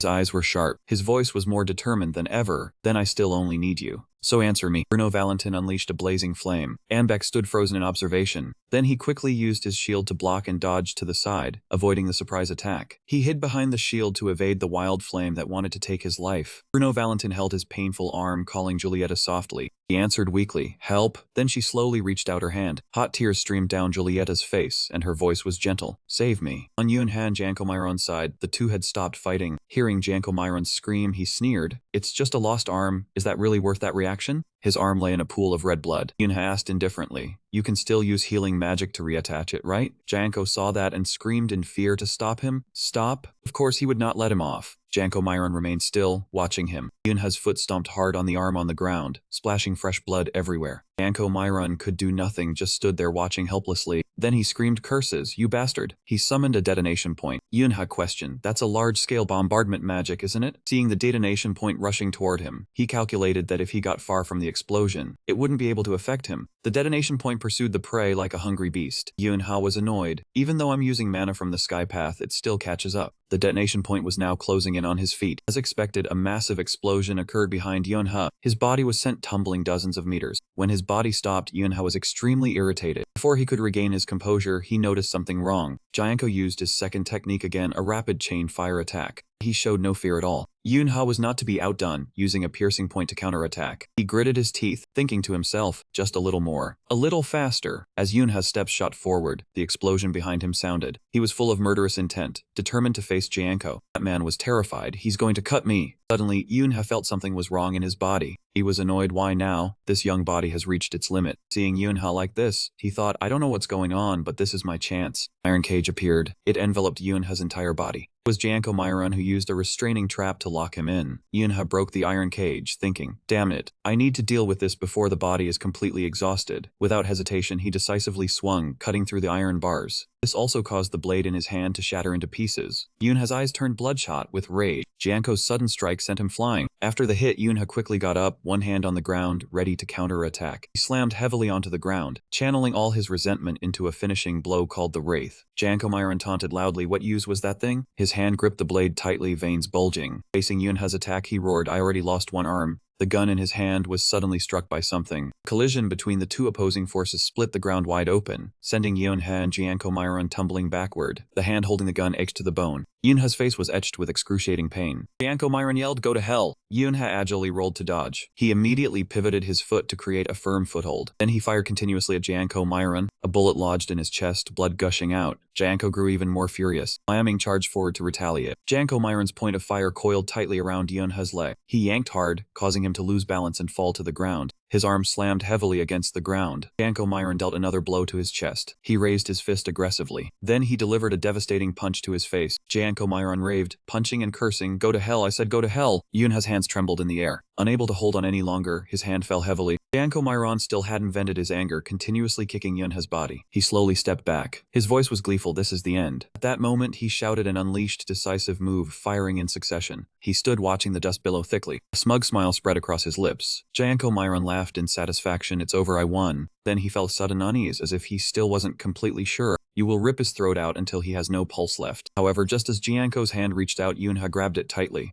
Like a wild beast, Yoonha bit down on his arm and wouldn't let go. Sharp pain jolted Jianko. You bastard. He kicked Yoonha hard, ordering, let go of my hand. Following the kick, he was sent flying and slammed hard into the ceiling. Jianko Myron taunted. You wretched pest. You really showed me how pathetic you are. But what are you going to do now? I'm still whole here. Before he could stay arrogant for long, he suddenly caught up blood. A mouthful of fresh blood fell, Jianko said in disbelief. Did I take so much damage that I'm coughing up this much blood? I can't control my mana. His hand began to tremble. His legs also lost their strength, and he collapsed. In the searing pain tearing through his body, Jianko Myron finally understood it was mana reflux. He roared in rage. What did you do to me? Yoonha slowly raised the bottle of green liquid. His voice, level 6. This is a potent poison from a phantom spider. It blocks the internal flow, causing mana congestion leading to death. Jianko wondered, did he hide poison in his mouth? Jianko Myron writhed in agony, cursing incessantly. You stupid bastard, are you trying to die together with me? He sneered, idiot who would just bring poison and nothing else. He popped open the cap of the bottle in his hand. He drank it all and said, of course I brought the antidote. Lying on the ground, he cursed, crazy. Yoonha picked up the gun, speaking slowly. Stop cursing in Korean. What's wrong with your pronunciation? He pointed the gun straight at his head. Jianko was still rambling. Are you sure you will not regret this? I am from the Chedisi family. Do you know that if you kill me, the entire world will turn against you? He could not finish his sentence before he shouted to cut him off. Shut up. Losing patience with the chatter, he shoved the gun barrel directly into Jianko's mouth. Yoonha crouched down, his face icy cold as he spoke. The survivor will decide the value of your life. I will consider whether the world will become an enemy. You lost, go meet your ancestors obediently. Jianko Myron was terrified, his eyes bulging in fear. The cold bullet pierced straight through his throat. The ruined room immediately fell into silence. Yoonha released his hand and threw the gun to the ground. He was also exhausted and slumped down onto the floor, letting out a heavy breath. He muttered, I only have one potion left. Should I drink it to go see Brother Bruno? I am about to die. Behind the wall, Tom Myron was hiding and watching him. He gripped the plastic bag in his hand to calm himself, constantly wondering what was happening. He could not believe a brat could kill a Chedisi of Italy. It was not that he could not handle this dying man, but it would take a lot of time. All the Korean players had not arrived yet. Seo-John was also planning to go to the Alice Hotel. Tom Myron thought to himself, dealing with Julieta Valentine was the top priority. Bruno Valentine charged like a wild beast, grabbing Mbek by the neck. Extreme tension was clearly visible on his face. Mbek was also startled by Bruno's ferocious appearance. Bruno Valentine's punched Mbek, flying away.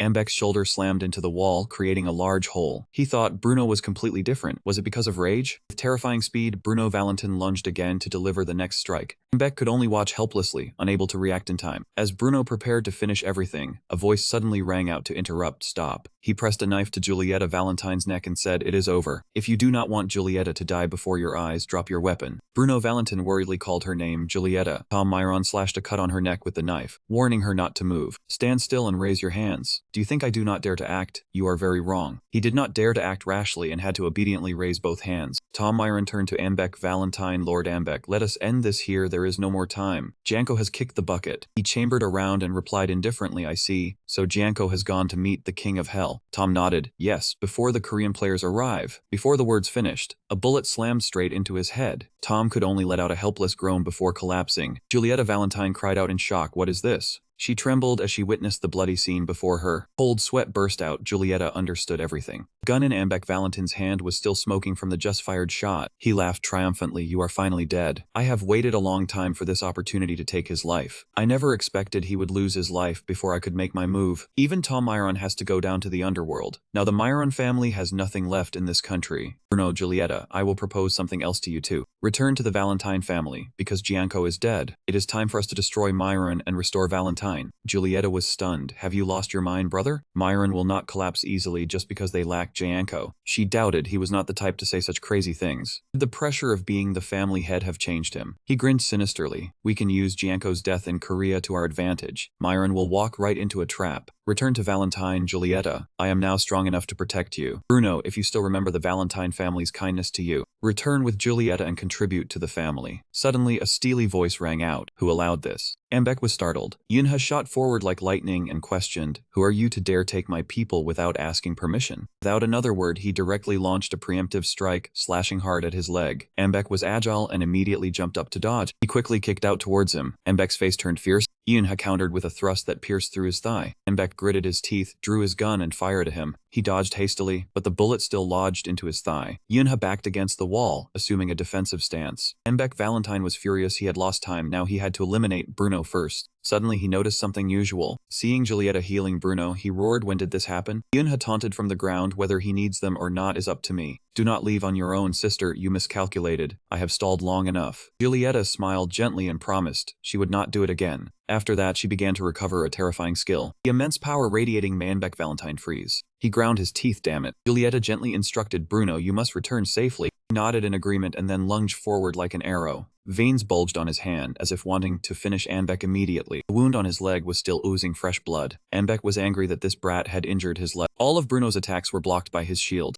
Even so, the impact force still sent Anbeck flying back. Yunha quickly dodged, silently worrying if he had forgotten her. Anbeck's entire body slammed hard into the wall behind him. The powerful impact made him spew blood on the spot. Bruno Valentin grew more ferocious as he fought. Anbeck still did not give up on counterattacking. He raised both hands, readying his gun. Aiming directly at Bruno, he fired continuously, blocking blows and screaming at the same time. But Bruno was not to be outdone. He directly blocked the bullets with his hand. He gained momentum and lunged forward, determined to finish Anbeck. The fist slammed straight into Anbeck's face, distorting it. He shouted, "Go to hell." The scene made the onlookers break out in cold sweat. Anbeck was sent flying out of the building. Hundreds of shards of glass shattered everywhere. In pain, he was still stubborn. "I cannot leave like this. I have endured enough contempt. I swore to the Valentin family that I would destroy the Myron clan, and swore to my father that I would rebuild the Valentine family. This is only the beginning." Covered in blood, he refused to end it here. The impact created a loud explosion that shook the sky. From the deep pit, his hand slowly reached out. Crawling out of the rubble, he told himself as long as he was alive, there was still a chance. He had to run before Bruno caught up, just as he changed direction to run. Suddenly, a voice rang out from above, Anbeck Valentine, the ambassador of Italy. Then, a leisurely voice said, "I will arrest you for masterminding the terrorist attack on the Alice Hotel." In the reception area, Gaiyun spoke up, "The situation has changed. You trespassing on our country is trouble, mastermind of the terrorist attack." Anbeck was currently trapped in a glass cage, his limbs neutralized. He replied calmly, "I am not the mastermind. You are making baseless accusations and illegally detaining an ambassador." Duhun was getting angry behind her. Gaiyun stopped him and asked, "Really? We have a video of you killing Tom Myron and Gianco, along with evidence of you kidnapping an Italian woman." Hearing that, he clenched his teeth and fell silent. "That is..." She continued applying pressure. "An elementary school student killed Genko Myron and masterminded the terror attack?" Ayun smiled smugly. Who would believe that? Anbeck glared furiously, not saying another word. She revealed, "I analyzed Big Mama's political position and her power in Italy. You and Big Mama killed Gianco to hold back the Myron family, right? But it seems you failed." Gaeyun continued, "I heard there are other players from Italy besides you arriving. You must be upset." Anbeck realized Tom was not the only one watching him. The Myron family had all acted secretly. Gaeyun announced, "We are keeping all the Italians there. They will be the conditions for me to make a deal with you." He asked quietly, "What do you want?" She stepped closer, "But the number of lies I have told has been reduced." Then, looking straight into Anbeck's eyes meaningfully, "I want a lot of things." The scene shifted to the hospital. Sunlight danced through each window pane. In Yunha's hospital room, a voice rang out, "Are you not going to listen to your mother?" He scolded Yunha. He was injured last time, and this time he suffered a severe trauma that hospitalized him for 12 weeks. Yunha was in pain. "Whose child is that?" Yunha's mother said she didn't want her son to overexert himself. He obediently replied, "Yes." Mother's eyes shone with infinite love. His father stood angrily and instructed, "Mother will come visit again, so take care of your health." His mother quickly left, leaving Yunha to recover from his injuries. He wondered if his father and sister would also come to visit soon. Yunha recalled the scene of his sister frantically chasing him. He looked out the window, feeling guilty toward his entire family, and he looked at the remote, hesitant about whether to watch the news while waiting. Yunha pressed the remote, and the TV broadcast. "This is the next news. Last night, someone reported loud noises coming from the Alice Hotel. The source of the sound was unknown, causing many to panic, but thanks to the help of the Italian players in the hotel, the news report said due to a mana distribution anomaly, the place had turned into a dungeon. No civilians remained at the hotel. The Italian players had entered the dungeon to assess the situation." Yunha listened and thought those unaware would likely believe in a Korea-Italy deal. He wondered what they received. A hand opened the door of the room. Julieta spoke up and asked if Big Brother Yunha was well. Behind her was Bruno holding a cake. Yunha said politely, "Please don't call me Big Brother." She replied that Yunha was the big brother, an adult now, so he should be proud of that title. He recalled the couple's chaotic scene and jokingly scolded, "Aren't you two feeling guilty for forgetting me at the hotel?" At the time, he kept seeking their attention. "Hey sis, hey uncle, I'm injured here." Hearing this, they only coughed a few times. Suddenly, Julieta and Bruno gazed at each other with deep affection. Yunha did not understand what was happening. Julieta knelt down to thank him for saving her, saying without him she would live a life of despair. Bruno did the same, saying he could never repay the debt in this lifetime. He said awkwardly, "Hey, sis and uncle, please stand up." He swore under the stars and moon, making a sacred pact. Bruno also reverently vowed to dedicate himself to the one who saved and protected the Brotherhood's honor. If anyone asks where the child comes from, this is how he answers. Both placed their hands on their chests sincerely and said in unison, "Father is the sun, mother is the moon."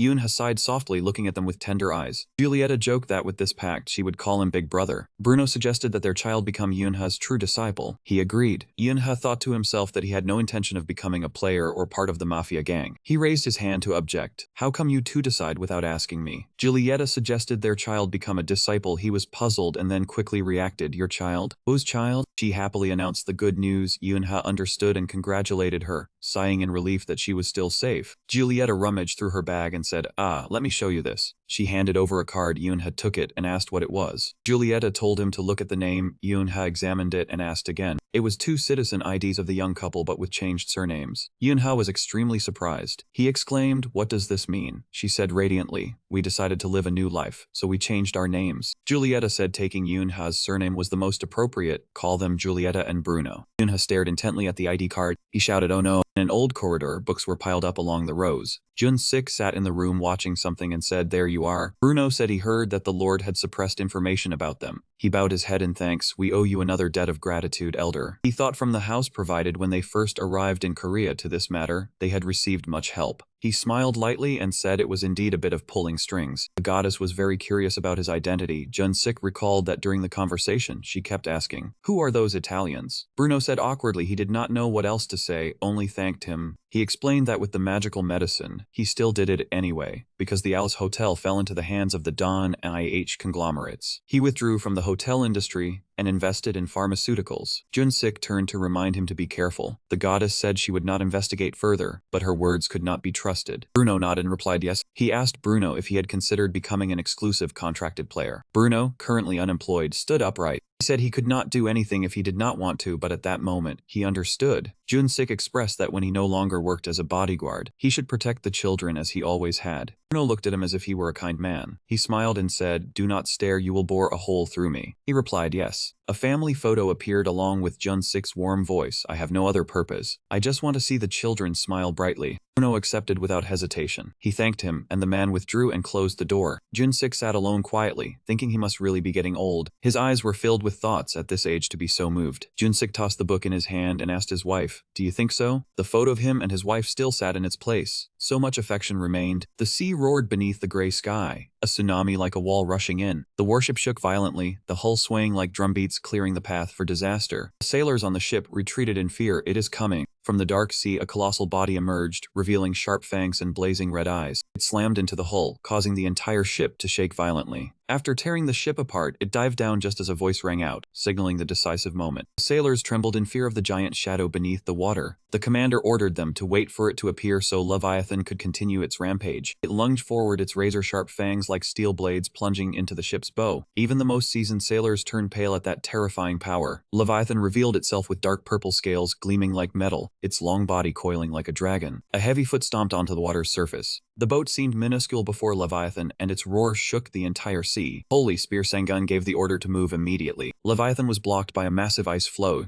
Sung-un leaped from the ship's cabin, declaring he would carve a bloody path. He landed firmly on the colossal ice block. Standing before the enormous Leviathan, Sangun showed no flinch or fear. He resolutely charged forward, promising to leave an arm for the opponent. The ice block suddenly melted into water. Leviathan struggled free, letting out a roar that shook the heavens. Sung-un plummeted from above, striking the enemy with immense force. He used the Ice Plum Blossom Spear arts, aiming straight for Leviathan's mouth. Pouring blizzard power into his weapon, Sung-un hurled it directly at the monster. Yoon-ha watched the news on his phone. The Leviathan subjugation ended, but with severe damage. He speculated that Sangun would retire and leave the 12 within the next few years. On the day of the middle school entrance exam, Yoon-ha's little sister ran out and called him loudly. The child threw herself into his arms, demanding to play because she was bored. Yoon-ha looked at her with gentle eyes. He wondered why his sister hadn't come out yet. The child suggested playing a word chain game. Yoon-ha guessed it was because many applicants registered, so the test was taking long. Yoon-ha worried something bad might have happened to his sister. No Yoon-a started the game with the word brain freeze. A few hours earlier, the screens had already recorded everyone's actions. At the middle school, the supervision committee watched the cameras from every area. The exam wasn't to test talent, but to find those who could become players. The head supervisor ordered all cameras switched from practice room to rooms 39 and 40. One supervisor mentioned room 40 was Sion Hua, who had the most mana. The red-haired man said her skills were beyond dispute. Sion Hua was already considered a seated candidate. She easily passed the challenge. The head supervisor asked about room 39. No Yun-A chased after Sion Hua with equally swift speed. The assistant flipped through the list and confirmed room 39's name was No Yun-A. She was diligently following every step. A fire obstacle blazed up. Sion Hua jumped over it cleanly and continued. Next came a blue ring radiating immense power. No Yun also quickly overcame it and moved on to the next challenge. The head supervisor marveled at the excellent abilities of both girls. He asked if the other girl was a seated candidate. The assistant replied no. Sion Hua passed the obstacles indifferently, while Yun-A was passionate as if dancing. The head supervisor guessed she was a new super rookie. He said it was enough to just watch the seated candidate and the rookie. The red-haired man objected, but was dismissed. The head supervisor was astonished to learn they used no mana. Sion Hua and Yun-A sprinted with all their might. The head supervisor was surprised they passed the exam using only physical ability. The exam ended. First place was room 40 Sion Hua, grade A+,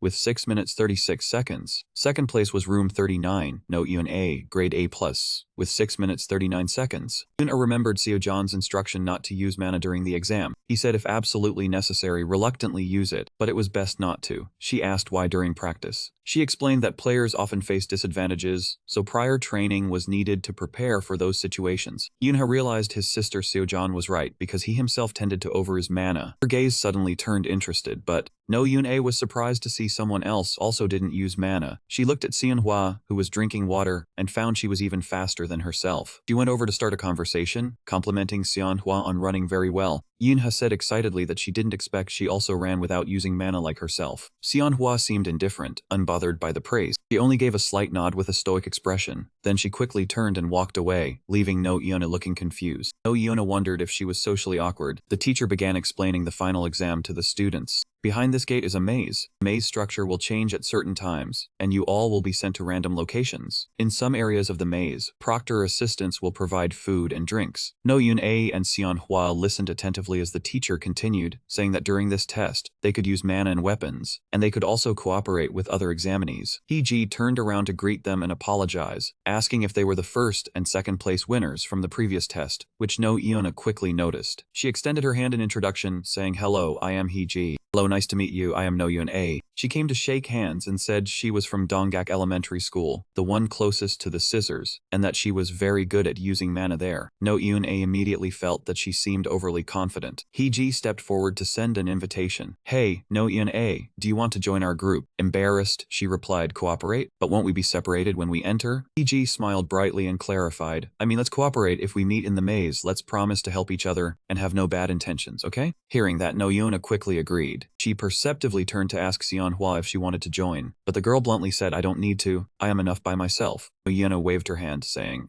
"Alright, see you later." He-ji seemed to notice her expression. The two friends following He-ji expressed their annoyance. "No Yun-A, are you okay?" She was really too much, ignoring people like that. She probably didn't even have a single friend at her school. No Yuna said awkwardly, "I'm fine, you don't need to comfort me," because she didn't do anything to upset me anyway. The two friends continued their banter, acting as if she was second to none, arrogant as if she was the best, with such a strange personality. It seemed it would be very difficult for me to become close with these female friends. No Yuna thought to herself, her face slightly embarrassed. Instead, she associated it with Sion Hua. The scene when she started the conversation replayed in her mind. She thought she could become closer to her, although Sion Hua had only coldly nodded at the time. As they were chatting, the teacher's voice rang out, saying, "So now, the final test will begin." The door opened, and all the students were looking forward to it. The students were sent into the maze with towering metal walls, and the passageways were identical and straight, easily disorienting a person. No Yuna stood thinking for a while. She stood before two forks, wondering which path she should take. No Yuna remembered the lesson from Seo-jan: when faced with a situation where you don't know what to do, first you must grasp the flow of mana. Her eyes lit up as she began to sense the flow. The flow of mana appeared clearly, guiding her. No Yuna followed it, thinking mana will flow toward the exit. "I just need to follow it, right?" She walked a bit when suddenly a voice said, "Hello?" The teacher with a banquet table waved and said, "You are the first one here." The teacher handed her a water bottle, saying, "You must be exhausted. Want a sip of water? I've already opened the cap." She happily took it and said, "Thank you, teacher." The teacher watched No Yuna drink the water with gusto. The teacher gently suggested, "Let me give you a tip." She was surprised, asking, "Are you sure, teacher? This is a test." The teacher replied, "Of course, but because this is the final one and very hard, this is allowed."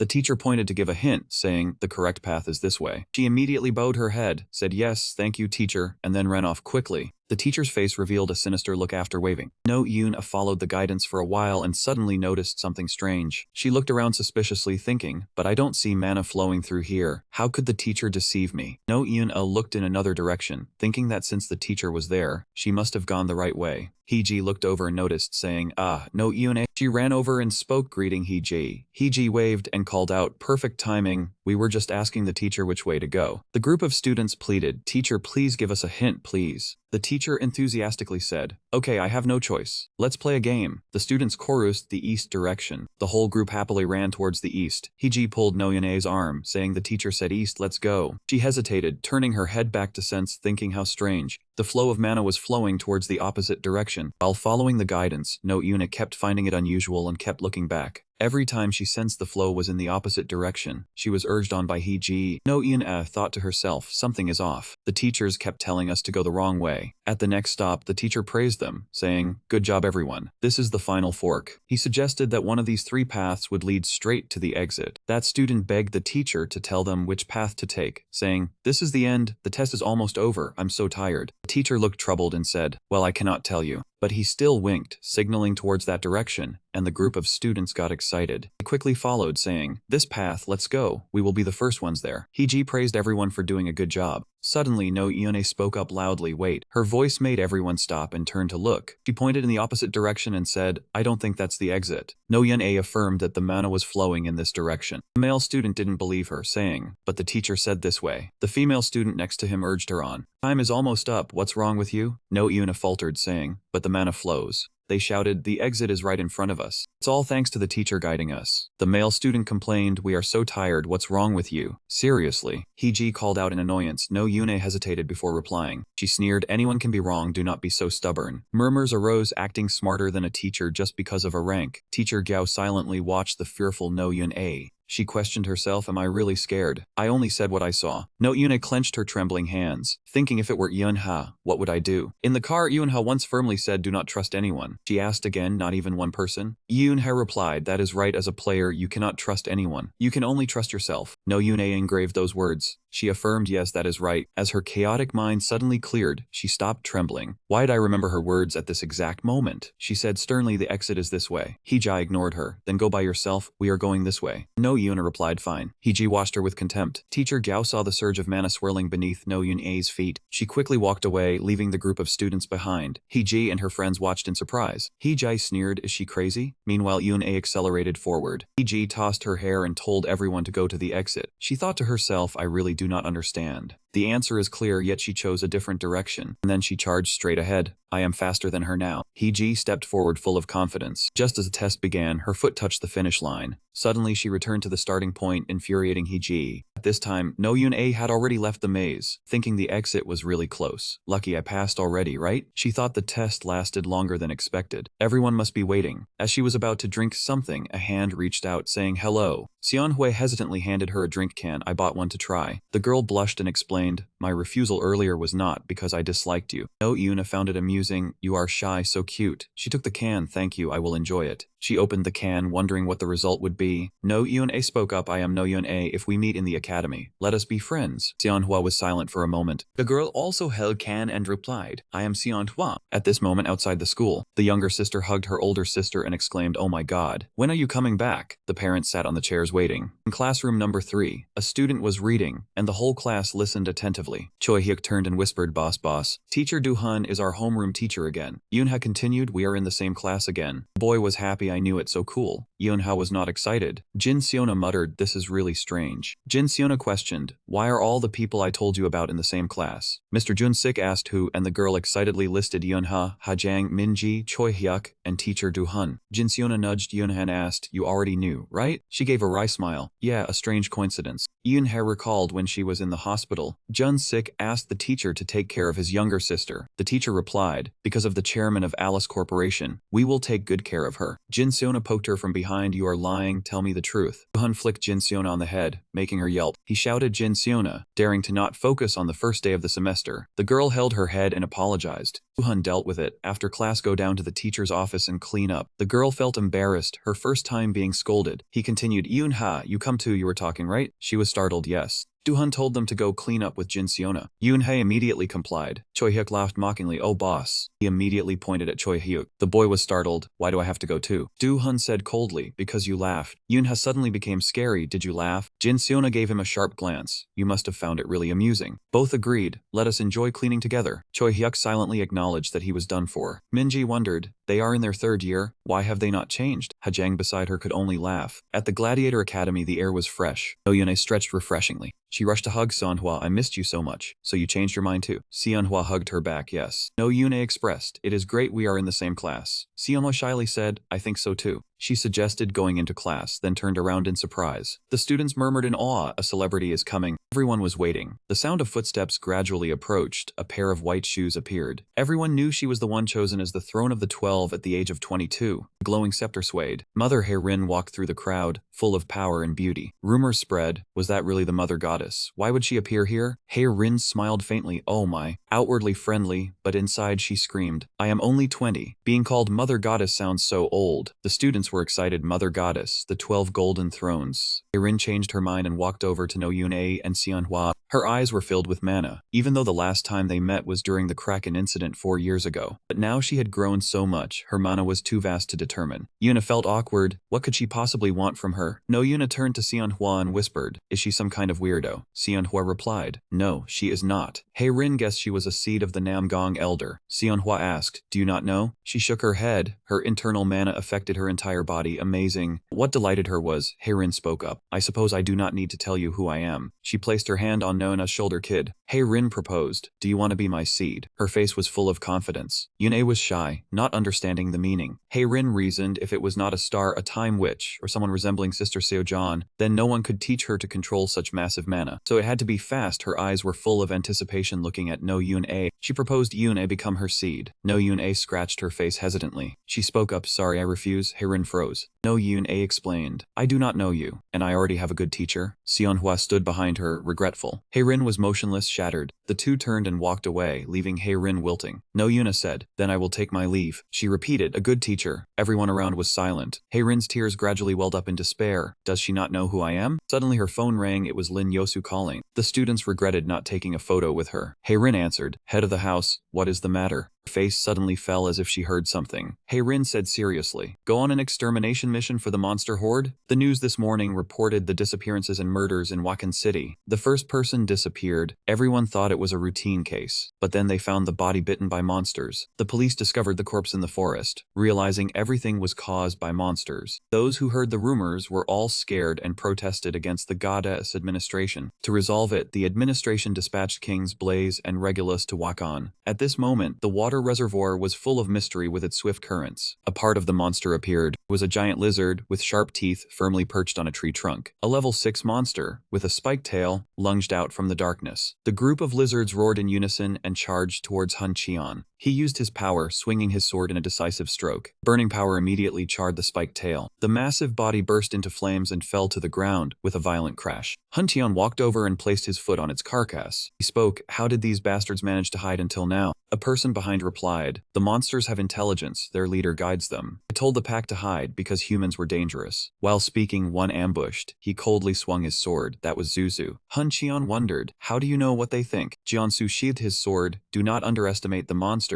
To approach closer, their teammates called out. Jiansu warned, the moment you get careless is the moment you die. The teammates were receiving treatment. Hae-rin was healing everyone. Hun Cheon glanced over. I know. He asked, Hae-rin, did you come for the monster extermination? She replied, we killed most of them, but a few escaped. We need to form a team to chase them. Jiansu laughed. I cannot believe the 12 golden thrones lost track. Wenjun jumped down. We did it on purpose. He explained the monsters move in packs. They will run to the leader's hiding place. Hae-rin quickly approached. I see you are looking for where the leader monster is hiding. A clear voice replied, we already found it. Her feet landed from a tree branch, radiating mystical power. Wenjun gallantly offered his hand to support hers. Be careful coming down. The beautiful Zeonji stepped down gracefully. Jiansu asked. The hiding place? She pointed. Over there. Everyone looked. Hun Qian repeated. The hiding place of the spiked tails. He pointed straight ahead, not far away. Hun Qian spoke. The reservoir. The clear blue lake appeared. But deep beneath the lake was the lair of the ferocious monster. Its eyes glowed, sensing the humans. Everyone moved to the lakeside. Erin secretly admired. Incredible. No matter how hard I try, I cannot cast magic like that. Her gaze was on Yunji, who was planting flowers on the lake. She was lost in thought. A difference in talent. The thought just appeared when someone flicked her forehead hard. The flick caused Heirin to snap her head back. Hun Qian laughed heartily as he watched her holding her forehead and crying out in pain. He asked, "What were you thinking, spacing out like that?" Heirin was in so much pain, tears welled in her eyes. She screamed, asking him what he was doing. Hun Qian exposed her thoughts, telling her what she was jealous of, still not knowing her role. Heirin hugged her leg and replied. She knew her mission was to heal and support. He laughed, saying of course. She grew more upset, saying she knew that. Hun Qian asked then why was she getting defensive. Heirin argued she was not getting defensive. Jiansu and Junji saw them arguing like children and laughed. He called out, knowing they were flirting, "But come over and look at this." She blushed in embarrassment, while he acted as if nothing was wrong, observing the reservoir area and asking what was going on. In the reservoir, a series of giant flower plants appeared with massive stems, large enough to hold a person, growing up from the lake bottom. Jiansu assigned the king team to survey the terrain and deal with the remaining things.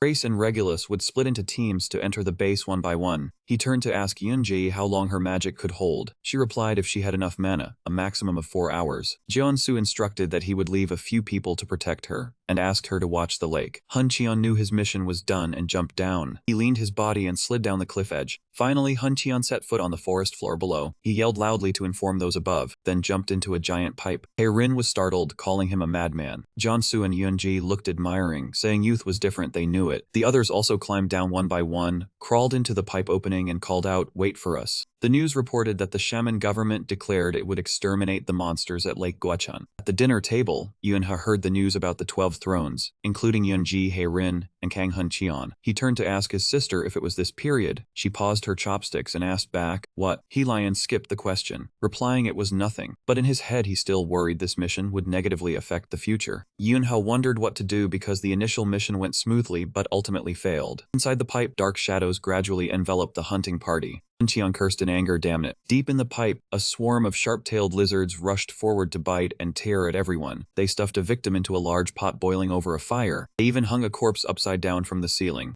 Jiansu guessed, could they be the missing people? Heirin kept a calm expression, but her heart was heavy. Hun Qian's brows were tightly furrowed. Suddenly, the sharp-tailed lizards detected a noise outside, all turning towards the door. A massive rolling flame shot forward. Scorching fire made them scream miserably and scatter in panic. Amidst the firelight, a figure gradually appeared and cursed, "Do not think you will escape with your lives." Through the flames, Hun Qian's face emerged. He called the monsters disgusting bastards. Following him, another person rushed forward, thrusting a sword straight into the mouth of the sharp-tailed lizard before him. After taking down all of them, Jiansu ordered an attack halt and told everyone to assess casualties and find survivors. At Hun Qian's feet lay many people sprawled out. Their blood spread across the cold ground. The anger in his heart began to surge. The flames around Hun Qian's body blazed violently, forcing everyone to raise their shields. Jiansu placed a hand on Hun Qian's shoulder, advising him, "Fire demon, calm down. Have you forgotten there are missing people?" Hun Qian glanced at Jiansu, gritting his teeth and saying that was his business. He interrupted, reminding him this was not the place to do whatever he wanted. "If you are the representative player of a country and a guild, then be professional." The hand on his shoulder tightened its grip. Hun Qian stared intently at Jiansu, without saying a single word. The people around worriedly said, "Do not tell me the two of them plan to fight." They told each other they could not fight in this cramped space, otherwise it would be the end. Finally, he let out a long breath, the flames around Hun Qian's body slowly dying down. He calmed down and lowered his head to apologize. Jiansu lightly punched his shoulder in consolation. "Lift your head, you are not someone who should bow to me."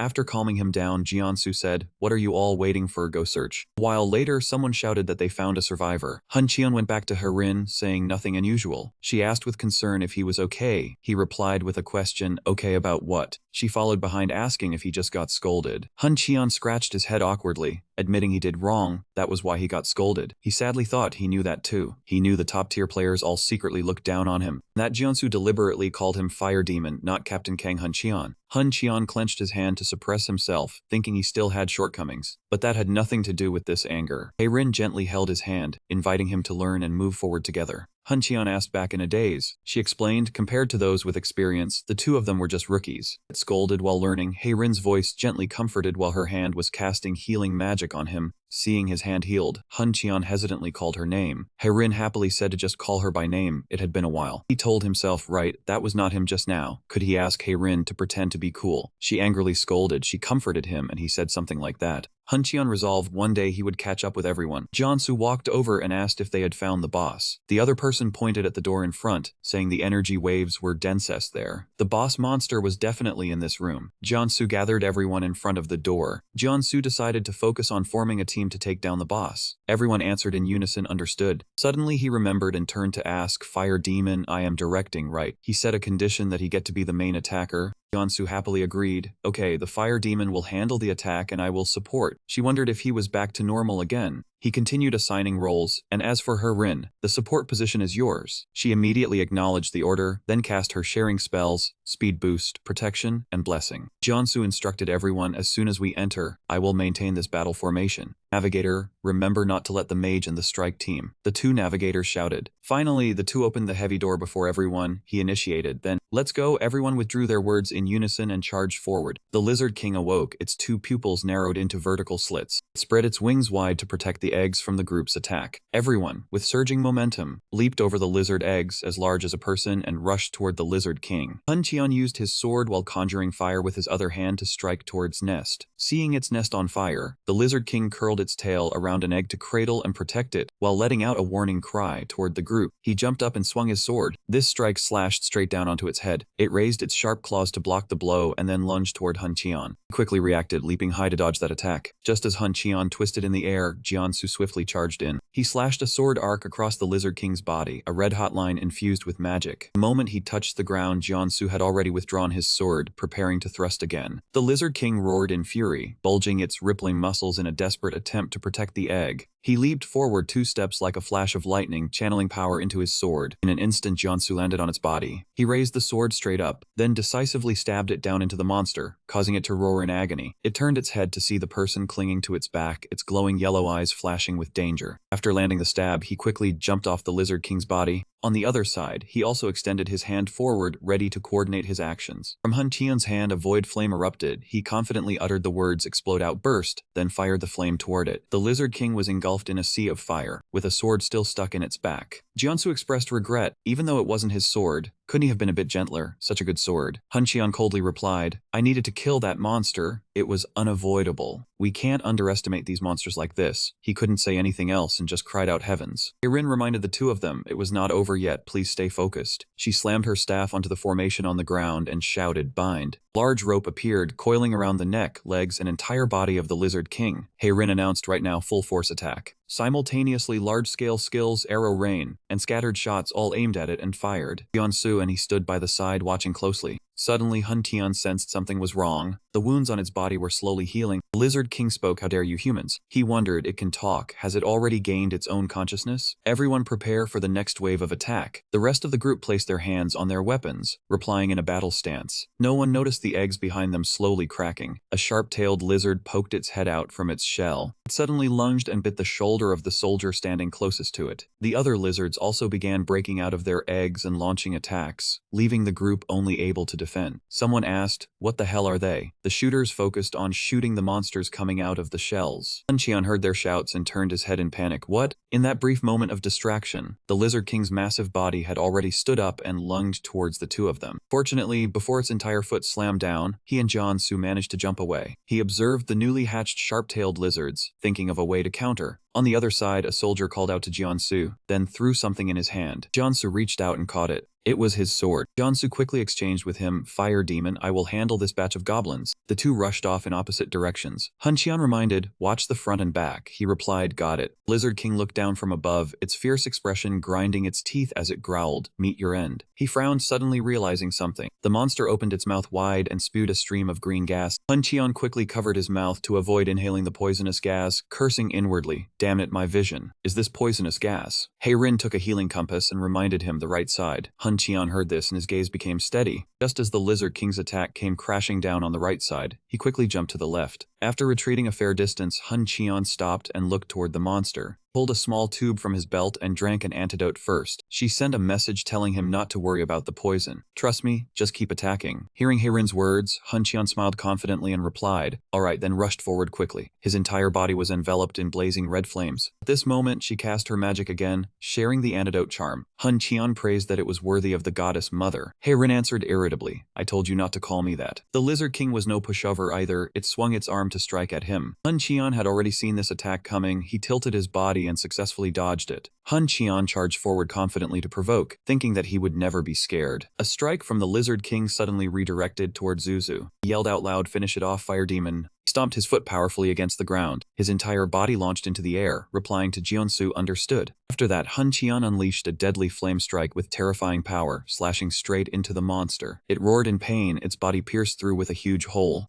Heirin raised her hand to signal the archers at this moment. Everyone simultaneously shot arrows toward the monster's body. Despite being riddled with arrows and bullets, it curled up and struggled to endure, telling itself it must protect the emperor. Its eyes nearly lost their focus. The Lizard King's entire body collapsed onto its nest. He rested his sword on his shoulder, looking at its body covered in wounds, and asked, Admirable, are we done? Jeonsu replied, not yet. He raised his sword and decisively stabbed down at an egg. A scream echoed from within the egg. Jeonsu reminded him, the surroundings were still full of eggs. Everyone, get rid of the pile of eggs. They all answered in unison yes. Hearing those sounds, the Lizard King, with its last dying breath, squinted its eyes and looked sorrowfully at the eggs being destroyed, whispering, my children. From the egg it had sheltered by its body, a slimy substance flowed out. The body of a sharp-tailed lizard crawled out from the pipe, leaving the Lizard King behind with the wish, Choihak, live on. Emperor, before its final breath faded, it silently wished for the day it would quickly grow up. A monster stepped up from the lake. It silently advanced into the city. A week passed after the monster extermination in Wakan. On the grass, Jin, Siona, and Minjai were betting on who would lose and have to wash the dishes. Thanks to the 12 thrones, many people were saved. The victims were being treated at Gangnam Hospital. Hajang energetically struck a powerful blow on the ball. Choi Hyuk cheered loudly. Awesome. Furthermore, according to the guild's investigation in Gwecheon, there was no sign of any monsters left. Yoon Hyuk got hit in the face by Jin Siona's ball and rolled on the grass yelling. The girl panicked and ran over to apologize. Hajang asked worriedly, are you okay? He grimaced and demanded to switch teams, wanting to be on Jin Siona's team. Minji objected, saying it would be boring. Hajang also wanted to be on the same team as Jin Siona. Jin Siona teased, so Minji, Hajang, and I are a team. Do you want to play alone then? He grumbled, how can you play ball alone? From a distance, Yoon Ha, while peeling potatoes, thought, they really are having fun. You kids should thank Uncle Bruno. No, his former name was Bruno Valentin, an ex-member of the Valentin family. We got here thanks to him, otherwise there would be no way to make it. Coming out of his thoughts, he spoke up to thank the uncle for letting them go camping. Bruno calmly replied, you are my boss. Yoon-ha laughed apologetically. I have something to do. I will be back later. I finished peeling all the potatoes. He agreed and asked if he needed any help. Yoon-ha pretended to be nonchalant, asking to borrow some curry and the knife. Bruno remained silent without answering. Suddenly, he quietly pointed to a spot, saying the knife you asked to bring is in the bag. The password is still the same. Yoon-ha nodded in acknowledgement. He instructed that he would return within the day, asking the uncle to make an excuse if the kids came looking. Bruno offered to go along if things were difficult. Yoon-ha refused, saying the uncle had to protect everyone. He firmly asserted that he could do it himself. Amidst the lush green grass and trees, a glass house lay quietly in the middle. The door creaked slightly as Yoon-ha pushed it open and entered, thinking to himself that he had really come. He stood still, looking around and said softly, just like the previous life, I will not be powerless before you this time, Lizard King. Suddenly, he drew his knife, his entire body radiating an aura ready for battle. Inside the glass house, the Lizard King lunged forward, swinging its claws. Yoon-ha reflexively raised his knife to block the strike. Unexpectedly, it used its hand to firmly grip the blade. The powerful collision sent both the man and the monster flying backward. He raised an eyebrow and stared intently at it. The Lizard King stood opposite him, fiercely letting out a growl. Memories of the Sil occupation flooded back. When the holy maiden Limga Yun was absent, the monster had led its army there. Yoon-ha recalled, at that time he had just graduated and had not yet achieved the immortal title. There were a total of 4 boss monsters that invaded. How could we possibly win? The trembling, helpless image appeared. Most of the players, including him, were deeply traumatized after seeing those boss monsters. Among them, one leading the lizard monster army terrified the players with its highly poisonous weaponry. That monster was the transcendent lizard king. How ridiculous, no one had discovered it here until it grew beyond its rank, he mused. Returning to reality, Yunha tightened his grip on the dagger, a sharp glint of steel flashing. He lunged forward, swinging the dagger in a spiraling strike straight at the king lizard. The powerful slash only slightly cracked its thick outer scales. It paused for several seconds. He assessed. Although not yet fully grown, it was still quite formidable. The king lizard was thrown backward. It roared in anger, "You human." Yunha narrowed his eyes in suspicion. Was it camouflaging itself? In his past life, it had used this troublesome skill to cause chaos. Without hesitation, he quickly moved. The king lizard closed in. Yunha immediately spun and slashed horizontally, truly a cat and mouse game. He raised the dagger, lowering his voice, "You keep exposing your killing intent." Another blow struck directly at the king lizard. Its entire body was flung heavily to the ground. Yunha stepped forward, taunting, "You still cannot hide yourself," it growled in anger. He sighed in frustration. "I brought this for nothing. I should have brought it to prevent it from using its camouflage skill." Right after, Yunha unceremoniously poured the entire jar of curry onto the king lizard's face. It shrieked miserably. The enraged king lizard leaped onto the tree pillar behind. He said smugly, "Tasty, right? I made that curry for you. Eat your last meal." Its claws dug tightly into the tree trunk. The king lizard flew into a rage, eyes blazing red, sharp fangs bared. It opened its mouth and spewed out violent streams of blue light. Yunha assumed a defensive stance. "You venomous bastard, trying to attack me with that?" At that instant, he shot forward with a burst of speed that left the king lizard unable to react. Yunha gritted his teeth and launched an attack, both hands gripping the dagger tightly. He swung the dagger down forcefully, cutting into it. Decisive slash cleaved into the king lizard's neck, purple fluid spouting from the wound like a fountain. A thud echoed, shaking the entire greenhouse. Yunha stood there, watching it fall indifferently. The king lizard was defeated miserably. Flames burst forth, engulfing its body. He taunted it was truly weak. "I thought you were born as the king lizard." His gaze turned cold as he finished, "Farewell." The king lizard immediately fled. "I have used up all the mana stored in my body." Yunha stood still watching. It created a clone to escape as it had no other choice. King lizard was in pain. Claws, stealth skill, poison, all were useless. He dodged every attack as if he knew my moves in advance. It was unwilling. "I cannot defeat you now, but wait. I will return stronger and finish you off." He raised his sword high. "Where do you think you are running?" The king lizard looked back in fear. Immediately after, it was flung outside. The king lizard crashed through the glass pane and stuck onto a distant tree trunk. Yunha approached and asked, "You used mana and your stealth skill hoping to escape. Did you think I would not know?" The king lizard stood up enraged and lashed its tail. It charged fiercely towards Yunha. He observed and sneered, "Not bad." Instantly, Yunha gripped the sword tightly, causing it to emit a blue light. He quickly soared forward. This is how a real battle should be. Yunha leaped high, then aimed at the king lizard. He revealed a determined look, then raised his sword to unleash the sword dance technique. Yunha's sword strike cut decisively into the king lizard. Hit by the blow, it was extremely furious. Without hesitation, he created a purple light surrounding the sword. Yunha used the spirit resentment technique, generating numerous purple lights. Purple rays instantly pelted the king lizard's body, causing it to cry out in pain. He was now in position to launch the next strike. Shortly after, Yunha pointed the sword high, aiming at the king lizard, and unleashed the sword strike technique. In immense pain, it fell to the ground, stammering, "Why are you killing me?" He calmly looked up with an icy gaze. "How about that?" Yunha pressed the sword deeper into the king lizard's belly. "For monsters like you, I need no reason to kill." He slowly released his hand from the sword. Monsters and humans can never coexist. Even if the world crumbles, that truth remains.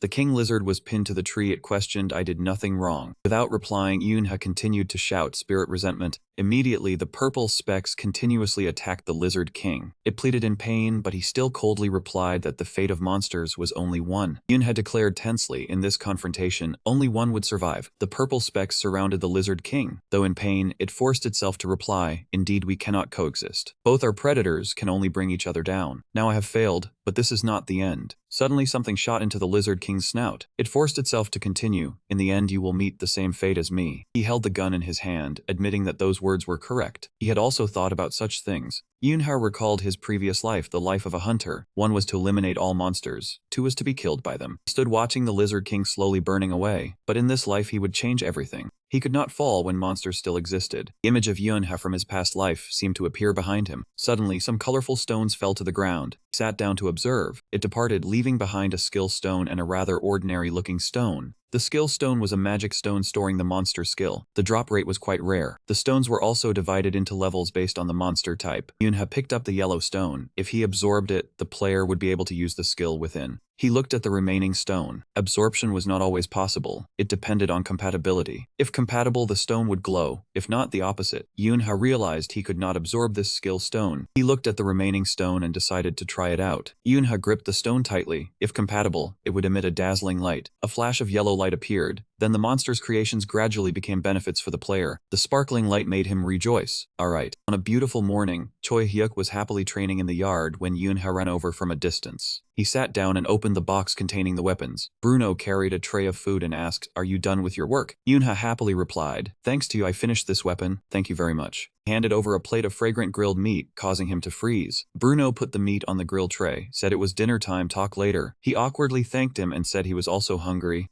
Yoonha called out to everyone, "Let's eat, kids." The kids constantly asked for food, praised it as delicious, and asked for more. He stood behind listening to the children fight over food. A voice stopped them. "Wait, this isn't cooked yet." Yoonha innocently laughed at the warning voice. He told the kid not to take the uncooked food, but it stubbornly replied that it already eaten. The carefree and innocent scene continued with voices fighting over portions. Outside the large mansion in Pyeongchang City, the residence of Chairman Sirius. Inside, 4 people were sitting together. Yoonha's father gently asked his wife if she was worried. Yoonha's mother tremblingly replied, "Yes, how do I look today?" He complimented his wife, saying she was as beautiful as ever, causing her to blush shyly. She said, "Don't say that," then asked again if she was okay. Over here, the sliding door slowly opened. Yoonha unexpectedly peeked out. Doojan stepped in to greet the manager. Subin, walking beside him, also introduced herself and asked everyone if the journey was tiring. She happily complimented Subin as very pretty, with glowing skin. Yoonha's mother humbly thanked her for being invited to the party. Subin smiled gently and said, "Don't be so formal. We are close in age, so feel at ease." She still replied awkwardly that it was fine. Subin chatted happily, saying there were many delicious dishes today, knowing the director had spent a lot of time preparing. Yoonha's mother added, "Then it is truly worth looking forward to." Watched helplessly. It seemed she had already become close with his mother. Suddenly someone arrived. "Hello!" That girl was Seo Zeon, a new transfer student to the middle school. Yoonha cheerfully shook hands and introduced herself. Seo Zeon gave a faint smile. "I see, I really don't have many friends. From now on, can we be friends?" She asked Han if he studied at the Player Academy, and if studying there was difficult. Han confidently replied that it was difficult, but her dream was to become a player, so she had to work hard. Seo Zeon admired her and asked for her phone number. Yoonha gleefully gave her number and even her FP. Yoonha felt happy seeing this as well. That was just like his sister, always able to adapt and make friends in any situation. In the distance, someone walked past, startling him. He glanced over and greeted them after so long. Receiving no response, Yoonha fell silent and grew worried. Seohan stammered, "Hello, senior." The little girl gently told him to just speak comfortably. 2 years ago, during Yoonha's final semester of his first year at the Sabai Oktrinan Myeong Hotel, every year the Sirius Group held a year-end closing ceremony with its subsidiaries as a token of gratitude after a hard year of work. Yoonha, in the crowd, turned to look at No Yoon-e from afar with admiration. She could talk naturally to strangers she met for the first time. It was amazing. Yoonha's father stood beside him, remembering how Yoonha's mother had carried a crying No Yoon-e who wanted to go out and play. He said sadly that it would be great if both mother and her were also here. Yoonha comforted him, saying their mother had to stay home to take care of No Yoon-e. Suddenly, a few people ahead spoke up in greeting, saying they were very happy to meet the director. Yoonha's father looked surprised in the direction of the voice. He replied in a formal tone that he was not yet the director. The other person smiled brightly and said that only a few days remained until the new year, so it was fine to call him that. They had to seize the opportunity to curry favor. Father had been promoted from department head to director. In this place, director was the highest position, and his father had become the core of the Sirius Group. He suddenly thought, for someone like him to be promoted to director, would this company be okay? Still, the Sirius Group would become famous in the future anyway. There was nothing to worry about. He looked around and wondered if there was a quiet place. His gaze stopped at a corner of the room, where a girl was already standing. Girl stood quietly, intently looking out the window. Seeing this, Yoonha went over to strike up a conversation. "You are missing out on life's pleasures." The girl turned and asked in surprise, "Missing pleasures?" Yoonha, holding a plate of pastries and chewing, said that kids rarely got to eat this kind of food. It is best to eat everything you can. We are young, we don't need to worry too much. Don't you think so? Saying this, he fed the girl a piece of cake. The girl looked at him and replied that one shouldn't eat at a party. Yoonha was surprised, thinking that food was meant to be eaten. The girl said nothing more, only softly agreeing. The girl slowly opened her mouth to accept the cake in front of her. She chewed with a happy expression. Yoonha asked if it was delicious. The girl only replied blandly, "Very delicious." Yoonha's father called out to him from behind. He turned to look at the man in surprise. He walked over and grabbed his shoulder, asking worriedly why he had suddenly disappeared. Behind him another person spoke up, asking if this was his son. Yoonha looked at that person, his eyes wide with shock. It felt like a bell rang in his head. Han Zorzon, chairman of the serious group, kept asking. Good thing he was found, right? Yoonha's father sighed in relief and answered yes. Senza hadn't caused any trouble. Yoonha quickly introduced himself. I am Yoonha, a first-year student in class 4 at middle school. Dudu looked at him gently and said, so you are Yoonha. I have heard a lot about you. He introduced her as Hansel Zeon, his daughter. The girl extended her hand in greeting. Hello, I am Hansel Zeon. Nice to meet you. Yoonha looked at Seo Zeon, silently assessing her. She was the chairman's only daughter, and also an excellent manager. He must make a good impression in front of her. Dudu suddenly pointed behind him and exclaimed, and that is... Yoonha looked in that direction in astonishment and wondered what was going on.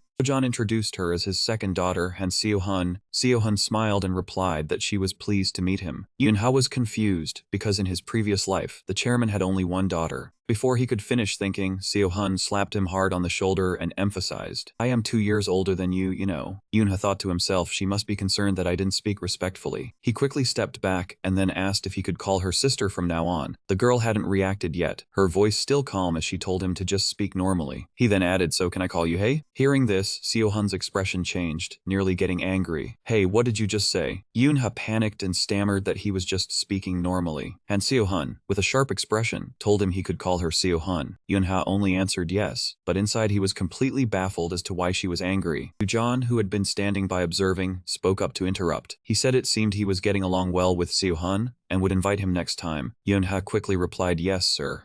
I only thought he was being polite. I never expected a real invitation. Yoonha's entire family was present at the luxurious villa. Subin, sitting across from them, asked how the food was. No Yoon-a, sitting on Yoonha's lap, happily said it was very delicious. John asked Han, come to think of it, No Yoon-a had enrolled in the academy this year, right? No Yoon-a cheerfully replied yes, she was a first-year student. John took out a small box and said he should give this to her before she went in there. If you are a student at the Player Academy, you need a way to contact us at any time. Yoonha's father, sitting next to him, saw this and started to thank him. But before he could finish his sentence, John interrupted, Director, I sincerely hope you will assist me in the future. In times like this, just accept it and say thank you. Yoonha's father stammered awkwardly. John turned to No Yoon-a and told her to open it. The girl shyly made an excuse to refuse, saying she already had a phone. He then continued, saying that this was a newer model, a serious product. John turned to Yoonha's father and asked if that was right. No Yoon-a asked in confusion. The man, looking uncomfortable, just answered with a single yes. Yoonha's mother told him to say thank you. Yoonha then responded, I thank you. Yoonha looked at them with a suspicious expression, telling himself it was strange. Not only did he invite us to dinner, but he also gave gifts. Why did he have to go that far? He was thinking this as he took the cake Yoon-a was handing him. Yoonha noticed that No Yoon-a had been sitting next to Seo Zeon for some time now. They were chatting happily. Seo Zeon promised to call her when there was a gathering and told her she should come. No Yoon-a promised she would. Yoonha looked at his sister in exasperation. When did you run over there? And also that gathering promise. When did you make it? I really look forward to it. Seo Zeon turned and asked, Yoonha, you will come too, right? It would be so great if you could come too, Yoonha. He continued chewing his bread, his expression indifferent. Seo Zeon added that Seo-hun had few friends, so he rarely participated. She hoped those close to him would come. Seo-hun set down his barley tea glass and asked what she meant by that. Delzin coldly cut in, he has no friends. You mean those hangers-on of his count as friends? Seo-hun, hit right where it hurt, could only press his lips together and remain silent. Seo Zeon returned to her amiable demeanor, hoping he would attend so Seo-hun would have someone to talk to. No Yoon-a chimed in to persuade Yoonha to go along. Yoonha inwardly thought they had finally revealed their intention. The only reason a child would attend a gathering was to build connections. In other words, she wanted to pull him to her side. Normally, he would have refused immediately. Suddenly, there was a clap of hands as Subin spoke up in agreement with a pleasant expression. As Seo Zeon said Yoonha should come, John, who was sitting next to him, also chimed in. It would be good for social learning. Yoonha could only force a smile. He thought to himself he had been backed into a corner. Just as expected, she was truly worthy of being the heiress of the serious group. She skillfully steered the conversation while pretending not to notice. There was also no reason to refuse the company where his father worked. Merchants were truly complicated, and he couldn't leave Yoon-a alone. Thinking this, Yoonha accepted the invitation. The chairman and his wife were overjoyed, saying it was great that Seo-hun had a friend. It's great to have a good friend, isn't it, Seo-hun? Meanwhile, on a deserted street, a drunken man staggered along. The sound of commotion came from afar. Hearing it, the man grumbled, what the hell was that? Suddenly, a strange gust of wind blew in. Something shot straight toward him. He turned around in bewilderment. A giant flying needle was right behind him. Its eyes emitted a blazing red light. It drove a large needle straight into the man's shoulder. Caught off guard by the sudden attack, the man could only let out a pained groan. A bottle of liquor in his hand fell to the ground and shattered. The flying needle's eyes reflected the image of the man writhing on the ground. The sound of hurried footsteps echoed from afar. After completing its task, the flying needle flapped its wings, intending to fly away. The group of pursuers shouted loudly, "There it is, chase it." They saw the unconscious man and asked their captain how to handle it. He responded indifferently, "Probably just drunk, leave him be." But then he changed his mind. "Forget it, take him to the hospital." Suddenly, the wound inflicted by the flying needle emitted a strange glow. At the hospital where Julieta was giving birth, a heatwave warning sounded. The summer vacation of the third year also officially began. Seeing her friends come to visit, Julieta beamed and greeted everyone. The group brought gifts and cheerfully chorused their greetings back. Worried the baby might wake, Julieta whispered for them not to speak loudly. Everyone obediently complied. The group gathered around the baby curiously, everyone expressing admiration. Choi Hyuk pushed his way in to see. Min-jae said the baby was cute. Hajang shared, "Jin Seona, look at the baby's hands, they're so tiny." Jin Seona agreed.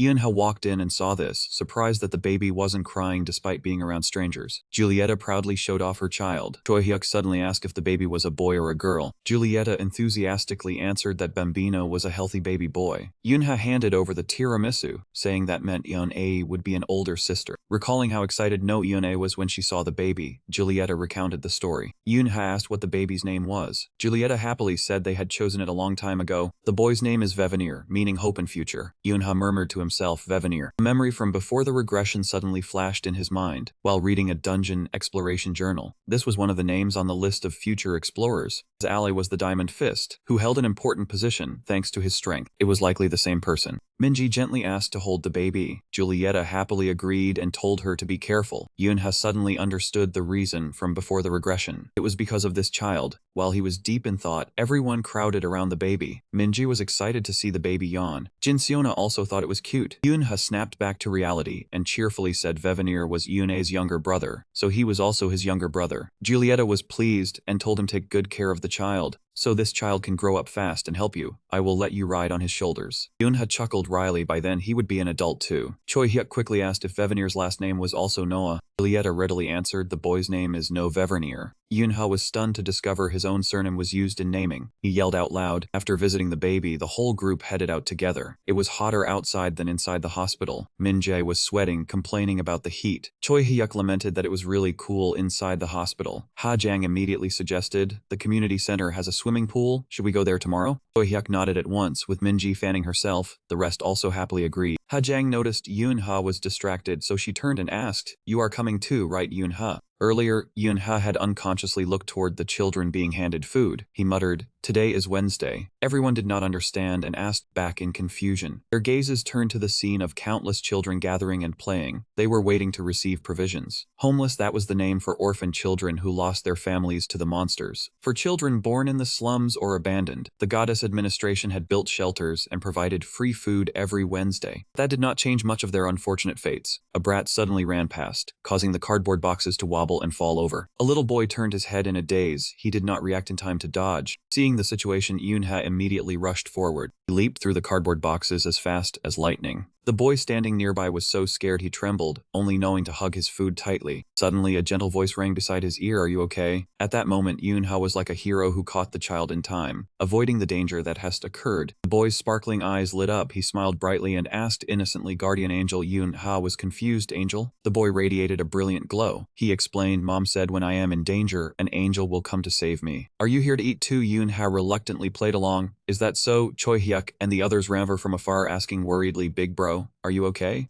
Eun-ha calmly replied, "Yeah, I am fine." No matter how many times he saw Eun-ha's power, Choi Hyuk was still bewildered, truly the big bro. But where is this place? Minji also wondered, why are there so many children? Among the homeless kids, two mature-looking boys ran quickly toward them. One anxiously scolded, "You idiot." The boy Eun-ha saved heard the commotion behind him. He looked over happily and called out softly, "Brother." The two boys ran over and immediately pulled the younger boy to their side, startling him into a scream. The one-armed boy worriedly said, his voice unable to stay calm, "I told you not to talk talk to strangers. The other quickly bowed his head to apologize. I am sorry, he is still young. Please let him off this time. The one-armed boy also spoke, then pushed the younger boy's head to make him apologize. I am sorry, apologize now. The little boy, though not understanding anything, still repeated, I am sorry. They kept apologizing, leaving Yunha and the others dumbfounded, not knowing what to say. Two boys, with wary expressions, quickly helped the younger boy run away, while he still innocently waved goodbye to them. Minji stammered, those kids from earlier. Hajang stuttered his thoughts. They looked so scary. Yunha silently remarked while watching this, those kids are scared because of our appearance, huh?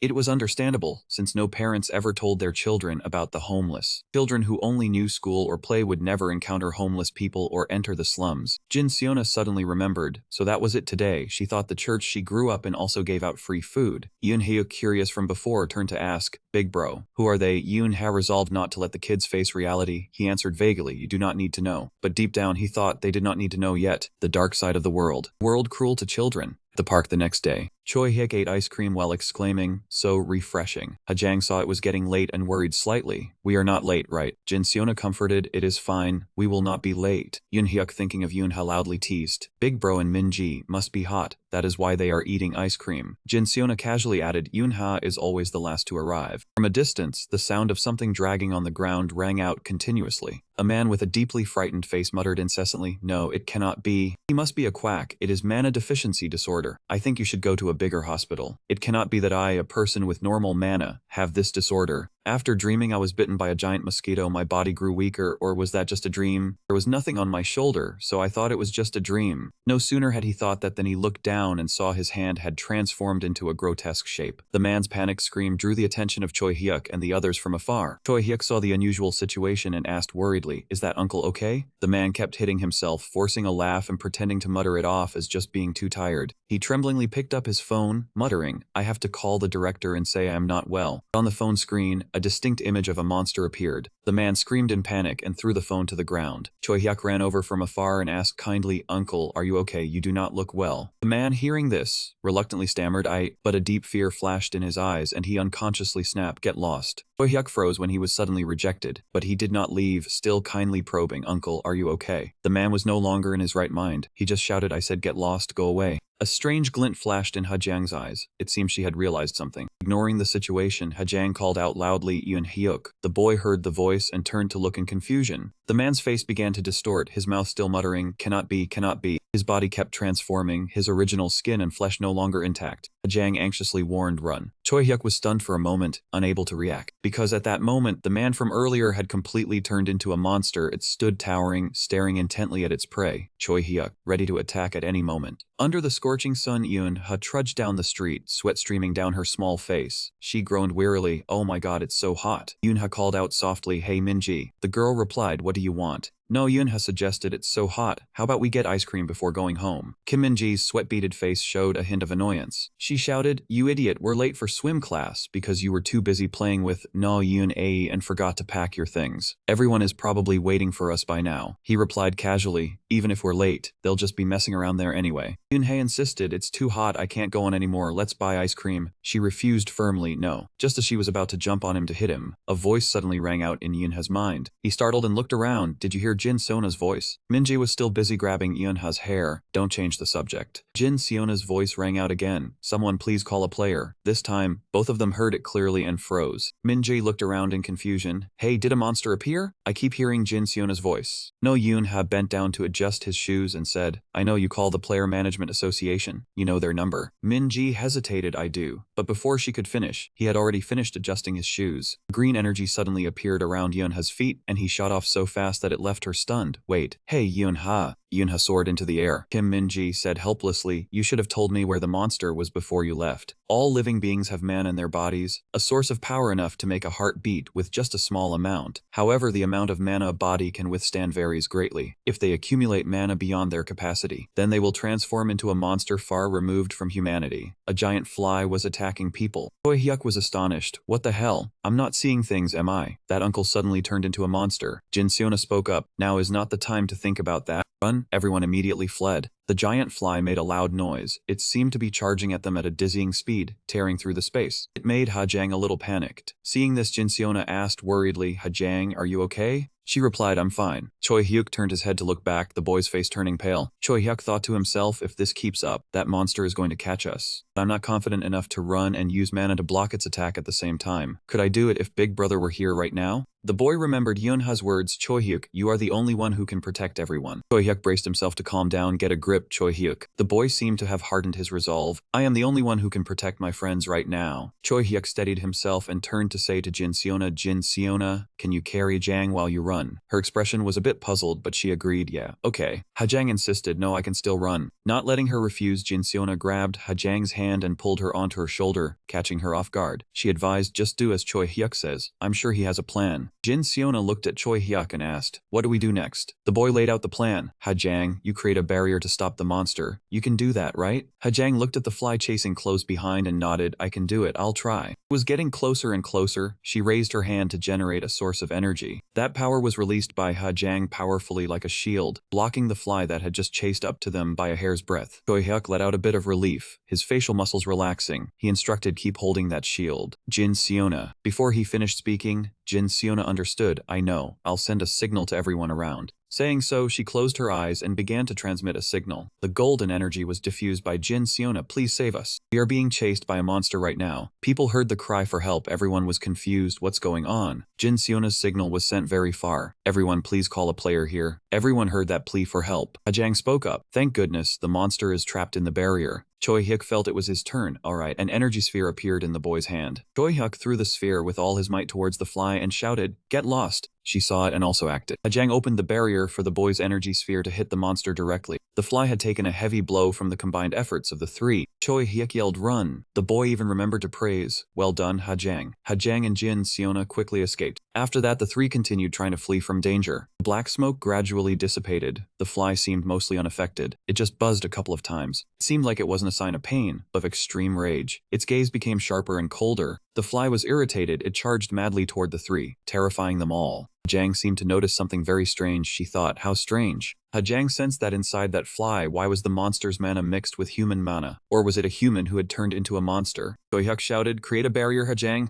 Snapped her out of her train of thought. And at that moment, right behind them, the monster had caught up. Hajang screamed in terror. Shaken mentally, she burst out with energy. A surge of power from Hajang blasted the fly far away, and also affected Jinseona, causing her to fall forward. The monster was blown back, while the girl, caught off balance, fell hard. Choi Hyuk called out worriedly, Jinseona. Hajang came to her senses, she was stunned. Calming down, Hajang ran over to ask Jinseona, sorry Jinseona, are you okay? The girl, though in pain, tried to reassure him, yeah, I'm fine. The boy was helping her up. Choi Hyuk scolded a little, Hajang, get a grip. Hajang felt guilty when she saw Jinseona's leg was quite badly injured. Your leg. The girl comforted her, I'm fine, I'm okay, don't cry. Jinseona said sternly, because there's something more important right now, isn't there? The three of them remembered and turned to look at the giant fly simultaneously. It had calmed down and was now flying to attack all three of them. Choi Hyuk created mana, determined to fight since his injured leg couldn't escape. He told Hajang to fire mana at the monster. There was no other choice but to hold their ground. Hajang replied, alright, I understand. Both of them launched a large amount of mana toward the flying nose. It endured the relentless attacks from Choi Hyuk and Hajang. Both stood blocking in front of Jinseona to protect her, while attacking with all their might. But the flying nose was unharmed. Instead, it grew agitated and charged straight at the three. Too surprised, the girl could only create a shield for defense. Hajang held the shield while the brat kept firing mana. The girl was injured and remained silent. Hajang and Choi Hyuk reacted calmly, but could not keep it up forever. Jinseona saw Hajang's expression change. It seemed he was overexerting himself out of guilt. If this continued, his eyesight would hit rock bottom. The girl's eyes welled up with tears, pain thinking that everyone would be eaten by the monster without being able to fight back. Jinseona spoke shakily, you guys, just leave me behind and run. Choi Hyuk reassured her, it's fine. The girl cried out in anguish, what do you mean it's fine, run away now? The brat grinned confidently and explained, you still don't know, do you? He always shows up at times like this. In the air, a figure was flying over very quickly. Jinseona rejoiced as if seeing a savior.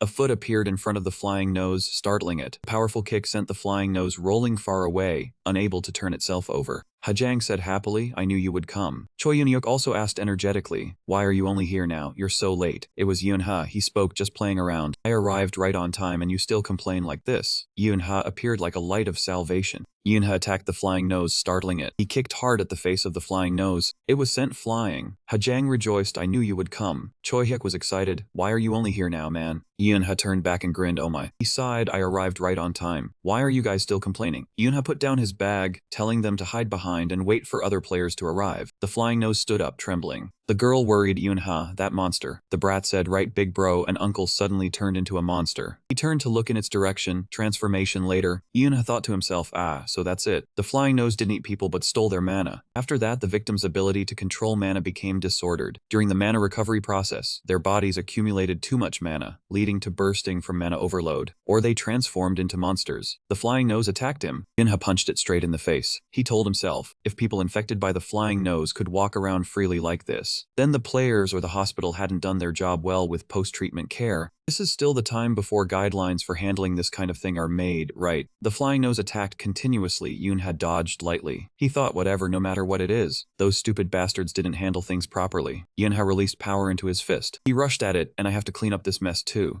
Yunha punched hard into the flying nose's face. Its head hit the ground, cracking the earth. The flying nose cried in pain. It hurts, save me. He was surprised. It still has some consciousness. Its entire body emitted a black aura. The flying nose groaned. It hurts. Yunha quickly retreated. The flying nose began to transform. It cried out, please save me. He signaled his friends to leave quickly. Is that? The flying nose's hands became larger and stronger. Yunha wondered, a demonization process. It grew terrifyingly huge, muttering, save me. He pondered, before the regression, there was a demon group called the 9 Demons that terrorized all of Korea. Each of them was a living calamity and called themselves the new humanity. But the chance of a person becoming a demon at this time was nearly zero. How could it be possible? Yunha asked Hajang, are you sure the uncle, who turned into a demon, was not a woman? The girl replied, yeah, it was definitely an uncle. Choi Hyuk said, I saw it too. It was that year. He thought to himself, so it's not her. Biljabab, one of the 9 demons, was definitely a woman. The 9 demons still had 10 years before they appeared. The flying nose cried, save. It flew high into the sky and screamed, save me. Yunha created a mana sphere and shouted, who said you could run away? He threw the sphere toward the flying nose. It turned to dodge. Yunha leaped high into the air, telling himself a mana sphere alone wasn't enough damage. He needed a weapon to catch the monster. Was there anything around here he could use? He saw a utility pole. In another place, the residential area had a tall building. Subin was holding a small child. The little one cried in fear, Mommy. The flying nose appeared in front of the mother and child. She screamed in terror. Yunha appeared. Did you forget about me? It was startled. He used a weapon to strike the flying nose's body hard. Fell forward, immediately stood up and retreated far away. The nose flying away to escape surprised Yunha, instructed Subin, and then hurriedly chased after it, saying if it turned into a monster, she should go to the hospital for a mana check. Yunha leaped up into an attack stance again, frightening the flying nose. Concentrating his mana, he swung his weapon towards it. The flying nose dodged, and Yunha gathered more mana into his weapon. Xiaozhen, he swung his weapon fiercely. Sharp thorns from the skill shot straight towards it. The flying nose sidestepped quickly and then ran away again. It dashed into another house, and he praised it, not bad. A scream of agony echoed out, so painful, oh mother, drawing Yunha's attention. He charged into the house, smashing the window glass. Yunha landed softly. He cursed, damn it. Before Yunha's eyes, injured people lay motionless in a row. He realized angrily that it was too late. Most would die from mana eruption. Yunha told himself he had to finish it immediately upon seeing it attacking someone else. Decided he must destroy that monster. Yunha dashed quickly towards it, knocked the flying nose far away, slamming it hard against the door. Seeing its appearance revert to a monster, he speculated that the man's consciousness had been devoured. The flying nose flapped its wings, trying to flee. He was angry. The person it attacked called out to him tremblingly, sir. Angel brother. Yunha was surprised. He turned back and saw rocks falling towards his head. The house echoed loudly, smoke filled the air, and a voice rang out. A loud call woke him up, and he rubbed his aching head. Yunha saw a group on the rooftop, ordering them to shoot as soon as it appeared. He wondered, did they come because they heard Selna's telepathy? He decided to let them handle the monster, but the homeless boy called out tremblingly. Angel brother, that was the boy he had saved before. One of the boy's eyes had transformed. The boy breathed heavily but still smiled happily. Flashback to the ruined city of Suwon. Corpses scattered across the rooftop. Jinpa held his injured shoulder, glaring hatefully at the opponent, with Yuzong behind him treating Yunha. A mysterious woman rested her chin on her hand and smiled, surrounded by giant red-eyed flies. She praised their skill level, saying she was the ruler of the 9 great demons, Bilzabab. Parang, hot-blooded, charged forward, yelling shut up, and Yudong called out to him worriedly. The demon woman calmly mocked Parang as a mad dog and raised her hand. Parang shot away like a rocket, hit unexpectedly by a skill. He clutched his face in pain, and Yudong and Yunha rushed up to support. Demon woman was already standing next to Yudong, using her large hand to grab her face, startling her. Someone shouted, "Take your hand off." In an instant, that hand was severed. Beelzebub's eyes widened as she watched her hand fly into the air. Yunha timely pulled Yodong out of danger. The demon woman looked at her bleeding hand, calmly calling him an immortal. He observed carefully, signaling Yodong to retreat behind him. She looked into the distance, asking if the red-haired girl leaning against the wall clutching her stomach was behind him. Beelzebub's eyes turned bloodshot. A pair of wings grew from her back, brimming with destructive power. Hundreds of monsters emanated from her body. Immediately, a fireball shot towards the red-haired girl. The demon woman smiled with satisfaction. The girl quickly used her power to dispel the fireball. That was the Witch of Slaughter, her body covered in wounds, her eyes bloodshot, no longer human. Beelzebub sneered, weak but with good magic resistance. She is the only one who hasn't turned into a monster. You should be proud of that. The girl glared with deep hatred. Karen couldn't take it anymore, grabbed his sword and charged, yelling, "Shut up, you bastard." The demon woman held a long whip, praising his speed, asking if the death god was the one healing him. At that moment she swung the whip, her face full of glee. Parang's sword and the opponent's whip clashed continuously, too fast to be seen clearly. Beside him, Yao Rong was trying to save the witch, but the situation was not optimistic. Yunha kept his eyes fixed on the battle. From behind, the witch's voice pleaded for him to finish her off. He turned to observe the opponent. Strange body parts began to grow on her. Despite the pain, she still tried to appear cheerful. "Do you have a crush on me? That sounds kinda creepy." She smiled brightly but bitterly. Witnessing the scene, Yuzong could not hold back her tears, while he could only grit his teeth and endure. Hesitating for a moment, he decided to step towards her and replied with a simple yes. Unhauser raised his sword high, his face frighteningly cold. Meeting her again in hell, a single moment later and it was all over. A childish voice asked if he was an angel. A boy around 5 or 6 years old, his left eye disfigured, his whole body covered in blood, but still trying to smile. Yunha looked much younger now. It turned out the boy was the homeless child he had saved before. They are all gone now. Upon hearing this, he froze. Everyone was sincere with you. Yunha walked towards the boy. Only despair remained in the boy's eyes. "Am I going to die too?" He coldly replied, "Men." The boy asked if the angel wouldn't smile. Painful memories of the Kraken monster flooded back. Little Yunha hugged his deceased sister's picture, crying bitterly, "Please don't go, sister. Don't leave me alone."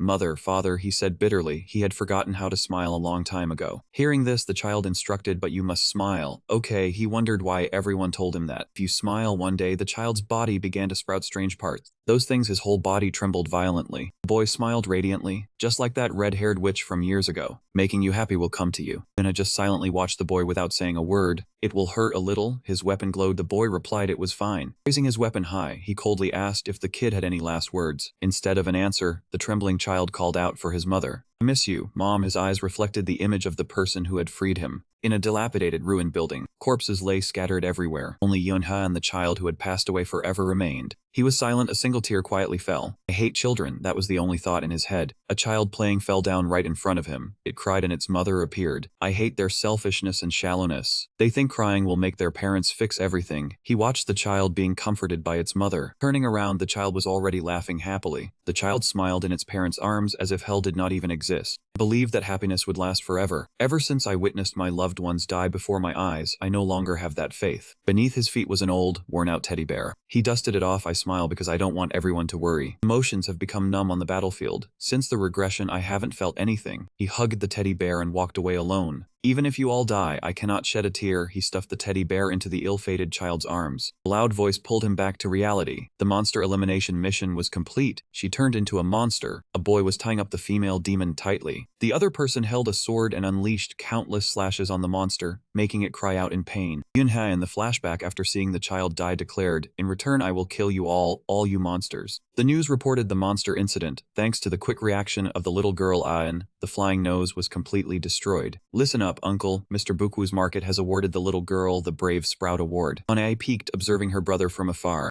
He hasn't been smiling much lately. I don't want him to be so gloomy. Remembering her sister's instructions to an AY, "If he is sad, you must go comfort him." The little girl wondered how to do that. She ran quickly to him and called out loudly, "Big brother." Sister said angry as no Yun AI, "You have to hug him tightly." She threw herself into his arms in surprise. Getting his head patted, she giggled. He asked gently what happened that made our eye so happy. "Just wanted to hug you." Hearing her answer, he smiled gently and patted her head. The little one whispered in his ear, "Big brother, I have something to say."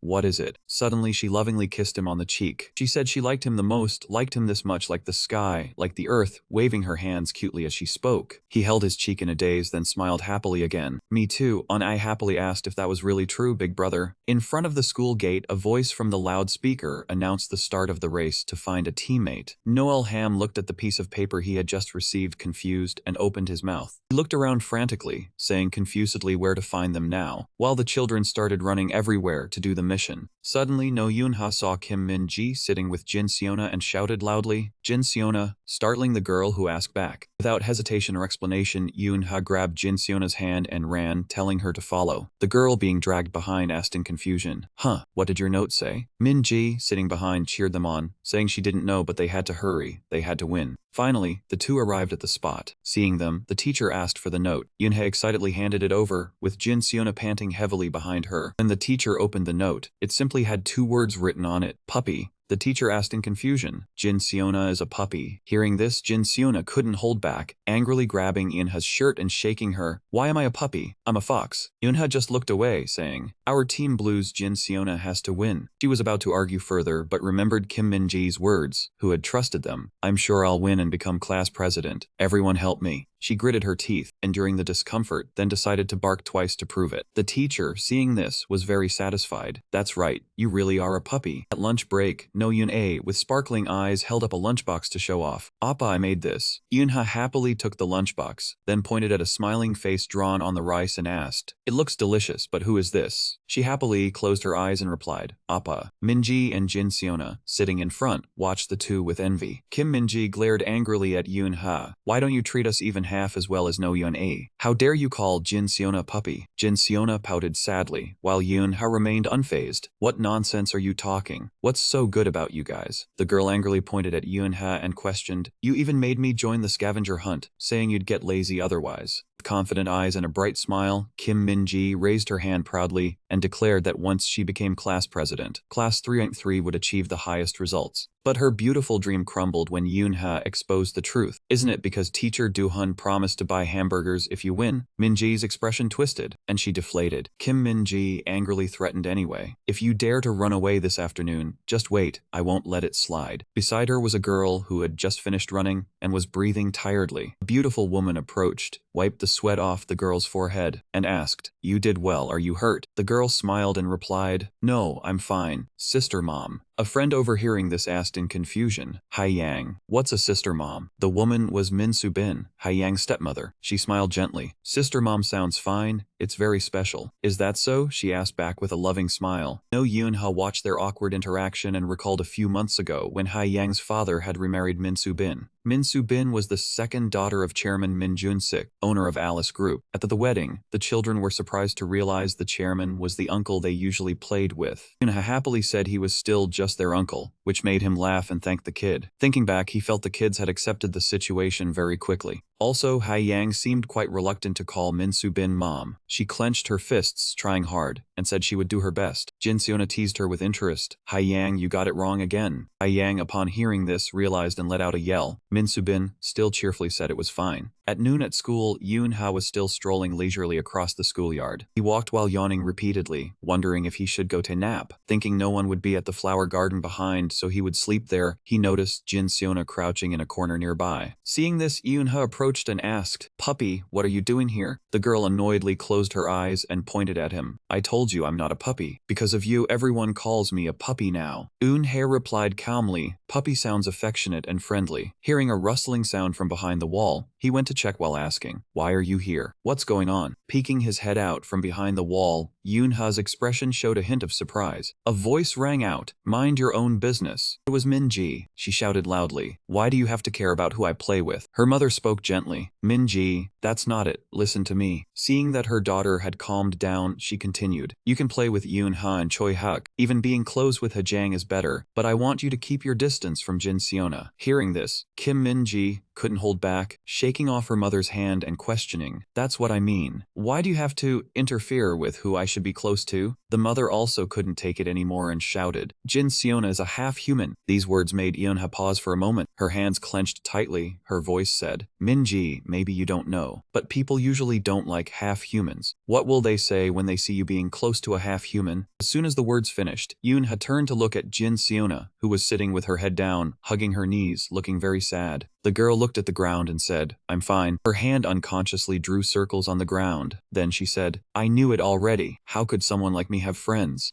Hearing this, Yoonha softened his voice and asked, "Then what are we?" Jin Seona smiled faintly and expressed, "I know, that's why I'm extremely grateful and sorry to you guys." The girl stood up, pretending she was fine, intending to go meet Min-ji, but things are more awkward now. "Let's go, Yoonha." Suddenly her wrist was grabbed. Oh, Yoonha, with a determined and serious expression, said, "It's okay. Trust Kim Min-ji." Kim Min-ji's mother's angry voice still rang out. "Others told me they saw you playing with that girl, so they don't play with others. Do you like hearing people talk behind your back?" Each word pierced Min-ji's heart like a needle, leaving her choked up and speechless. Jin Seona couldn't bear it anymore. She pleaded with Yoonha. "Yoonha, it's fine. Let's go." Suddenly, Kim Min-ji spoke up. "Even so," the girl lowered her head, her hands gripping the hem of her pants tightly, determinedly saying, "But she..." Kim Min-ji's final words were spoken through tears but with firm resolve. Jin Seona is my friend." Those words left Jin Seona utterly astonished. Hearing this, Kim Min-ji's mother was silent for a long time. Then she sighed in compromise. "All right, you wanted it this way. Don't come crying to me later regretting your choices." The mother and daughter shared a moment and then hugged each other tightly. Kim Min-ji affirmed, "I won't." Her mother chided lovingly, "You're as stubborn as someone I know." Yoonha peeked his head out, saw this, and was overjoyed. "Looks like everything worked out." Saying that, he turned around and walked away while teasing, "Let's go, puppy, before others see us." Jin Seona angrily chased after him. "Why do you keep calling me a puppy?" Suddenly, Jin Seona stopped and softly called out, "Eunha," he asked. "What?" The girl gave a warm smile, her eyes curving. "Let's win first place together today."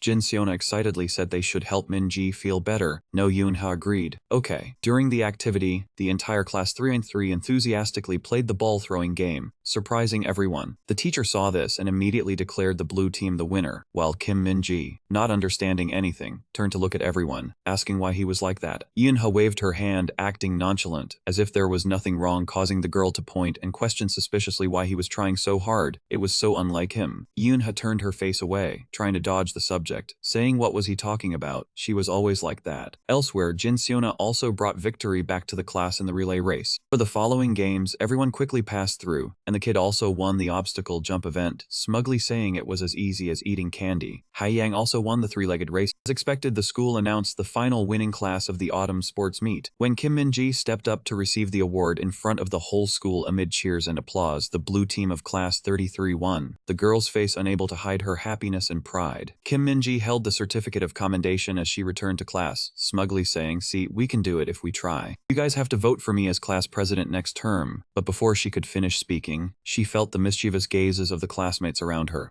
Yoonha asked first, "Are you guys ready?" And Jin Seona smugly replied yes. So everyone each grabbed a hand or a foot. They slowly lifted Min-ji up. The girl panicked and asked, "Hey, what are you guys doing?" Jin Seona below ignored her and yelled 1, 2. The moment they shouted was also the moment Min-ji was tossed into the air amidst the cheers of her classmates. Classmates' voices said it was great. Once more, "Stop it," causing the parents standing outside to also be unable to contain their joy. The kids were so close. The classmates shouted 1, 2 again. By the third count, Kim Min-ji, with an expression of utmost happiness, was tossed high up into the air.